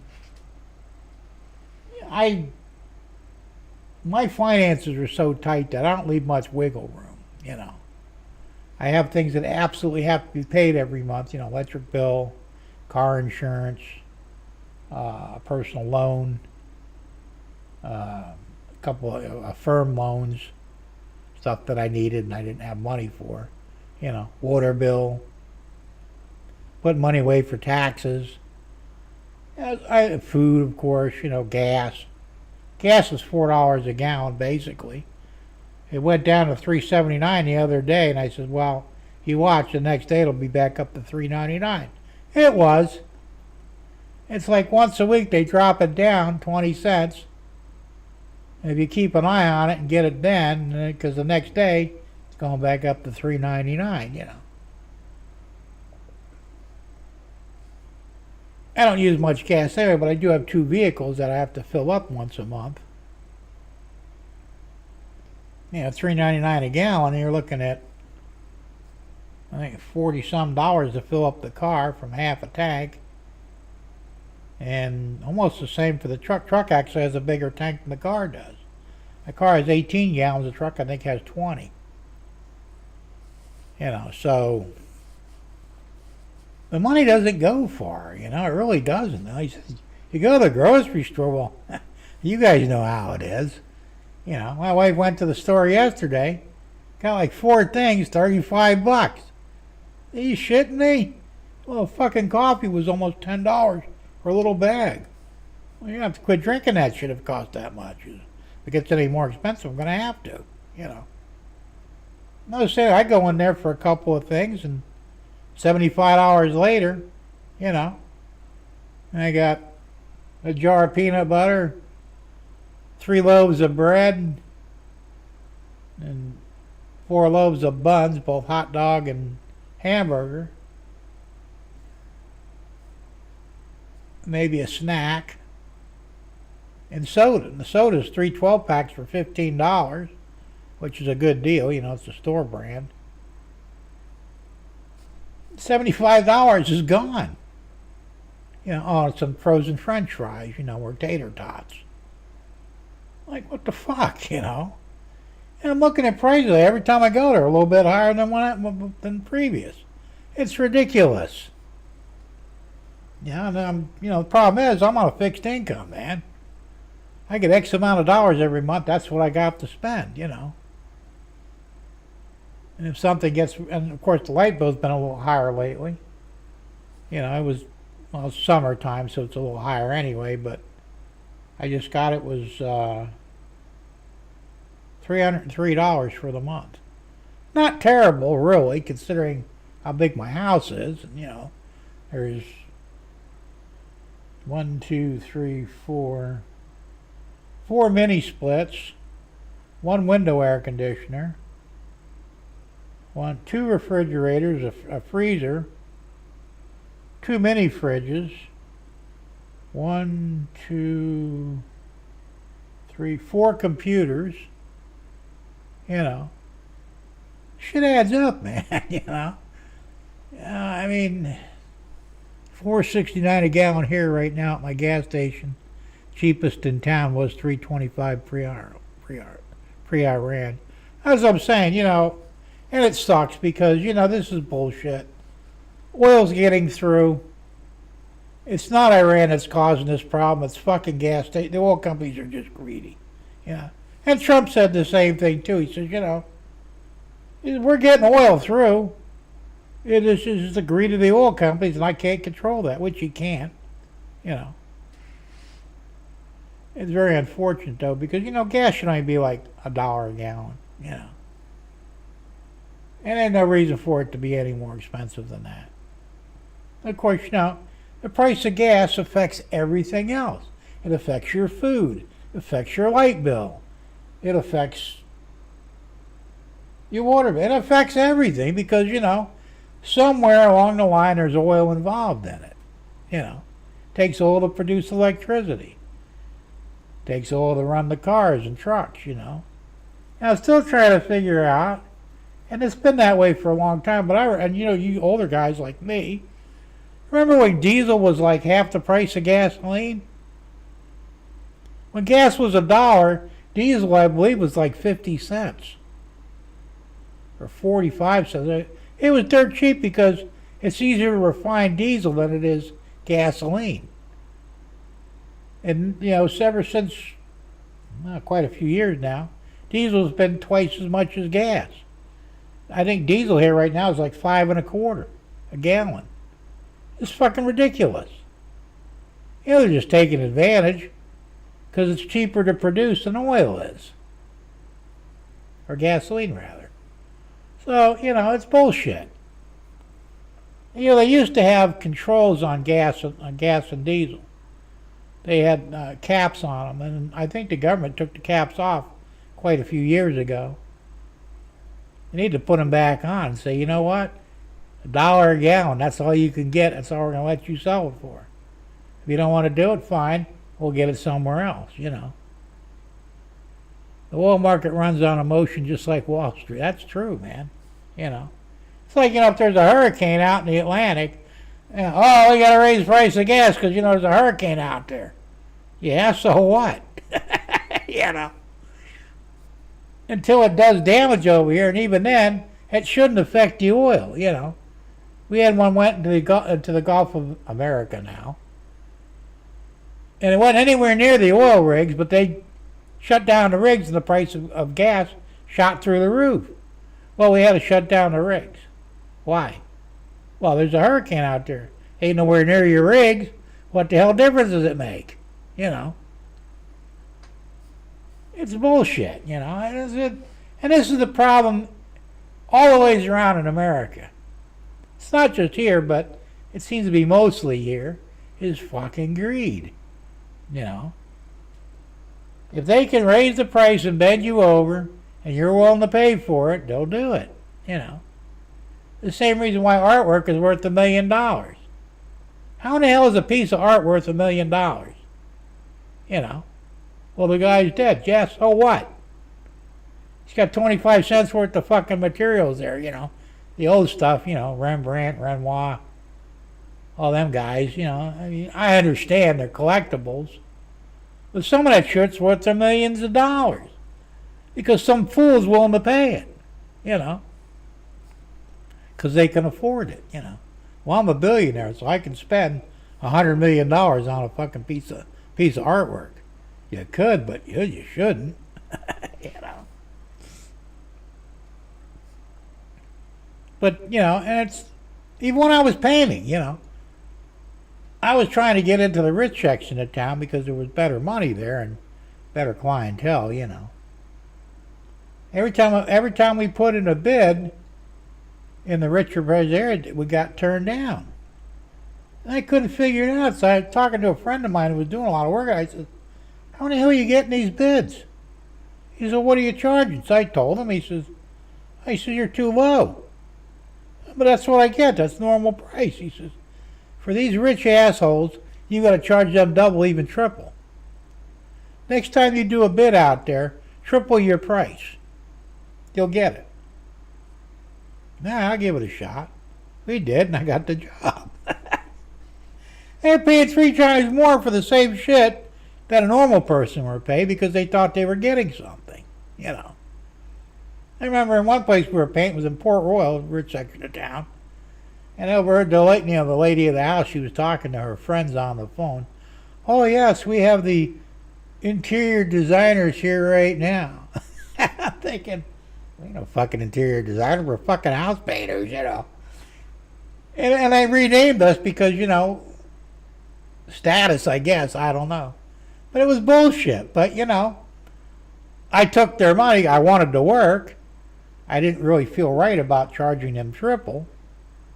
But they expected to do it, you know. It's like, if you didn't charge them that much, they wouldn't give you the work. You know, what are you going to do? But, you know, doubling the price of gasoline doesn't have the same effect that, you know, painting a rich person's house has. Russ says at least oil and food are somewhat commodities. They do come back down in price a little. Once rents go up, they never come. That's true. You know, the first place I ever rented was in 1979, I think. It was 78 or 79. It was a one-room apartment. It was actually a converted garage, 2-car garage. They made a duplex out of it. Had the living room, dining room, and kitchen was all one room.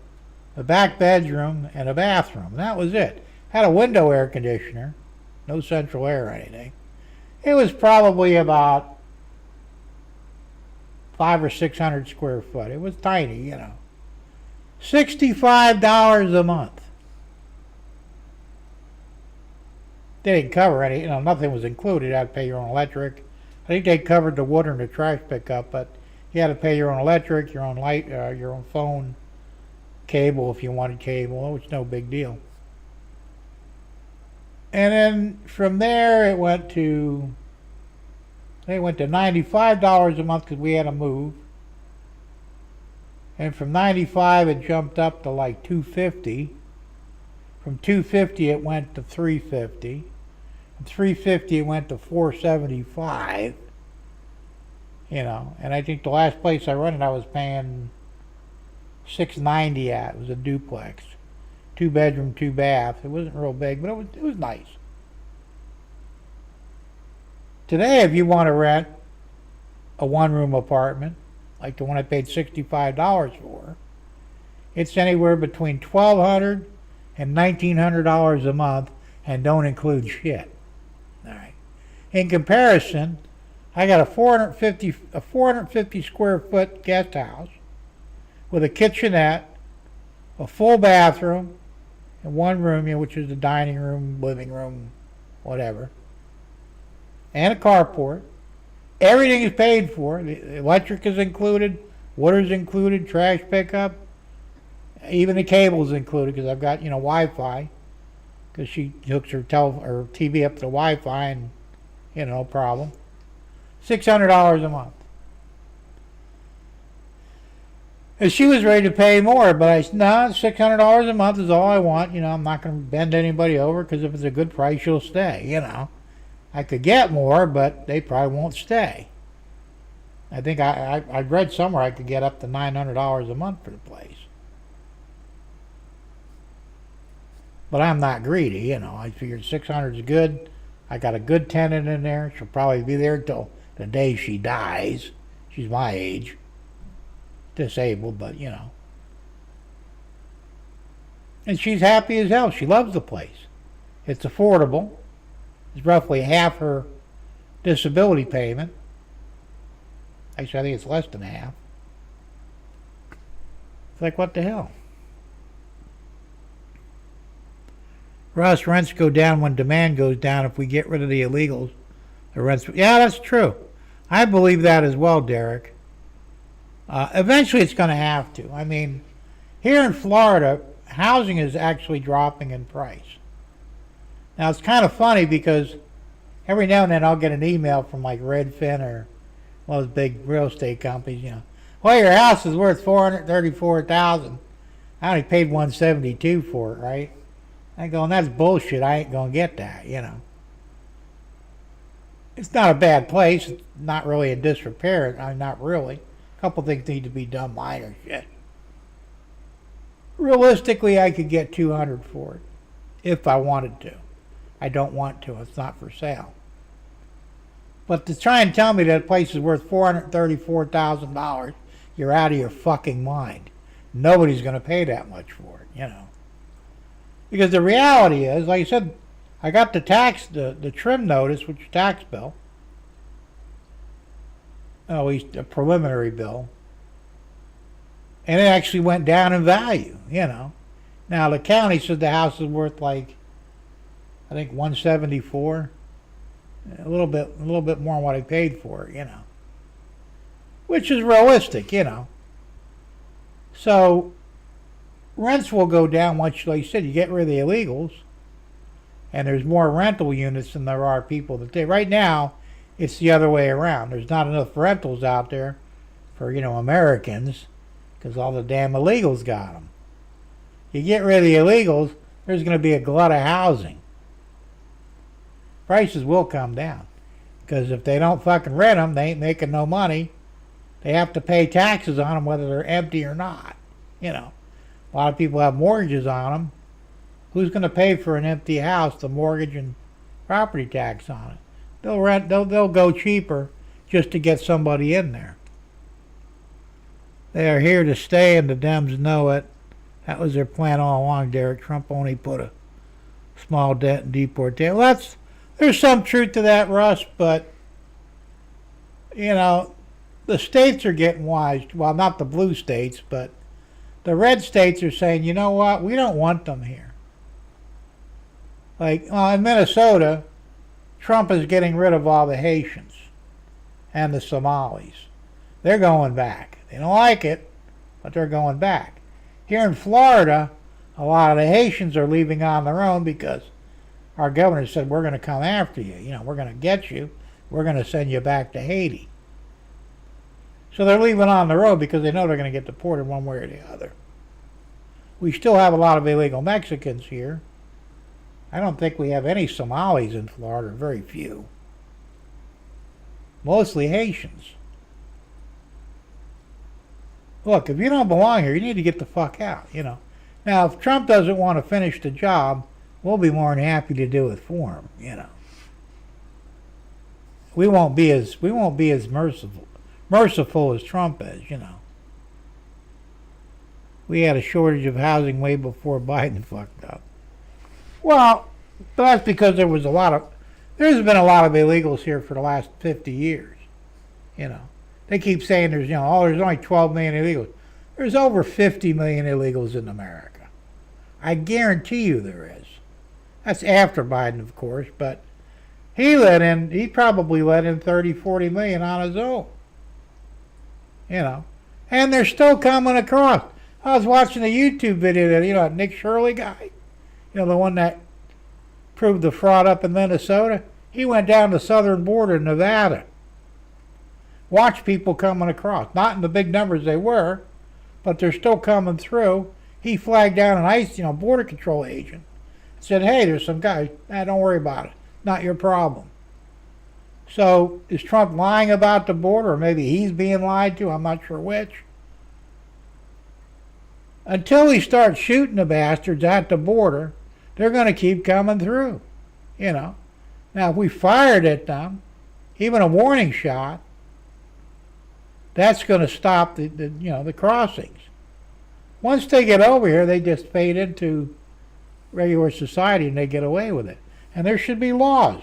If you hire an illegal, if you house an illegal, if you let an illegal get a driver's license, you get 5 years in prison and a $50,000 fine for each offense. We don't do that. We need to. You might be right, Russ. There might be 100 million. Who the hell knows? I know there's at least 50 million based on. I actually looked back and when they started coming over, and then there's a whole shitload of them now in southern Mexico that are waiting for the go-ahead to come up. And if Trump was smart, he'd send the fucking guard down there, or the fucking army for that matter, give them loaded machine guns, and start cutting the fuckers down the minute they cross. Hopefully blow the bodies back on the other side. Let Mexico deal with it. And why aren't they killing the coyotes? The coyotes are right there at the fence, taking the money and letting the people pass through. I could shoot the motherfuckers, I'll do it. Send me down there. I got enough ammo to take I could put a big dent in the fucking thing, I don't give a shit. I got no issue with it. You want to break into this country? Do so at your own risk. So I don't know if we're being lied to on account of Trump or he's being lied to. They might be telling him, oh, we got the border closed, nobody's getting through. He gets on TV and says, oh, we got the border closed, nobody's coming through. That doesn't mean that he's not being lied to. So I'm not saying Trump is bad in this. He might be. I don't really think so, but, And of course, the other problem is, like somebody pointed out, well, he's only going after the illegals that are committing crimes. They all committed crimes. As soon as they cross the border illegally, that's a crime. That's it. You're out. You're over. And you can never become a fucking citizen after you get caught illegally. You get put on the ban list forever, If we would uphold the laws we have, we wouldn't have this problem. And stop giving these fuckers free money. They come over, we give them, if they're just illegals, we give them, a few $1,000s, free food, Section 8 housing, driver's license, free medical and free schooling. Fuck that. You come over here, you don't get nothing. You need a mandatory federal prison sentence for hiring an illegal. If it's just a fine, of course they'll still do. That's what I said. $50,000 fine, 5 years in prison. One or the other will keep them from doing it, But it has to be both. And that should be on the books, so I don't know why it's not, If the Democrats don't like it, we need to start kicking them the fuck out too, You either love America or you hate America. If you hate America, you don't need to be here. We'll facilitate that for you, free of charge. And that's another thing. We're paying a lot of the Haitians to leave. Why are we paying them? They're here illegally. I don't give a shit. Look, here's your fucking pay. Get back over to the other side of the fence or we shoot you. The illegals fade into the labor cartels, shoplifting rings, kill Americans on the highway, and fuck up our postal system, our welfare. Well, you're absolutely right. Tom Grassi will attest to that. They're fucking up everything, and they won't assimilate. They won't speak English, even though some of them can. They won't do it because, I had a Mexican tell me once, I kind of befriended a little bit. He says, when we come up here, we're insulted by your language. We won't use it because, we don't believe it's the correct way. Then you need to get the fuck back over on your end of the property, All illegals need to be deported now. All green cards need to be expired now and sent back home. All naturalized people need to be denaturalized and sent back. You're absolutely right, Tom. It's not that I have any, I don't have any dislike or hatred of the people. I mean, I do some of them. But, we don't need them. Americans can't find jobs because the illegals have them. And some of the legal ones have them too. They're taking the jobs. They're taking the housing. They're taking all the food stamps. And then, it's a career for them. They're going to be on them for life. Meanwhile, my wife actually got food stamps using my name, right? $24 a month. I didn't know anything about her. I told her, don't even do it. Because, I think the last time I tried, it was like $14 a month they wanted to give. I said, I ain't worth the aggravation. But they'll give some goddamn Mexican, it's got 6 or 7 kids that may or may not be theirs, $2,000 a month in free food. They give me $24. Bullshit. They're all leeches and suck up our resources. Yes, they do. Hey, Dave Nish, how you doing, man? Stormy Dave. The Democrats need to be deported. Well, they do. So I'm saying they hate America. They hate what America stands for. They're on the side of the illegals and the criminals and everything else. Why are we not deporting them? We can do it legally. I'm sure there's laws on the books that say, hey, if you're a threat to the United States or to its Constitution, you can't be here. And trust me, they are, They said, who's really in charge here? I'm beginning to wonder, I don't think it's the people we think they are, So something has to be done. It just has to be, like I said, if it were up to me, I would say, I would get up on TV and say, look, here's the deal. You got 1 week to get the fuck out. If you're still here after a week, we start shooting you. And you might have to shoot a few just to get the point across, which kind of sucks, but if you have to make that point, then you do it. And trust me, after the first 2 get gunned down, the rest will be running for the border like the commercial, It's sad in a way, but it's necessary. They're not assimilating. They're not actually benefiting America or its citizens, When people came here in the 1900s, the Irish, the Italians, the Greeks, everybody that came over here, they wanted to be Americans. First thing they did, they learned the language, I know because my grandfather came over from Italy on my father's side. And my dad used to tell me they weren't allowed to speak Italian outside the house. They all learned English, Even my grandmother did. The only time they could speak Italian was inside the house. Once they left the house, you speak English. Because they respected America and they wanted to be Americans, They followed American customs, American laws. They didn't steal. Most of them didn't. They didn't steal. They didn't fucking shoplift. They got jobs to support themselves and their families. They became Americans. You don't see that today. You got these fucking Mexicans and everybody else come over here and it's like, well, you owe us, and you're gonna cater to us.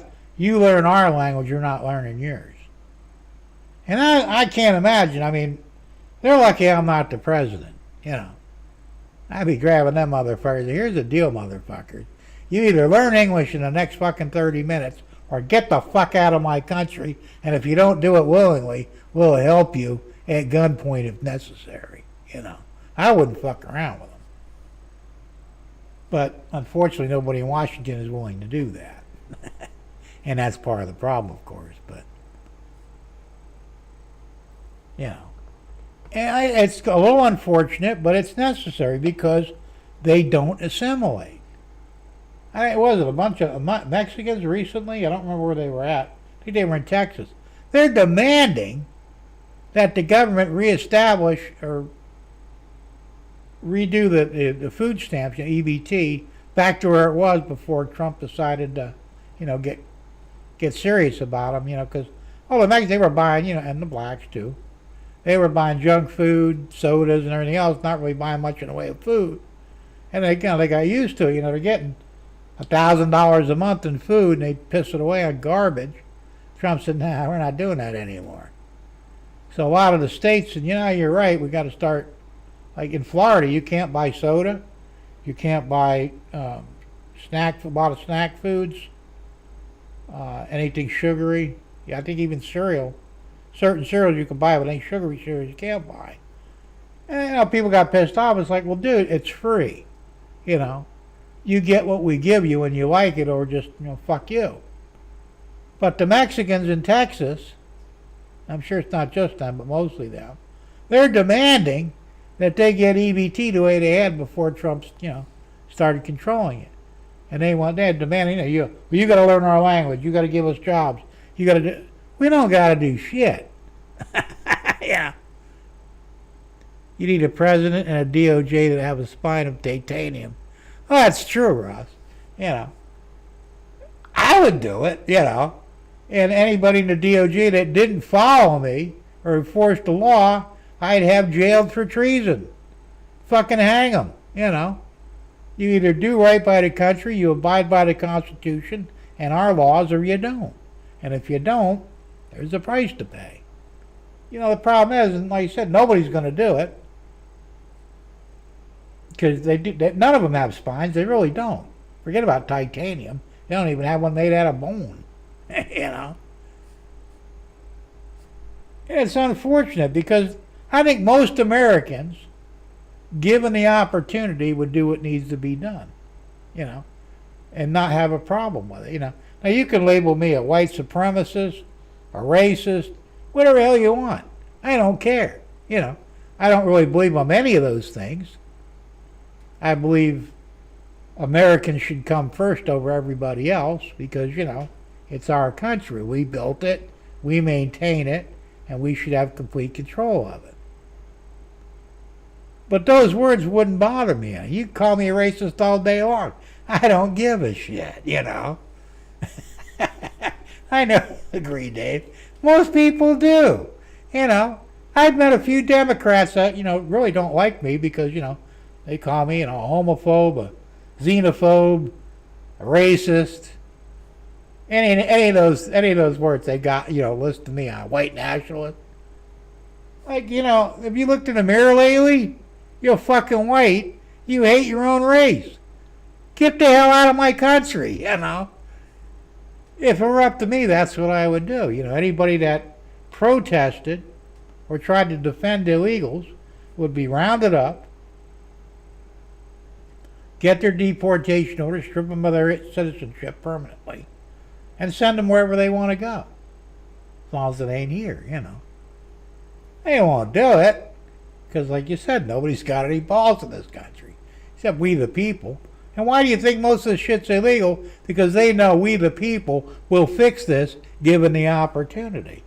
And they're deadly afraid of us, the government is, because they know we don't fuck around, I got no laws I need to worry about. I don't have to worry about, rules of engagement.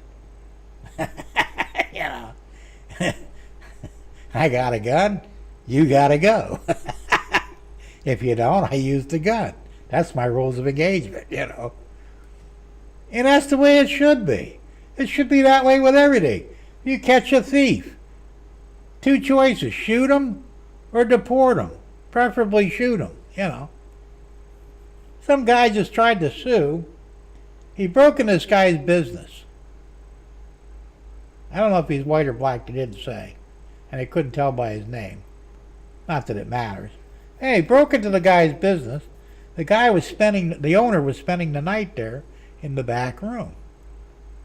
He shot the fucker 3 times. Didn't kill him.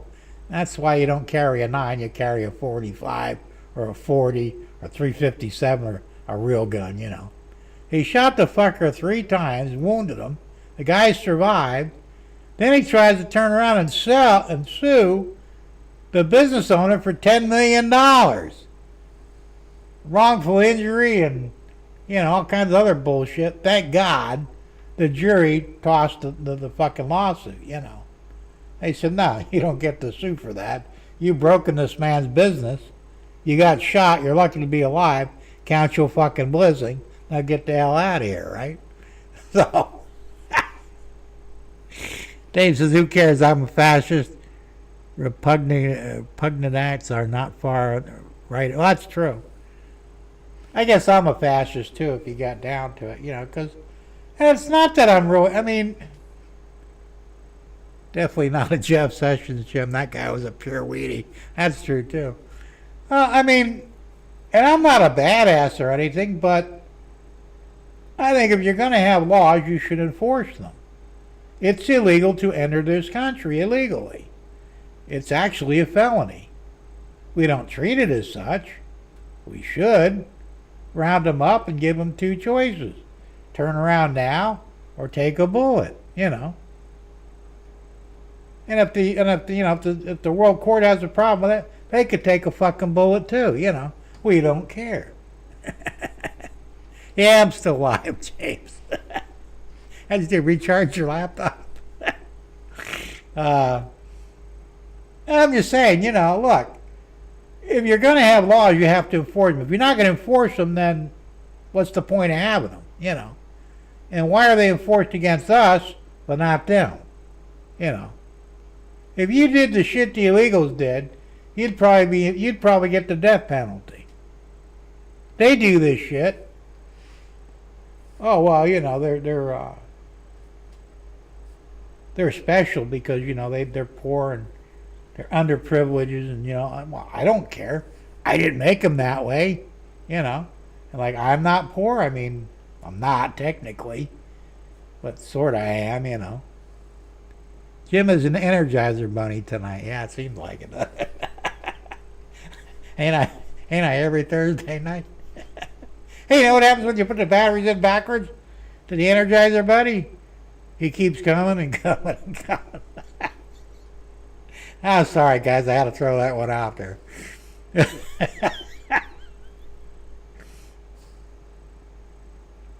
So, seriously, I get disgusted with it because, I'm so sick of the bullshit, And just when you think you're ahead, Now, the Supreme Court ruled that silencers on a gun should not be NFA controlled. In other words, it's not the gun, it's a muffler, and yet it's a licensed object, and it shouldn't be. So they said, no, we don't think that they should be licensed. It's just a gun accessory, no big deal. So the ATF says, well, we're going to continue enforcing the law regardless. Why are they not getting busted for that? If I were the president, I'd send in the fucking federal marshals to the ATF office, shut them down, arrest the assholes running it for treason, and hang them. If they don't listen to the Supreme Court, why should anybody else? And all this bullshit. No, he didn't go backwards. He said instead of going and going and going, he comes and comes and comes. It's a sexual joke, Russ. As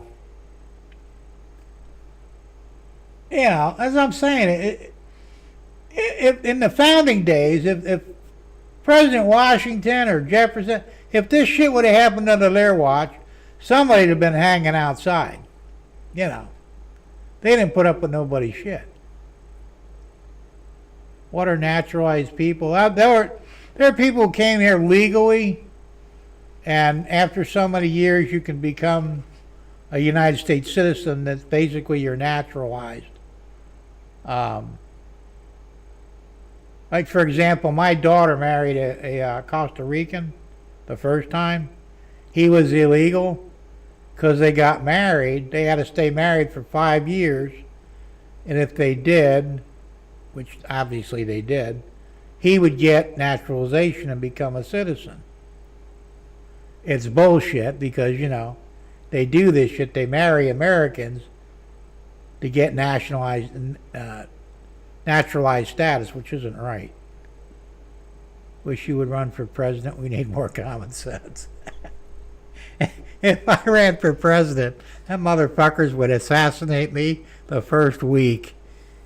Trust me, because I'm not, I like Trump, but, the reality is, I think he finally caved. Everybody caves. If they don't cave, they wind up with a bullet in their head. You know it and I do. Why do you think Kennedy was killed? Kennedy was actually killed, as far as I know, because he wanted to print his own money.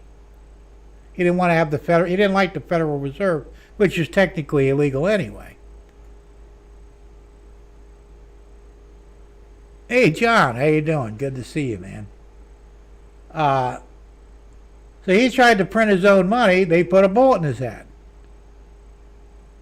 I'm not sure why Lincoln was upset. He did something to piss them off. I know he was printing his own money too, but they didn't have the Federal Reserve yet.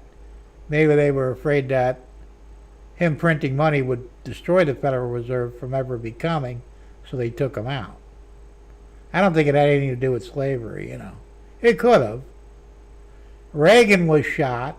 He was supposed to be killed because he did the same thing. He wanted to shit can the Federal Reserve. All right? If you try and kill the Federal Reserve, they will kill you. There's too much money and power involved, and they're just not going to let it happen. So they're the ones actually running the world, probably. Listen, it makes no sense. You can't manufacture your own money. You have to buy the money from the Federal Reserve, which is not federal, nor is it a reserve. The money doesn't actually exist. You're buying your money from them. They're selling you money at interest. Why do you think we're $40 trillion in debt? It's not the principal, it's the fucking interest. I think the interest is like they said, $10 million a second. It goes up or some shit like that. We will never pay that off because it can't be done. There isn't enough money on the planet to pay it off.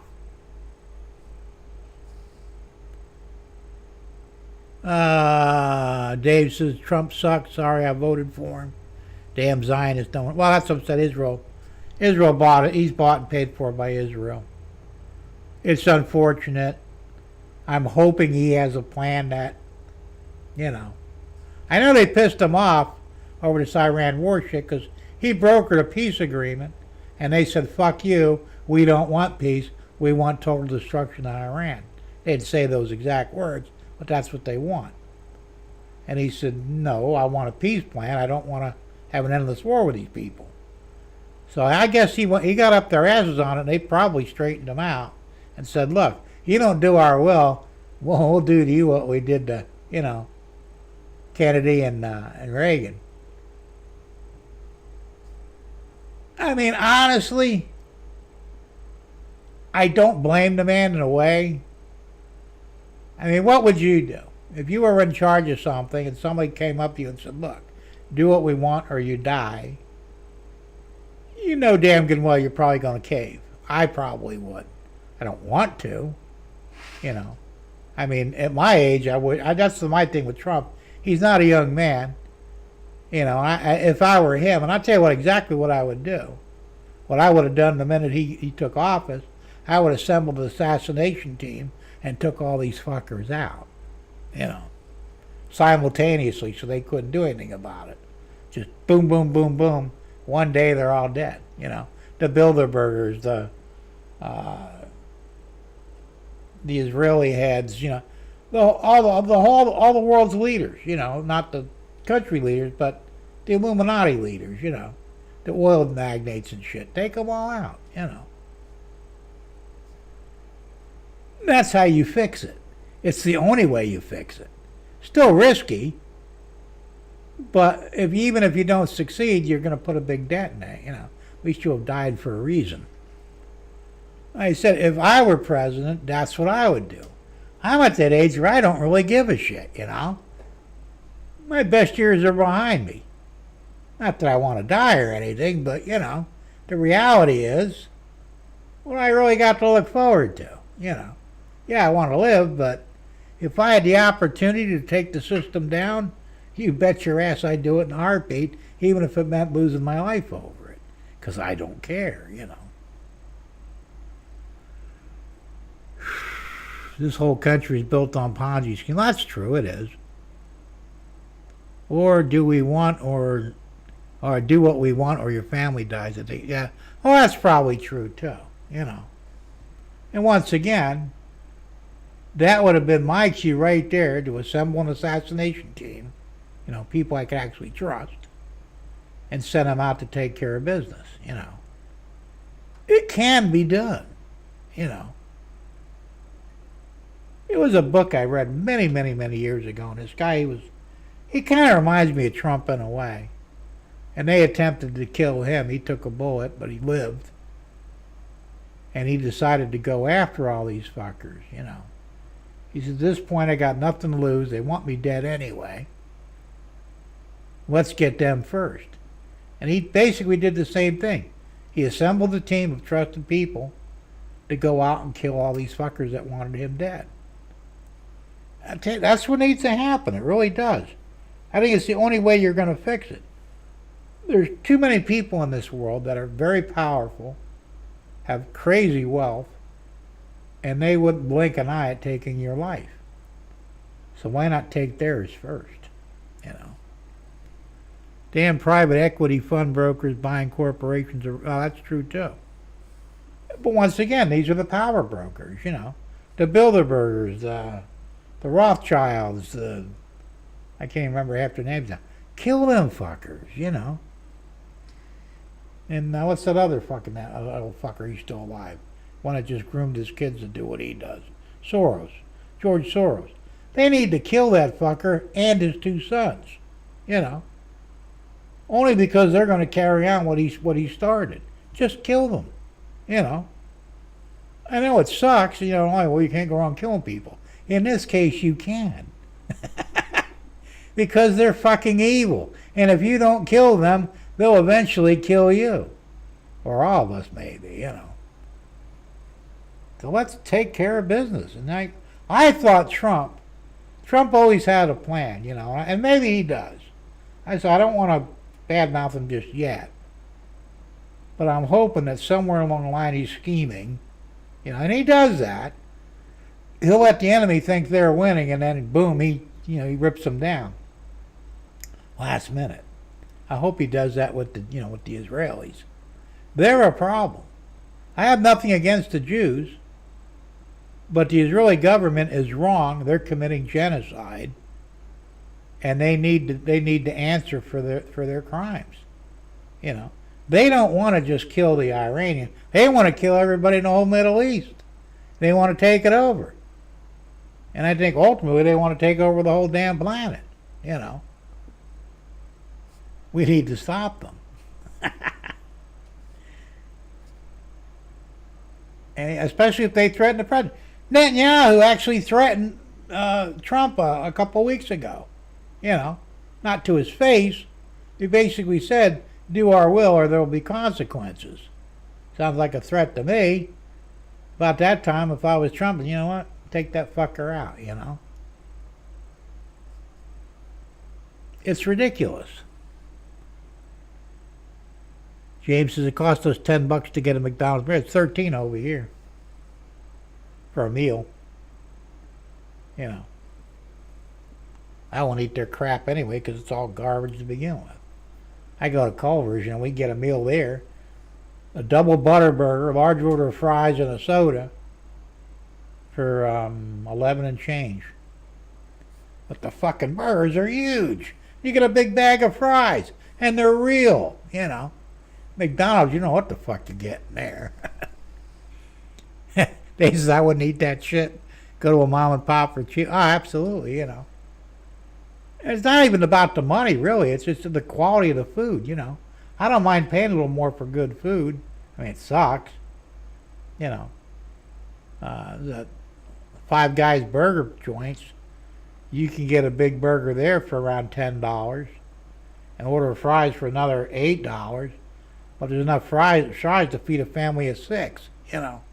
You get this big box of fries. I mean, I did. I wanted to have a burger and fries. And they go, you sure you want a box of fries? And, well, yeah, you know.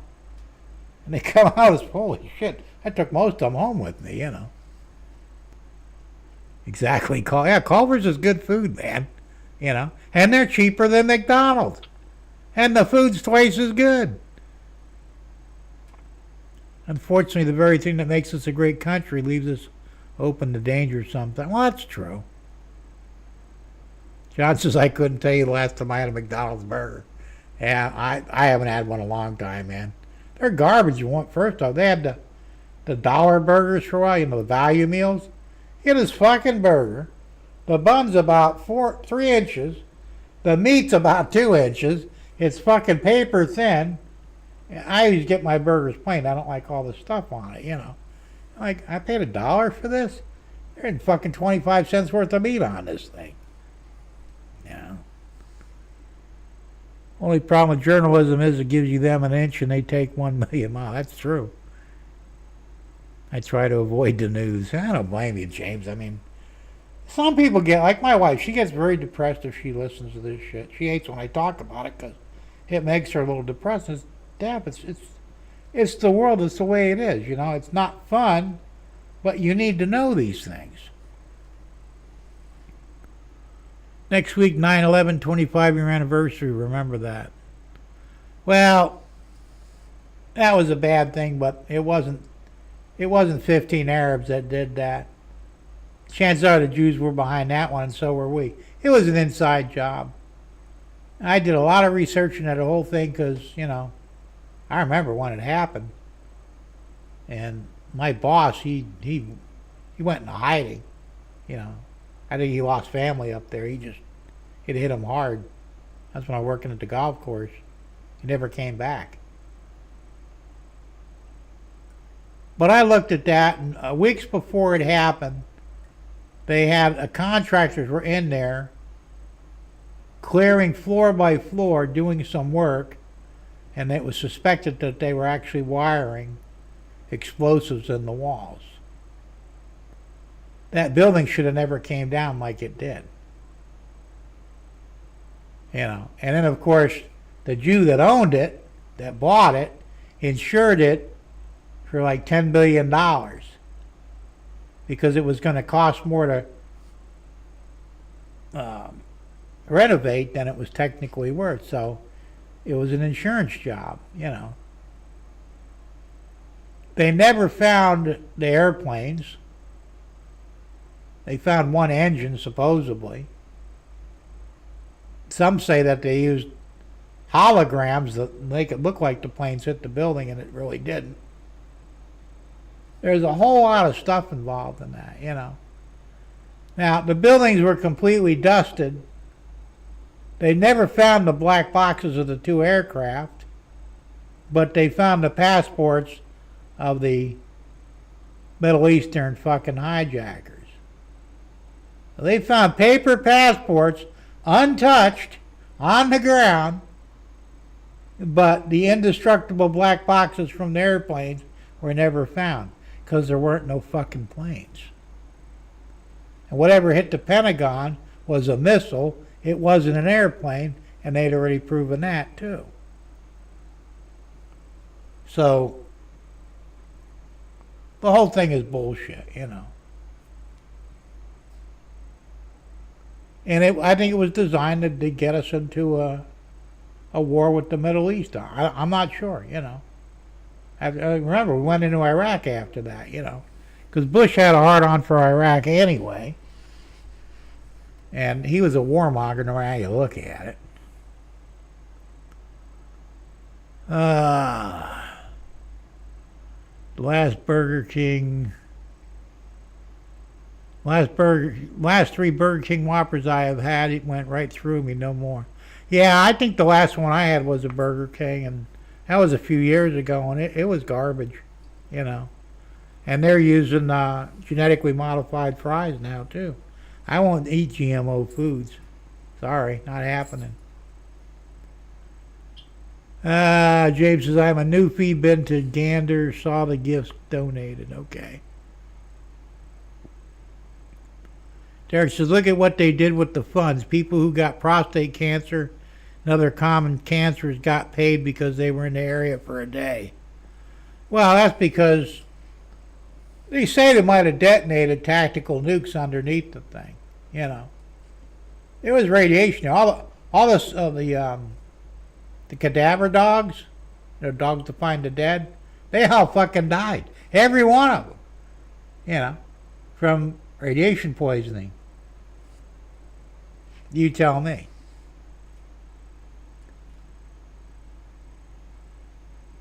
I don't normally shop at McDonald's. I don't at all.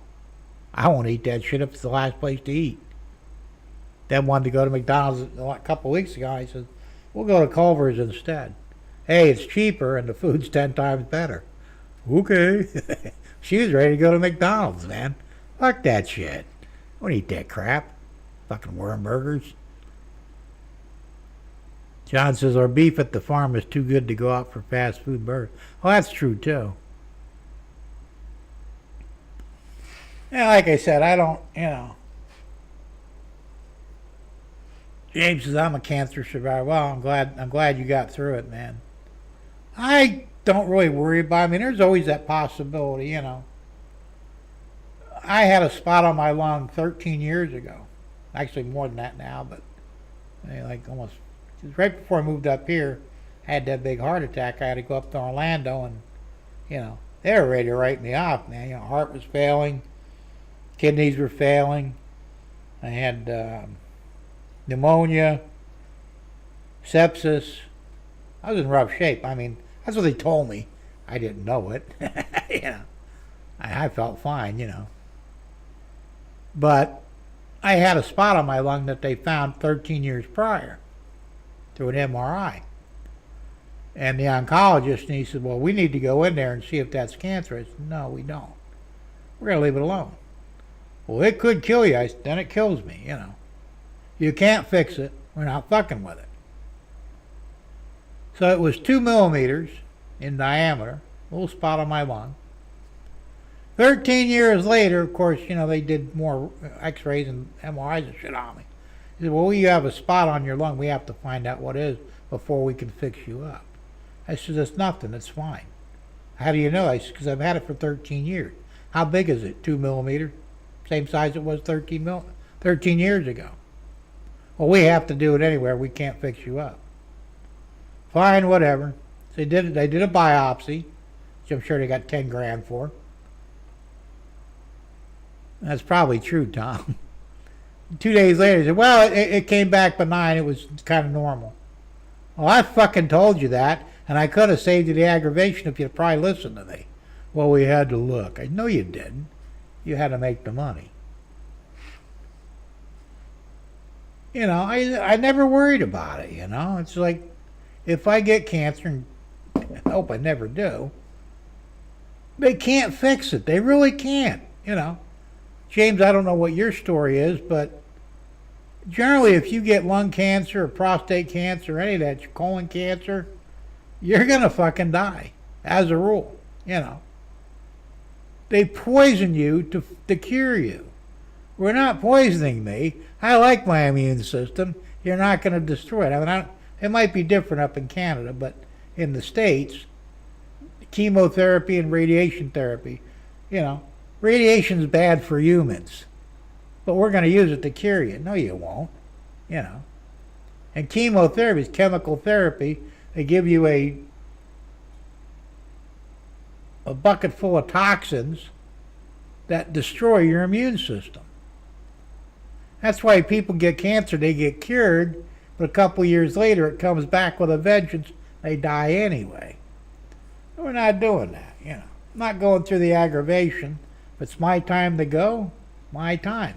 Doctors don't like hearing that, The oncologist, when I told him I wasn't going to do anything, he says, well, don't you care about your life? I said, sure I do, but you know what? I'm not going to let your cure kill me before the disease does. Boy, he'd get mad. then I told him, I said, well, I'm not buying you a new house this month, you know. You get like $2 million for fucking cancer cures. Yeah, I'm not doing it. Fuck you. I'm going to die anywhere. You're not going to get a penny out of it, you know. Now, my younger brother, he had testicular cancer. He lost a nut over it. You know, they took it out. And I think they gave him radiation therapy. And he still has issues. I mean, you know, he's diabetic now like me, but he's also got heart issues. You don't know if, you know, they caused half of that problems with the radiation, you know. When they just removed the nut, if that's what it was, and, you know. And then I heard lately that, you know, that the cancer is actually a parasite. And you could cure a lot of cancers with ivermectin. So I would take ivermectin before I'd let him put the knife to me, you know. I got ivermectin here, you know, the horse paste. If I had to, I'd use it. Now, I've also read, too, that the diabetes is also parasitic. That there's a parasite in my pancreas that's eating all the insulin. Think about this. They tell you you're insulin resistant. Okay, that's the excuse. Well, sir, you're insulin resistant. You need to take insulin to keep your diabetes under control. But if I'm insulin resistant, pumping more into me, how does that make me less resistant? And they can't answer the question because it's stupid. You know, if you got a closed door here and you try and get through it because it's resistant, as much as you want, no matter how many keys you got, you're not going to unlock that door. You know. So, you know, if your key doesn't work and you get 5 more, well, 5 will get through it. No, it won't. That's a bad analogy, but that's what I come up with. So, you know, I don't believe it. And I asked my doctor, you know, like my primary, I said, yeah, I read somewhere that diabetes may be parasitic and you can cure it with ivermectin. Oh, that's not true. You're insulin resistant. And I wanted to argue with him, but he's kind of an asshole, and I figured I'd just piss him off, you know. But I'm thinking, okay, that doesn't make sense. If I'm resistant and I'm taking insulin, how is extra insulin going to make a difference? You know, they're saying my body produces plenty of insulin, but my cells won't accept it. So pumping a little bit more in there, and it's not much, will actually make me less resistant. That makes no sense, you know. So I think they're lying. I think it's a big money operation, and, you know, I just haven't had the balls to take the ivermectin. I'm a little scared to do it, you know. But at some point I'm probably going to have to because it's getting worse, you know. And the one medical thing I listened to, they says, well, over time the parasites will grow and eventually take over your pancreas, you know, and then you're fucked. And they're saying that cancer might be the same thing. Well, we were told that cancer was uncontrolled cellular growth, you know. So if you got 1 million cells in your lung, for example, and 2 million decide to pop up where they're not supposed to be, that's the cancer. But does that really make any sense? You know, does it make more sense that something's in there that's causing a problem? I don't know. Hey Chuck, you're awful quiet tonight. What are you working on? There you go. Dave says they sure don't like the truth. Well, they don't, you know. And I think they know, to be honest with you. James says I delayed our honeymoon so I could fix a motor for a U.S. steel mill. Well, that's cool. Although I wouldn't have delayed my honeymoon for it. Russ says I heard building materials, electronic equipment, furniture, fluorescent tubes, etc., which were all pulverized and spread over the site, were also a major contribution to the cancer. Well, that's possible. You know, well, they're trying to say, you know, fluorescent tubes are deadly. You know, generally, mercury won't hurt you unless you ingest it, you know. I mean, actually eat it, you know. We used to play with mercury when we were in grade school. You know, we did. We actually played with mercury. You know, we told don't eat it. You know, we weren't stupid. The only thing we ate was, you know, the school glue, because that actually smelled good, but tasted like shit. But, and it was harmless. It wouldn't hurt you. I mean, listen, the government's been lying to us from day one, okay? After World War II, during the Cold War, what were we? I will remember it in first grade. I think it stopped after that, but in first grade, we did a duck and cover thing, We're under nuclear attack. What do? Well, climb underneath your desk. You'll be safe. Really? I didn't know any better then. But years later, I think, wait a minute. How does climbing under your desk can prevent you from getting vaporized by a nuke blowing up over your head? Or dive into a body of water. Why, should you be boiled alive? They lied to us. The reality was, if a nuke blew up over your head, you're going to die, But I guess they didn't want to freak everybody out, and that would have. And then come to find out that nukes may not even be real. Not in the way we think they are. I don't know, But they lie about everything. They're just listening. Wear a paper mask. There you go. That's another thing, during COVID, wear a mask, stand 6 foot away. Because, the virus won't attack anything 6 foot 1 inches away. But if you're within that 6 foot range, it's going to get you. It's stupid. And the mask was like a mosquito flying through a chain link fence. I wore a bandana because I refused to wear a mask, and they allowed the bandana. All right? So tied the bandana around my nose and mouth. I mean, bugs could have got in there, It wasn't curing anything. But it shut them up because I wouldn't wear a mask, And the only reason I did that is because they were doctors' offices. And it was funny. I went to one doctor, and I'm in the waiting room, and, there's no problem. They come up and they start questioning me. Say, have you had COVID? No. Which was a lie because I did have it before. Well, have you been vaccinated? Fuck no. Why aren't you wearing a mask? Because it's stupid. Well, you have to put a mask on or you're going to have to leave. Well, isn't it kind of late to worry about it now? I've been in here for an hour. If you're contaminated, you're contaminated. Too late to do anything about it. They didn't see it the same way. So anyway, I finally got in front of the doctor. All right, I had to wear the bandana, which was also stupid. I get to the doctor. He says, "You have to take that off. I got to look in your mouth." Yeah, I think you take. He's right there in my face. I'm breathing on him. I says, "Aren't you worried about getting COVID?" He looked at me. No, not really. Then why do I need to wear a mask? Couldn't answer me, But he actually did because, it was stupid. You're 3 inches from my fucking mouth and nose. You're not worried about catching COVID, but you want me to wear a mask when I'm, 10 foot away. Idiots. They always lie to us so we don't find out. Well, that's true. Well, not so much anymore. We're a little smarter now. We still have an occasional masking. Yeah, I still see them, believe it or not. I think I was in Home Depot and some idiot was wearing a mask, and I just looked at him and go, didn't say nothing, And I've seen people in cars by themselves, windows rolled up, air conditioning on, with a fucking mask on. Really? Talk about stupid. But you can't fix stupid. Not legally, anyway. I wonder where they left their helmet. Good question. I'm glad you talk to doctors that way, Jim. I think more of us need to. I don't trust them anymore. Well, I don't. Like I said, the doctors wanted to give me the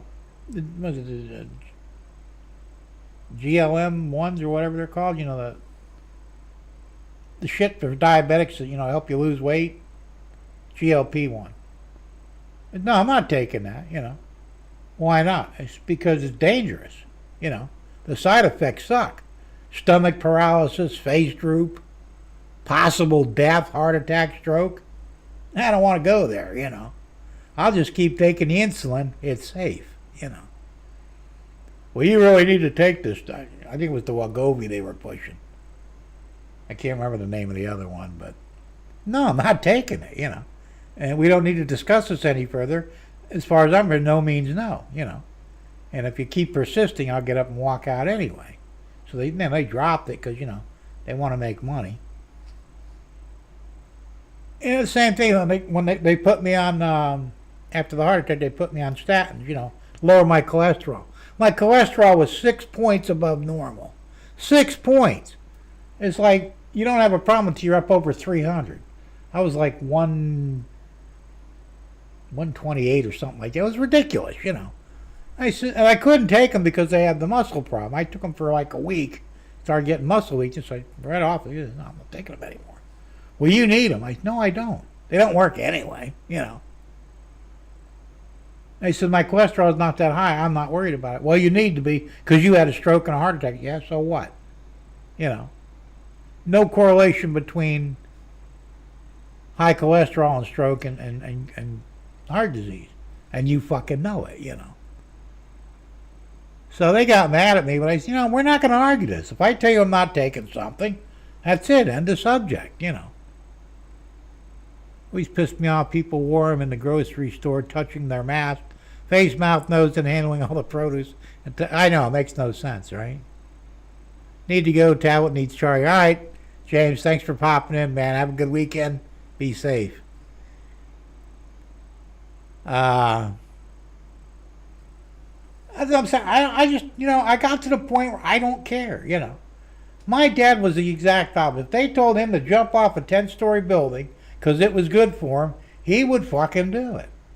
I mean, I don't know if he'd go that far, but, if the doctor told him something, he never argued with it. I went over there one day when he was still alive, before he went to the nursing home and got the Alzheimer's, and he says, I keep getting faint. And he says, I want to pass out. So I started taking his blood pressure for him because he couldn't do it himself. This was before the automatic machines. I did it with the old, stethoscope and listened to the heart. I did the old-fashioned way I learned on. And I'm getting ridiculously low, readings. He's like, like 98 over 40. And I go, you're going to fucking die if you don't get your heart, back up, your pressure. I go, what are they giving you? So he brings out all these bottles of blood pressure medicines. He's on 3 different ones, low pressure and losartan, I think, and something else. That's too many, I said, you tell your doctor you weren't feeling right? He says, yeah, he gave me these seasickness pills. Dad, when's the last time you've been on a boat? Well, I've been on a boat in 20, 30 years. I know. Why would they give you seasickness pills if you're faint, So I looked at it, I said, well, I played doctor. I said, look, I'm going to take away all this shit. I'm just going to give you the low pressure. And I'll come here every day and check your blood pressures. He's all right. I was surprised he listened because he usually doesn't. And I was checking his blood. His blood pressure came up to near normal, right? On one blood pressure medicine. Because he had, bypass surgery. He didn't really need to be on blood pressure medicine. He was actually in pretty good shape after the bypass surgery, quadruple bypass. I think he had 4 or 5 heart attacks, And back in those days, there wasn't much they could do about him, I think the first 2 heart attacks, he stayed in the hospital and rested, They didn't have catheterization or any of that other shit, That like I got stents and all that. They didn't have that back then. So anyway, I said, well, when's your next VA appointment? He said, I don't know, about a month. I'll take you there, okay? So I go down to the VA doctors. Boy, I got right on that fucker shit, man. I said, I want you to explain to me why you put my dad on 3 blood pressure medicines. He complained of fainting, and you gave him seasickness pills. What the fuck is wrong with you? Oh, man, you need to calm down. I don't need to calm down. You need to get your shit together. You're going to cost my dad his life. And if he dies, you'll be following him. I guarantee it, I said, I don't give a shit, Oh, you need to calm down. Guy said, well, explain this to me.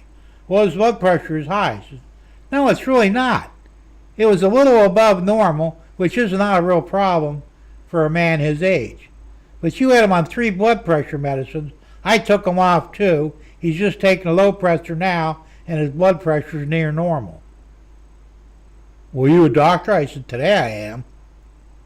Obviously you're not, And really, seasickness pill, I can't remember what they're called. There's a technical name for them. What the hell's wrong with you? He's not on a fucking boat, you know. He's passing out because his blood pressure on the 3 blood pressure meds was like 90 over 40. You know. You're lucky he didn't fucking fall and die. What the hell's wrong with you? You know, well, I made a bunch of excuses. I says, well, from this point on, you take him off everything but the low pressure. And if you fuck up again, we're going to have a problem. They didn't like me too much either. I don't give a fuck, you know. Because somebody needs to put them in their place. They think, you know. When I saw the doctor after my second heart attack, they had me on, shit, what the hell is it called? It was a blood pressure medicine. They had a lot of side effects. 2 of the side effects were your hair fall out and your dick is soft. Can't get hard anymore. So I found this out, and I couldn't stop taking it. You had to wean off of it, you know. I found this out before I fucking went through the roof. Right into the doctor's office. Says, what the fuck were you thinking when you put me on this shit? What do you mean? Do you know what the side effects are? No. Why don't you go look them up? I'll wait. You know. He comes back after getting on his computer. Well, I didn't know. I said, I'm already fucking having problems with ED. You get it and make it fucking worse, and my fucking hair's falling out. You know. I says, in my family, we die with a full head of hair. Taking this shit, I'll lose my hair in the next couple of months or years, you know. I said, you need to take me off of this shit as soon as you can. And he was all fucking indignant about it at first. Said, all right, man, calm down. And I said, you ever put me on something like that again, I'll end your fucking life, you know.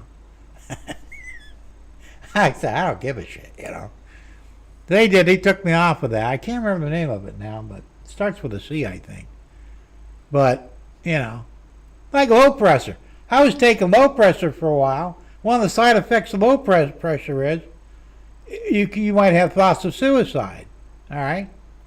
Yeah, I ran out of this shit. Thank God, because right before I did, I was thinking, you know, maybe it's time to end it. I'm not suicidal. I found out that shit causes suicidal thoughts in some people. No more of that either, you know. So now I check everything before I take it, you know. Last cardiologist I had, well, not the last one, but back when I was still in Naples, he was one of the top cardiologists, like, in the country. So he goes, we got to get your blood pressure back down. I said, well, you know, doctor, there's something wrong there. You know, pills ain't going to fix it. It's like a Band-Aid. Well, there's this blood pressure medicine. The problem is you're going to have to be admitted in the hospital for at least a week where we can monitor you. I said, is that dangerous? He said, well, it could be. I ain't taking it. What do you mean? I said, I'm not taking it. I said, the whole idea is not to die. You want to give me something that can kill me? I'm not taking it, you know. Well, we can't have a relationship anymore. I said, I didn't realize we were having one. No, I'm serious, and so am I. I says, you don't want to fucking be my doctor? Fine. There's a dozen other ones. I'll find another one. He stormed out of the office, and that was the last of that, you know. He was mad because I wouldn't take this dangerous fucking blood pressure medicine. Fuck you, you know. Half the doctors are retarded. They just believe they are smarter. And they do, you know. And the problem is, they really aren't. I mean, my primary attendant, one that gave me that dangerous blood pressure medicine, that, you know, makes your hair fall out, all he did was look on the computer, type in a few things. All right, give your patient this. Of course, he was getting sales reps in there every other day, too. If you're a sales rep and you give them, you know, here, give this to your patient. You know, it may or may not help him, but give it to him anyway. I mean, that's not what they say, but that's probably what they actually mean, you know. And I used to bitch about that, too. I said, look, so when somebody comes in here wanting to give you a drug they give to your patients, you need to investigate it. Why? Because they're not going to tell you the truth. They're not going to come in and say, look, I got this wonderful drug, give it to your patients, it may kill them, but, you know, it's still a good drug. They don't tell you that. They tell you all the great things it does, no side effects. They're lying, because every drug has a side effect, you know. And, you know, the ads on TV, I always make a joke out of it, but it's true, you know. Such and such, take this, talk to your doctor and see if the benefits outweigh the risks. The risks are death, heart attack, stroke, paralysis, whatever. What the fuck outweighs death? There's no benefit if it kills you, you know. And they say this like it's no big deal. It drives me nuts. Russ says then they will refuse to treat you, Jim, which I think might be illegal. I had an argument with a doctor about 5 years ago and gave him an earful and walked out. Well, yeah, I mean, when I had the stroke, they got mad at me because, you know, they wanted me to sit in the hospital bed, lay in a hospital bed, for like 6 weeks. And every day I was in that bed, I was getting worse and worse. And I said, no. I said, I need to go home and try and walk some of this off, you know, because I had to wonder, I was, well, you're never going to walk again. Fuck you. I will walk again, you know. And I do, not really well, but I still walk. So anyway, the doctor got mad because, you know, I did, left without approval, ADA or something. I can't remember what it is now, but, you know, against medical, AMA. I left against medical advice. Because I told myself, I'm leaving tomorrow, you know. I had asked for things to help my legs, you know, the pressure cuffs. They wouldn't give them to me. Until I fucking told them I'm leaving. And all of a sudden they come in, I said, no, too late now, man. You had your chance. I'm out of here, you know. Well, you can't leave. I said, I can do whatever the fuck I want, you know. And I'm leaving tomorrow. I'll be checking out at noon, whether you want me to or not. I don't care. So the one doctor, he says, well, I'm not giving you any medications. It's fine. I don't give a shit. I already know what you prescribed to me. I had to go to another hospital to get the drugs that I needed to be on because of the stroke, because that doctor refused to give them to me. I could have probably sued him, but I've never been sue happy, but I wish I would have been. This is the problem with these fucking doctors, you know. You do what they say. They think they lord it over you. Well, they don't, you know. I'm paying you, motherfucker, not the other way around, you know. You do what I want, not the other way around. Lawyers are the same way. I've had lawyers where, you know, I'd sit them down, look, you do what the fuck I tell you, because I'm paying you and I'm paying you dearly. When you pay me, you could tell me what you want me to do. And they get mad, but, you know, eventually they, you know, okay.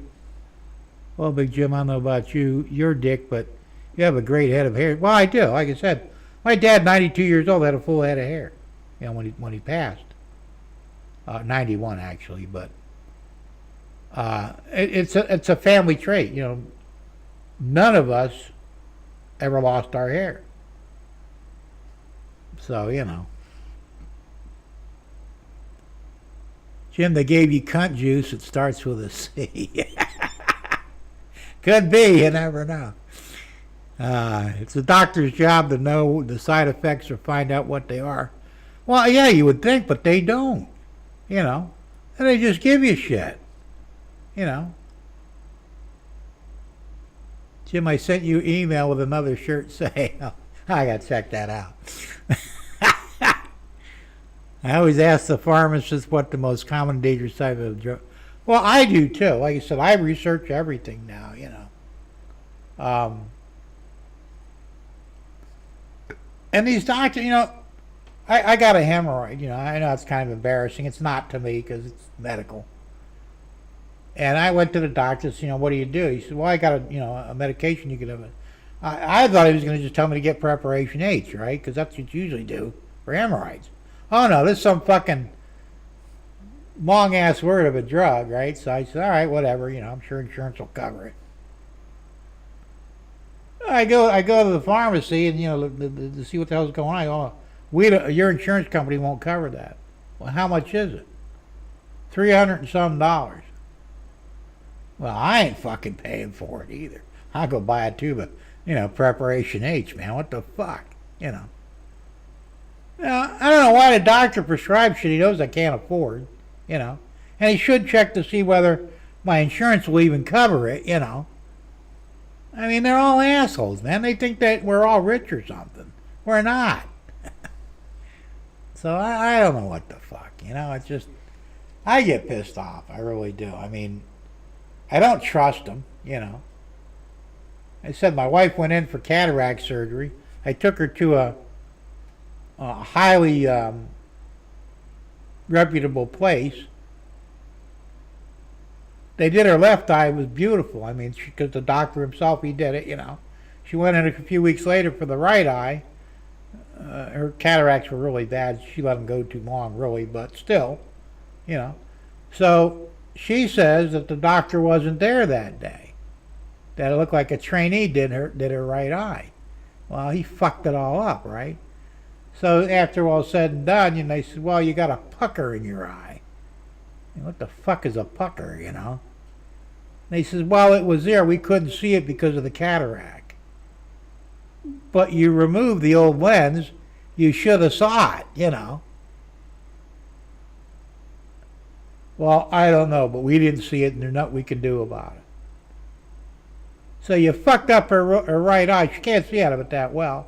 Everything's distorted, I guess basically the pucker is that I think they put the lens in wrong, to be honest with you. It's probably not the correct curvature. It's probably, curved wrong or something. They fucked it up somehow. And I told her, why don't you go see, fucking Morgan & Morgan and sue the bastard. She won't do it, I said, all these times I got fucked over by the medical society, I should have sued them. I said, the next time they do something wrong, there'll be no hesitation, It's too late to sue them over the stroke, too late to sue them over the first 2 heart attacks, but no more. I mean, that's it. I'm done, You fuck up, and I pay for it, I'm going to sue the pants off of you, It's ridiculous. Even Tom Kvichak, his wife Debbie, she had hip surgery done. They fucked it up somehow, I mean, the surgery went good, and I guess one of the interns tried to move her and grabbed her leg, and it popped it out of the socket, right?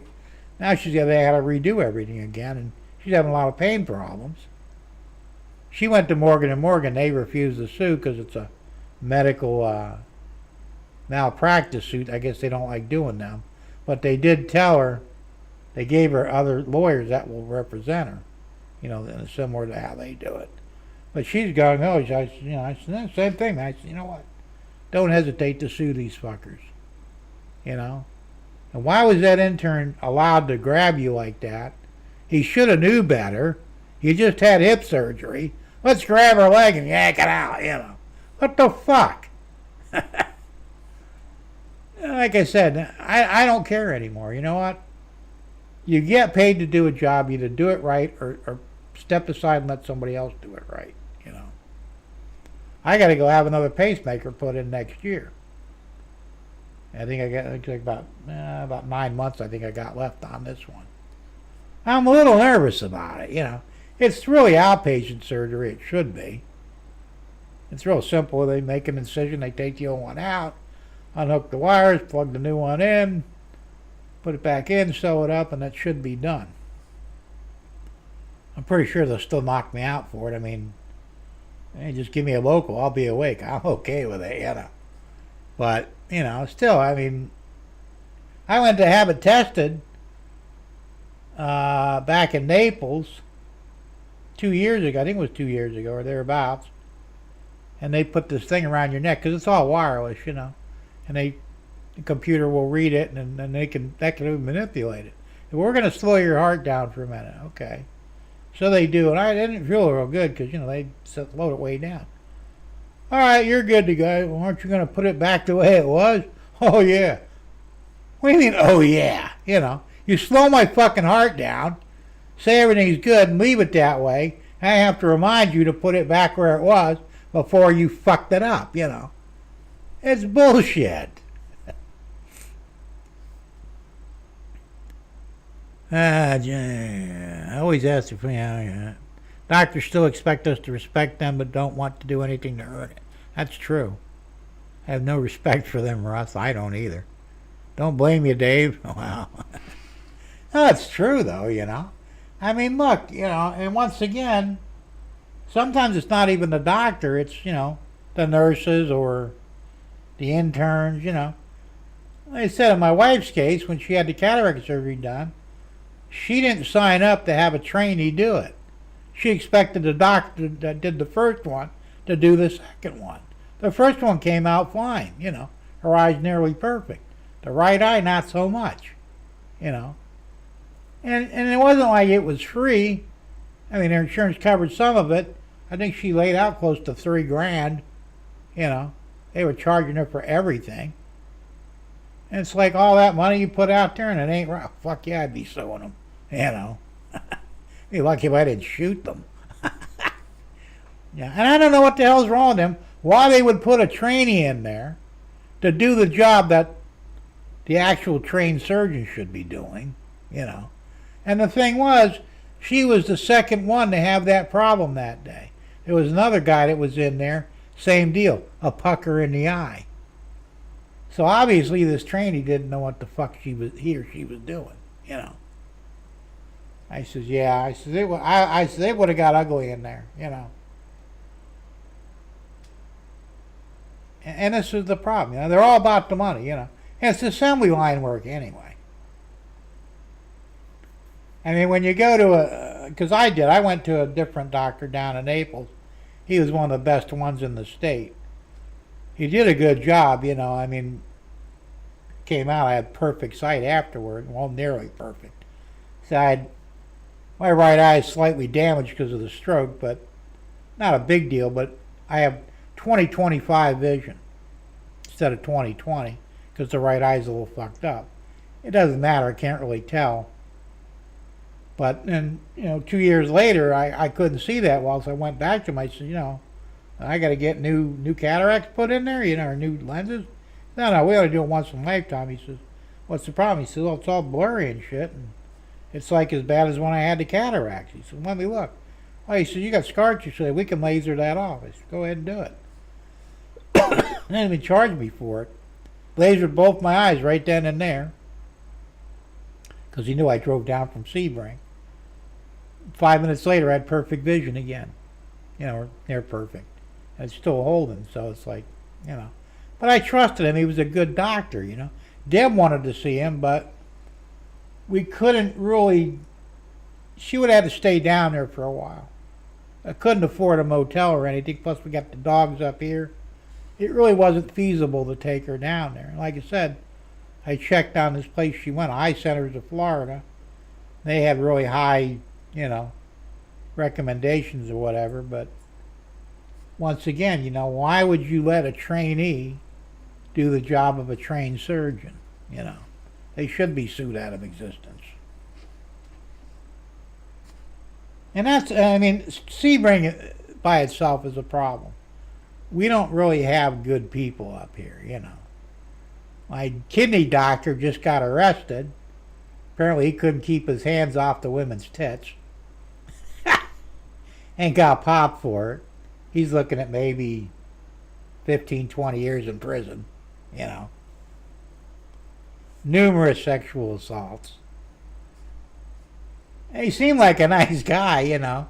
You know, maybe he got set up, I don't know, but, you know, you gotta wonder, I mean, why were you alone in a room with a woman, your patient? Why'd you have her hands on her tits? You know, you're a kidney doctor, not a breast doctor. I mean, you know, there's something there on there, you know. He's the second doctor I've had go to prison. My first one that was down in Naples, my diabetic doctor, he got busted for domestic terrorism. He did get set up, though. It was his ex-wife. She wanted custody of the kid, and she basically set him up. Dave says, they fucked up my left eye for cataract surgery. I even paid for a more expensive lens because of astigmatism. My right eye turned out fine. Yeah. It happens. You know, I've heard horror stories. I mean, there was a cataract surgeon down in Naples. What the hell was his name? I can't remember his name. He was like, not the best one, but one of the biggest ones in Florida, you know. And they, you know, my doctor said, well, I'm going to send you. No, you ain't. Why not? That motherfucker screwed up more eyes than I got fingers and toes. I'm not going there, you know. So I went to the other one, which, you know, he did my mother-in-law's eyes and did a good job on her, so I figured I'll take a chance with him, you know. But, and that's another problem, you know. When they fuck up like that and they get sued, why do they still have licenses to practice? I don't get it, you know. If anything, they should lose their license, and in the worst case, they should even do some jail time. They cause problems that can cause you death even. Probably not cataract surgery, but like I said, that's why I yelled at the doctor. I said, look, if I die, you still go home to your wife and you get a nice meal to eat. I die, I'm dead. It doesn't work that way. Because see, the way I see it, if I die, you're going to be following me. So you want to make sure that I don't die. He didn't like hearing it, but well, I understand. I said, well, I hope so, because I'm not kidding. I says, look, I says, if you give me a drug or a procedure that kills me, I think you should have to pay with your life. That's just the way it is. You should know better. You're so smart. You got all the paper up on the wall. How did that happen? I said, yeah, I'm going to hold you responsible, man. I'm Italian. I got family. Don't fuck with me, And all fellas always pull that one on people. I mean, I don't, I'm not connected. But,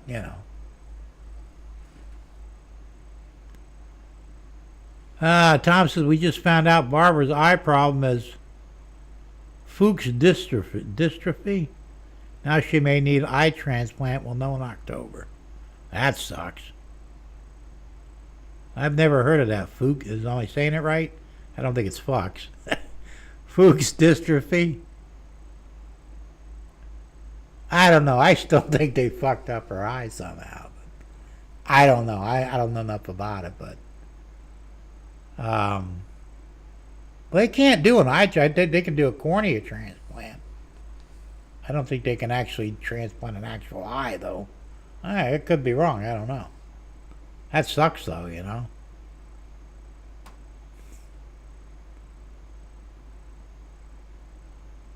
I mean, things happen. I understand that. It's not always a doctor's fault, but my guess it is Fox. It could be. I don't know. I had a friend of mine. His name was, that was his name. Can't remember his first name, but his last name was spelt like that. And he says, is it Fox or Fuchs? He says, Fuchs. I says, well, if I had a name like that, I'd change it. Mr. Fox, can you come over? And he wouldn't eat pussy. That was funny because the girl he was dating, I wound up dating. Later on, she says, yeah, the reason I broke up with him because he won't eat pussy. And I'm going, well, fuck, what the hell's wrong with him, I mean, she was hot, man. It's like, fuck, I'd eat that all day long, It's true, I don't get it, but Fuchs is German for fox. Okay, that makes sense. I'd change my name to Fox then, Fuchs is a disease. Well, yeah, I realize that, but that's weird. But then, they got so many weird diseases now. I'm hearing new words every day, It's like, do they make this shit up, Like they were talking about that disease you get from the tainted vegetables, the one that causes projectile diarrhea and shit, or what they call that, explosive diarrhea. I'd never heard of that before in my life, And that's a made-up disease. They just invented that, Well, it turns out it's caused by human shit. I go, okay, so they're blaming it on the illegals, and I know the illegals will shit on things. They don't care. We had that problem on the golf course. They'd shit along the fence line. They didn't care, Bathrooms, no reason why they couldn't make it to the bathroom. It was just more convenient to, go shit out by the fence. So I'm thinking, okay, so they got a lot of illegals, harvesting lettuce and other vegetables and shit. But they're not shitting on everything. So the only way that could happen is if it's got to be an irrigation problem. Well, it turns out I was right. They're using gray water, basically, to irrigate the lettuce and whatever, the crops. And what is gray water? It's filtered human shit. And that makes more sense than a bunch of illegals taking a shit, along the fence line. But rather than tell the truth, The name then after the person who found it, so I guess Dr. Fuck didn't know how to spell it. Fucks. Could be. I don't know. I hate to make fun of it. I feel bad for Barbara, man. I hope that, everything works out good for her, but I don't know. Every day there's a new disease, And it's like, well, what the hell? I never heard of that before. I don't know. We live in such a fucked up world, man. People lie and steal and cheat and everything else, and nobody knows what the hell is real anymore. Yeah. Is it AI or is it not? Here, watch the YouTube shorts.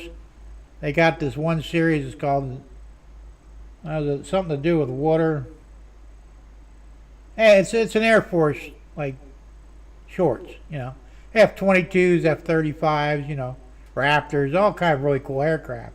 And I didn't know these things could even do half of that shit. They had one comes over the aircraft carrier, comes in, stands up straight, hovers there, and then drops down. Thinking, how the hell did they do that, right? I don't know if it's AI or if they really can do that, And I'm watching some of the maneuvers and shit. Well, aren't they, what do they call it, red out or black out? If you red out on an inside loop, I think it is, and you black out on an outside loop. They're not having this problem anymore? Did they find a way to solve it? I don't think so, And they're flying faster and crazier. And these planes are doing things you didn't think they could do, And I said it's probably AI. I have no idea. They got to make their money. That's true. I hope the fucks fix the fooks. The only thing I know is that when I wake up in the morning, it was, and it is going to be a good day. Since that's true. Any day you wake up above the ground is a good day, right?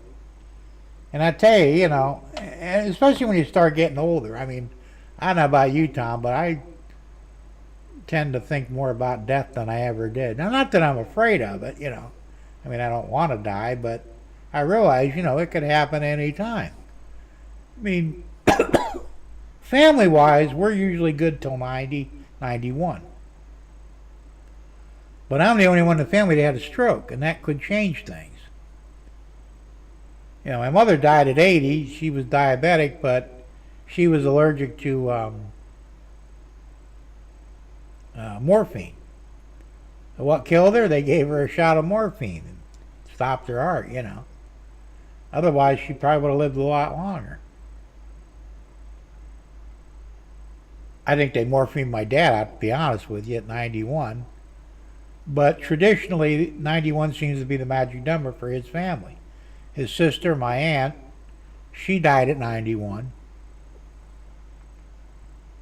I think his brother died at 91. So I figure, 91 might be it, I don't know. But you still think about it, Like I said, I'm not really afraid of it, but I count every morning I wake up as a blessing, Well, I got up another day, that's a good thing. Tom says I'm lucky, no allergies. That's true. I'm allergic to penicillin, supposedly, and tetanus.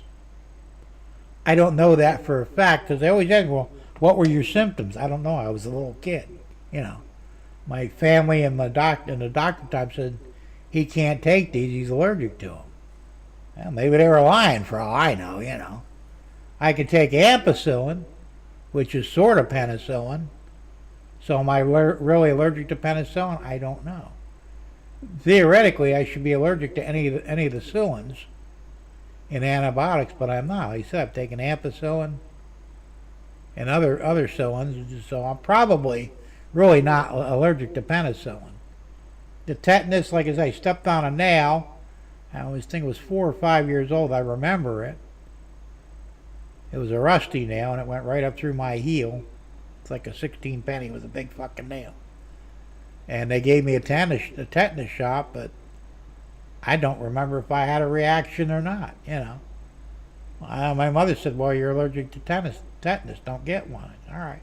I wasn't going to argue with her, you know. So as far as the doctors know, I'm allergic to both, you know.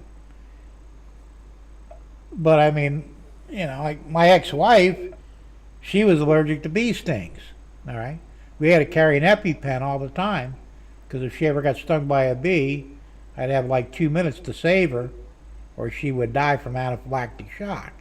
Never had to use it, thank God, but we always had the pen, you know, in her purse. You know, when we were always together anyway, and it's, you know, if you get stung, you let me know. I'll give you the shot. So, I mean, that was weird, you know. And none of my kids are allergic to it, but she was, and, you know, so it was kind of scary, you know, but, you know, like I said, she had an EpiPen that we had I think we renewed it a couple times. It's only good for so long.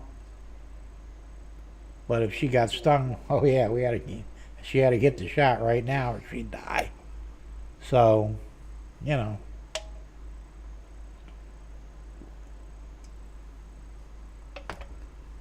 I don't know, it's like I said, some weird shit, you know, but it is what it is.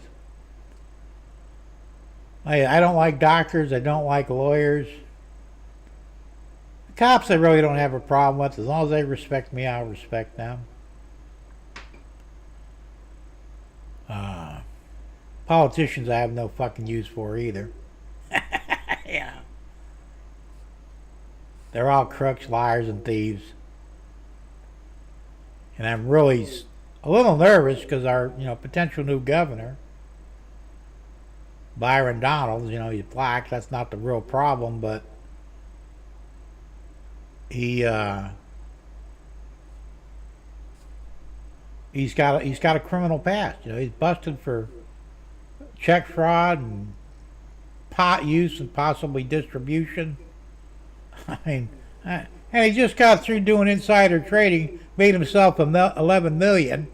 You know, I don't want that fucker as my governor, but we may be stuck with him. You know, float like a butterfly, sting like a bee. Yeah, there you go. That was what the hell was his face? I know it was Cassius Clay, but his real name, Muhammad Ali. How I remember his fake name is beyond me. He's still, no, I think he's dead now. Didn't he have like Alzheimer's? Too many blows to the head fucking made him brain dead.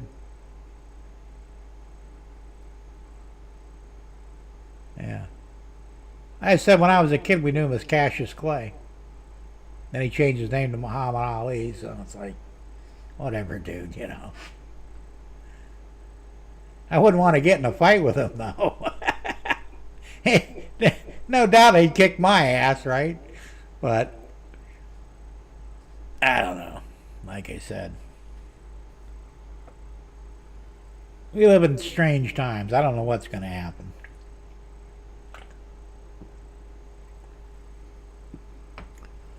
You know, in Florida, they've pretty much done away with the vaccine schedule. You put your kids now in school without vaccines, which should be that way. It should be up to you as a parent, you know. The idiot that's going to, if Byron wins, he wants to fire the state doctor and reactivate the vaccine schedule. I don't think so, you know. He also wants to put in data centers, keep the flock cameras. This guy's an asshole, you know. And he's a Republican, but he used to be a Democrat. You know, once a Democrat, always a Democrat. I don't care what anybody says, you know. So, I don't know what's going to happen with that either, but I was hoping Fishback would run as an independent, but we're not heard. I sent him an email a couple days ago. Fucker didn't answer me, so he lied about that. I answer every email. Well, not mine, apparently. He was a good friend of mine. I met him and George Foreman, Larry Holmes at Larry Holmes' home, which is only 4 miles. Oh, no shit. That's cool. I never met any of them, but...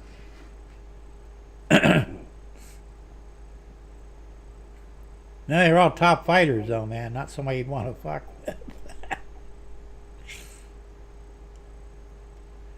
I think the last time I heard from Muhammad Ali was probably about 5 years. I think he's dead, isn't he? He might still be alive. I don't know, but they said he was in bad shape mentally. His brain was gone. And I said, once again, too many blows to the head. I don't think that's even worth the money. He made good money fighting, but that's too high of a price to pay for it. I don't know. Listen, guys, it's almost 11 o'clock. I've been on here way longer than I had planned to. I go home and watch TV before I go to bed. I like to watch a few shows before I pass out. Tom says, I played softball with Larry Holmes. He was on the same team. Good times. Yeah, I'll bet. The only famous people I knew was, I can't even remember their name now. It's a rock group here in Florida. And they actually were my customers before they became famous in my shop. I worked on their cars.